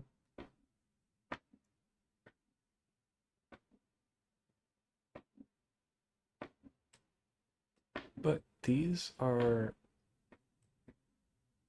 pretty identical looking, which was the goal. This one feels more metallic with that red hue. And it has like a subtle more, we could add that hue difference, but you can also see the big difference though is it's identical, but this one is 600,000 triangles. It's almost like 500,000. No, it's more than 500,000. Then this guy is what the what? Oh, what? Where are those? Oh, it's because I had this selected. I was like, what? Yeah, see now it's like 9K triangles. So it went from 600,000 down to 9K. And they look identical, which was the goal. But again, let's go back to the point where we moved it. And we're gonna add that we're gonna add the shader effect, this multiply AO thing we did over here. So what I have to do is I'm trying to think how I want to do this. We copy this. Let me see what's in here. Really simple, just a multiply and a color ramp. Trying to remember. Yeah, I think we're fine. Okay, so let me go back. Where am I? Back up. I'll copy this guy and I'll bring him over to these guys. This. Paste it in here. Oops, I dropped it. Copy. Paste. And then we're going to add, I'm going to control P and drag this up here. This will be our AO. And we're doing this on the body layer. Let's hide the high poly for a sec. Save. And let's plug in the AO that we baked as well. Textures. Marmoset bakes, high to low, and we're gonna put in the body AO, side body AO. And let's see how it looks directly. So you can see it has this subtle, the 3D coat bake already is in there, but this we're just doubling up AOs basically. You can see, oops. You can see with and without it here. Without it and with it. Definitely adds more interest. And so I'm going to plug it in this guy, plug into this guy, and then plug into that guy. So now it has that built into the color. We'll do a side-by-side comparison one more time with the high poly just to show that it applied correctly. We'll save. I'm going to copy this guy again. We'll go to this guy, paste it here.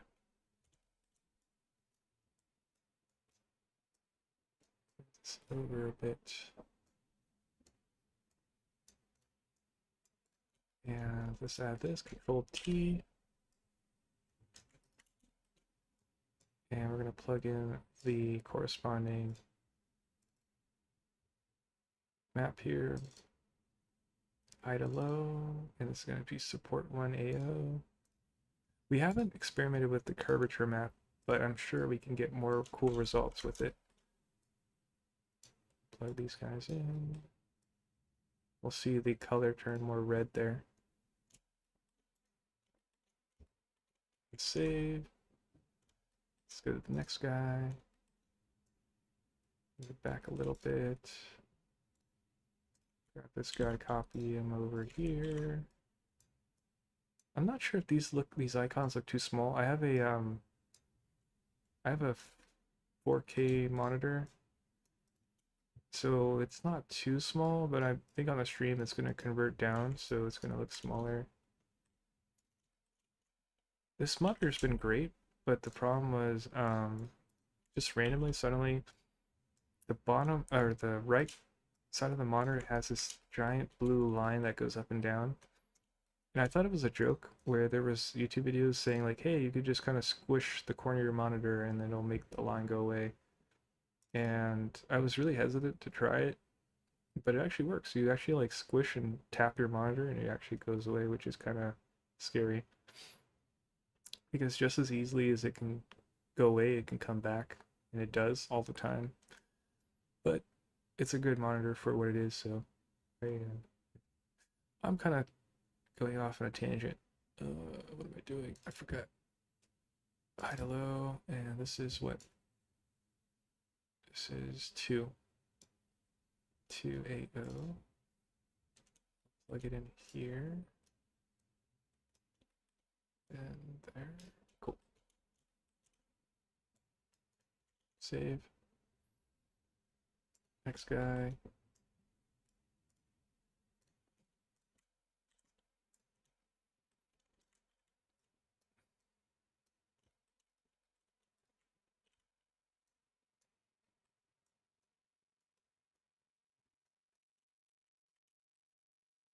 Let's go to textures, Marmoset bakes, low to high to low, 3 AO. I think I used to do a lot more digital painting, and I think having a 4K monitor actually makes a huge difference versus having a 1K monitor where you're kind of forced to kind of zoom in and work close. And when you have a 4K, you can kind of work really far and kind of hard to explain. Like you have enough pixels to preview your drawing when you're really zoomed out. So it does change your perspective. Oh god. I wonder why that happens. Like sometimes I'll control paste and it doesn't come over. Don't know why.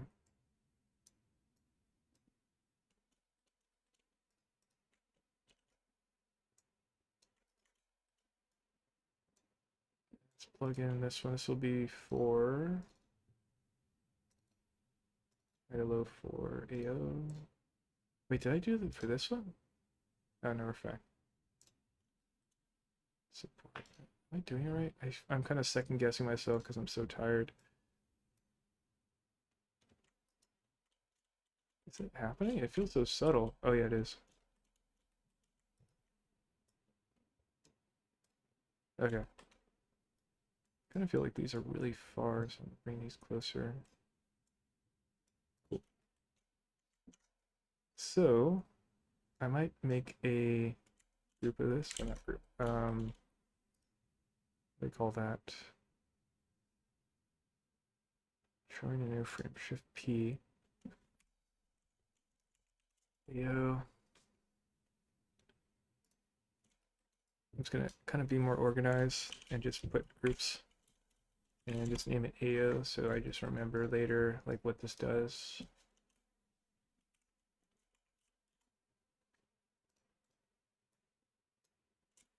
Shift P, AO.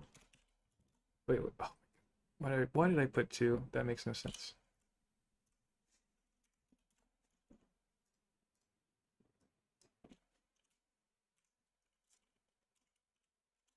Oh. Okay, cool. So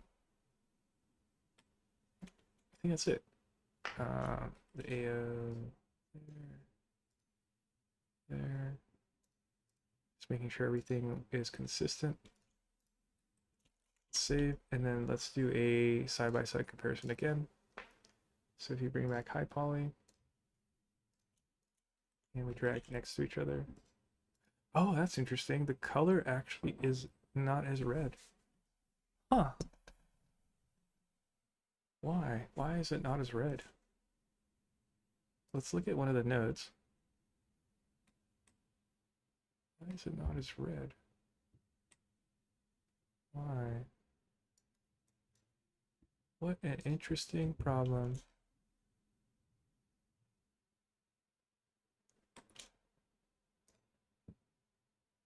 They should be the same. Why is it not the same though?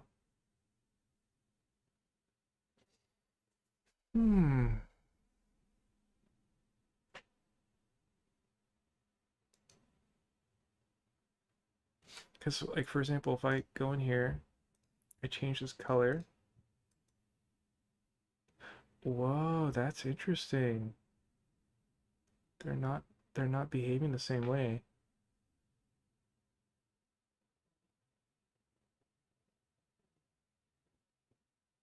That's interesting. This is more intended, but this is not. I think something broken here.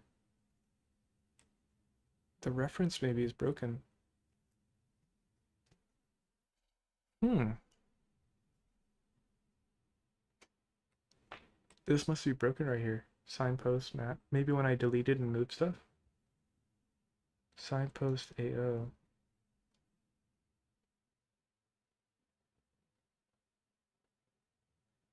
High to high. Signpost AO. Oh, it did break. Huh. Okay.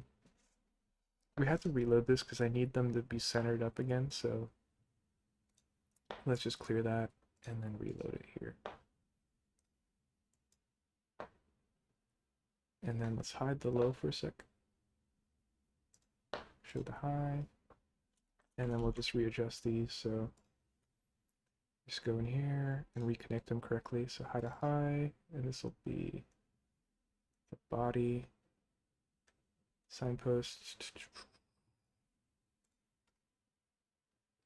And go to this guy.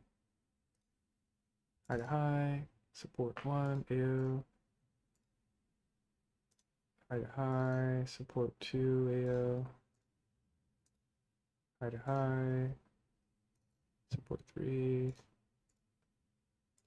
Oh, it's so boring. High to high. AO.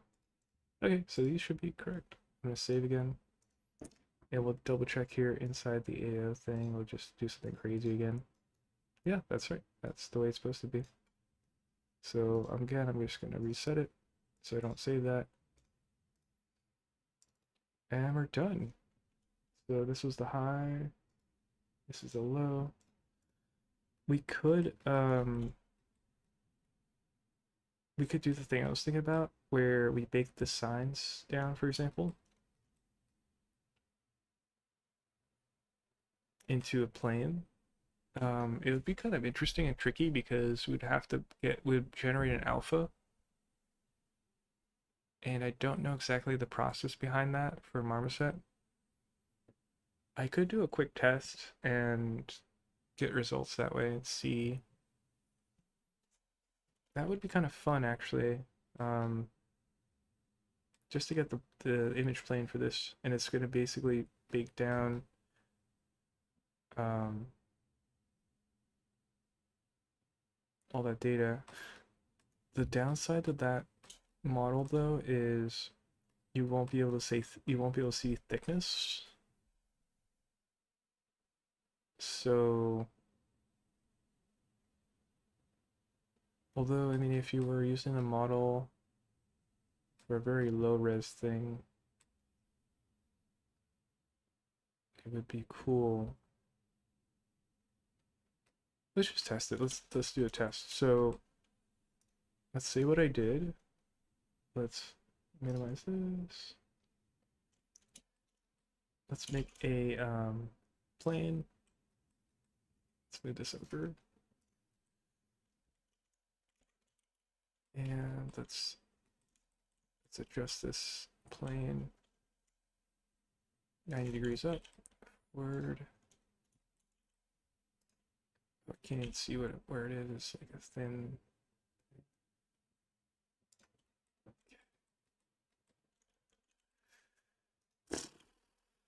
I'm so bored. Oh, this is so boring and technical. A couple different ways we could approach this. We could make this one long plane.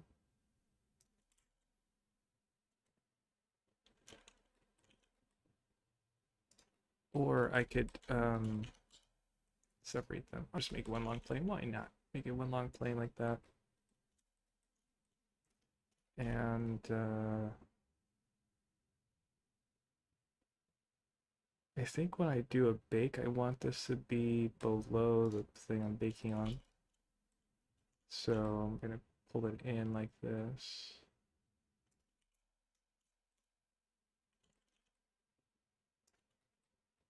We won't do the inside stuff right now. I just want to test this baking idea. Um, for the sake of having square UVs, I kind of want to chop this. Or I'm thinking here. No, maybe not actually. Because if I make this all one UV, then it'll be long anyways. I think, yeah, I don't need to. So let's call this one Sign Plane. And I'll call this one, I want to say like Lolo, but I feel like that's dumb. What can I call this? Like Velo? No.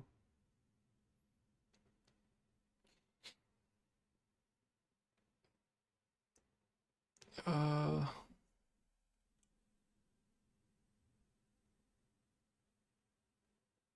what can I say? What about like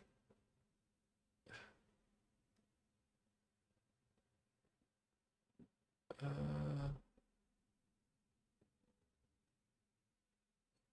I wanna have a reason like something. I'll just say G-Lo or like Game Low. Hmm. It sounds dumb, but I'm gonna say Lolo. It just it's dumb, but I'll say Lolo Polly. It just makes sense to me, even though it sounds really dumb.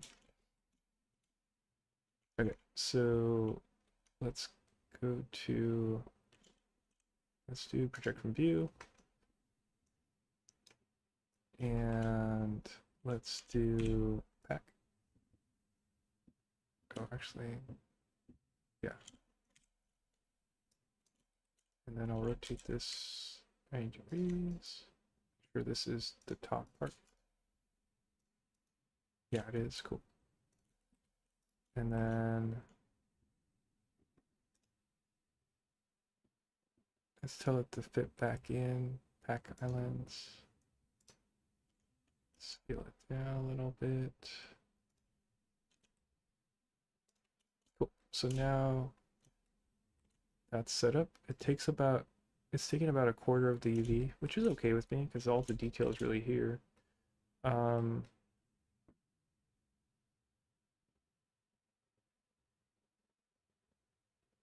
I'm trying to think like if I made this a square, we can get the back, but the problem is the sides.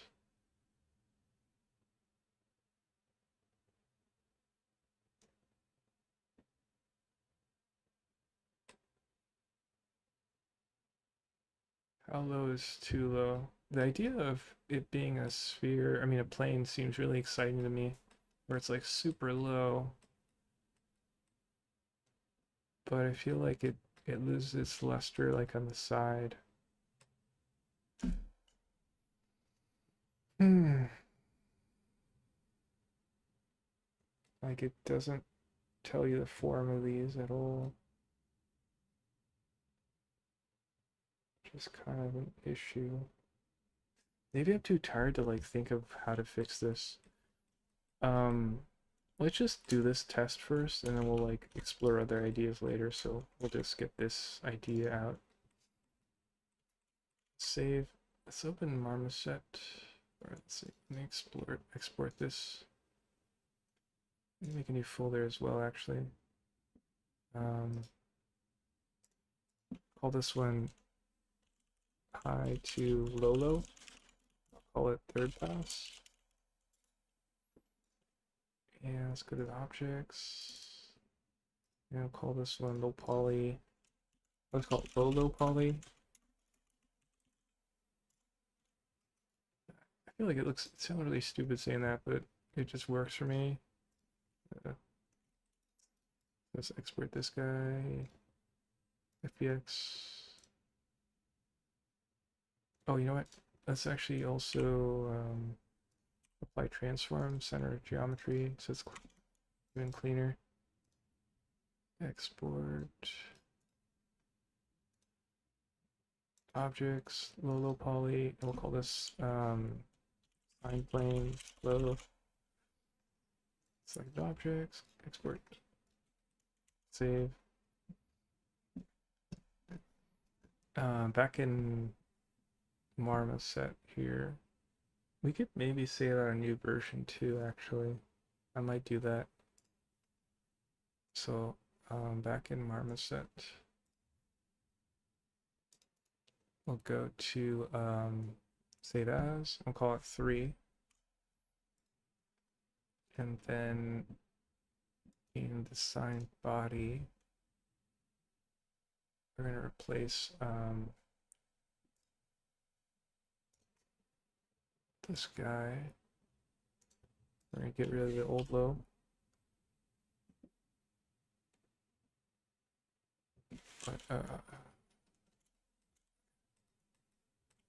And we're going to import the plane that we did.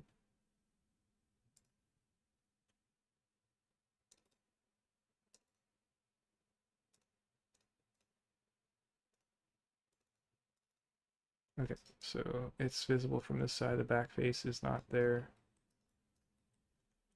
Bring this into low poly. And if you show the high poly, there's the sign. It's got the color too, which is awesome. And we can adjust the cage. So we want this to go past the details there. So it's like fully encompassed. Let's hide the high. And so back to the bake settings, I'll save really quick. And let's make sure we save in the right place. Textures, Marmoset bakes. Why is there this folder here? I don't remember what that folder's for. So high to low. I'll call this one sign plane. Save. And then this is what I'm hoping. We have the normals, curvature, ambient, and then we're hoping there's a alpha that'll like cut away where there's no mesh. There's an alpha mask. Okay, so I do see an alpha mask option. I see transparency as well, so I don't know which one it is. Let's do both, and we'll see what works here. There's an alpha mask. What else is there? I think that's it. There's just alpha and transparency. Yeah. We'll find out which one it is here. And I think that's it. So we saved in the right place, got the right maps, got the right high, got the right low, set the cage correct. And let's bake it. And let's see what it looks like in Blender. Let's see what the model looks like. Are the textures as well? Let's see. Third pass. Okay. Oh, this is interesting. Okay. So alpha mask. They actually both work identically. So I could have chosen either one. Alpha mask is slightly cleaner. It's actually, yeah, alpha mask is slightly cleaner. Huh. Okay, that's interesting. So that's awesome. This process will work. Let's go back to Blender. And this will probably be the last thing we do today because I'm too tired. But let's hide the low poly. And this guy, let's add a material. Call this one sign plane mat. And let's hit Control Shift T. Marmoset bakes. Third pass. We'll apply the albedo, apply the alpha. Albedo, alpha, normal. And that's it. And let's go to full render. So it didn't actually apply the alpha. It just shows the color in the normal. Let's see if we can do it manually here. Unless it's already applied. Let's see now. Okay. Get rid of this actually. Just use this guy. And here's the alpha. So we just plug in alpha. And let's open our alpha. What happened? Oh god, it froze. Textures, Marmoset bakes, third pass, alpha mask. There we go. I see a bit of a dark outline there. Let's bring the lights back as well. See. There we go. There's a single plane and it has everything. That's so cool. In Blender, it's actually showing the front and the back, which is that's so cool. Look at all that detail. The problem though is it's like no detail this way. Oh, that's weird. It's picking this up. That's weird. I was not expecting that. I'm a little too tired to like figure this out. Why is it picking up the pole?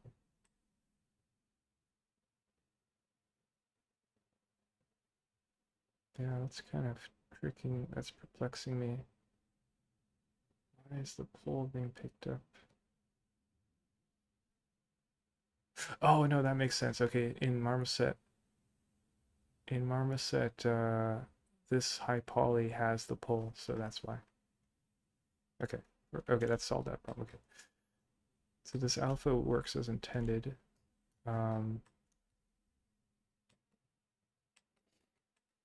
Maybe we go as far as just pulling the plane down all the way and letting this bake out as a single plane, and that's like that's your other option. You could just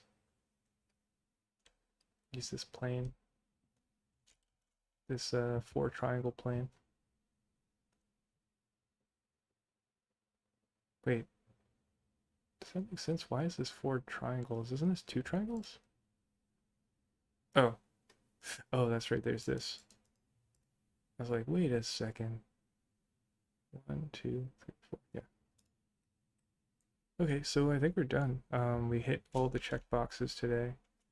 So I think the next session will you know what, let's really quick, let's just save this. And I want to kind of dip my toe into this thing, so let's hide that to the side.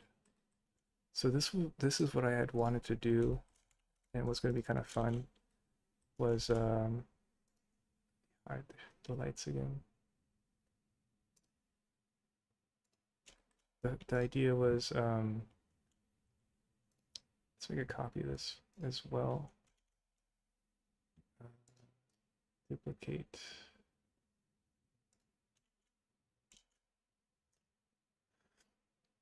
Duplicate collection, and we'll call this one sculpted.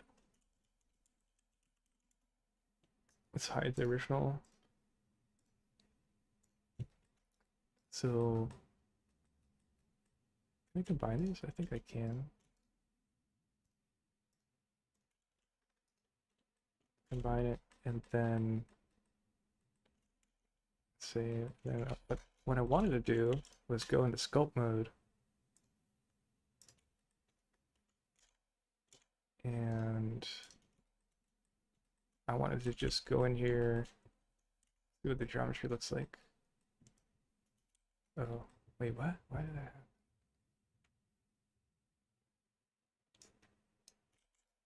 Oh, there's no geometry there, that's why it's like not in there. I was like, why didn't it turn like I thought? Yeah, like I was expecting that, but there's nothing there. But what I thought it'd be fun is if we did like some weird like sculpting, so it's like it gives it more character like this.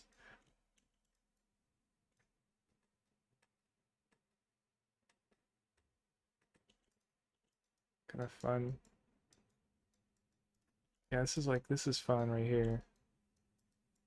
It's not boring, technical, and you kind of need to do both, sadly, but this is like the juicy fun part. You start messing around, you're like, oh, what if I did this? And I might even like go in here and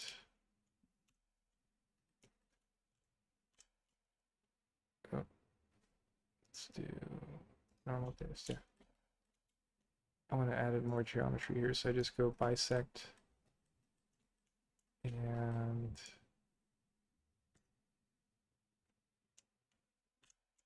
you have to select where you bisect. I added 2 cuts there.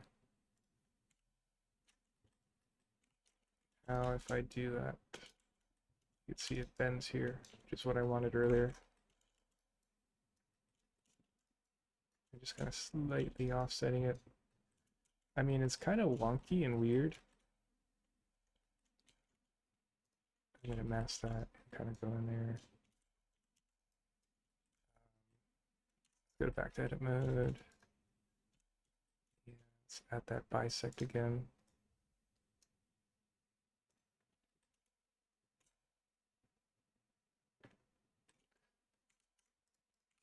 And push this in a little bit.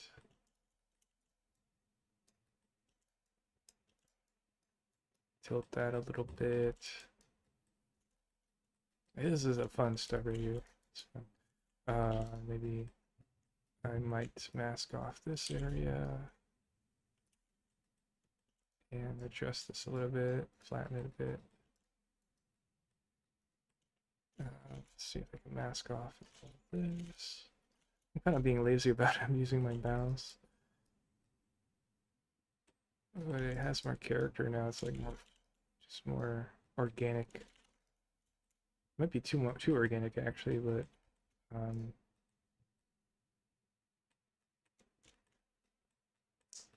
let's see.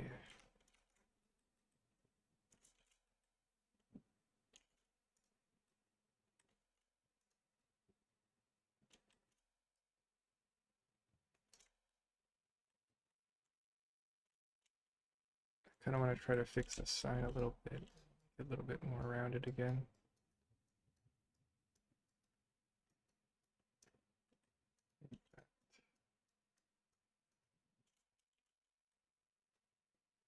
But that was the goal,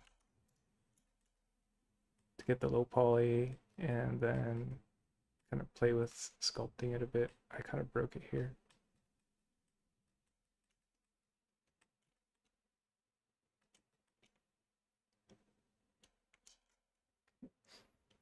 But yeah, so I'm gonna call it a day today, and then ideally we'll put this on Gumroad at some point. Probably not for a few days. We're probably gonna do one more pass on this, and then get that plane thing done, and then we'll get on Gumroad and we'll just move to the next project. So it'll be fun to do something different.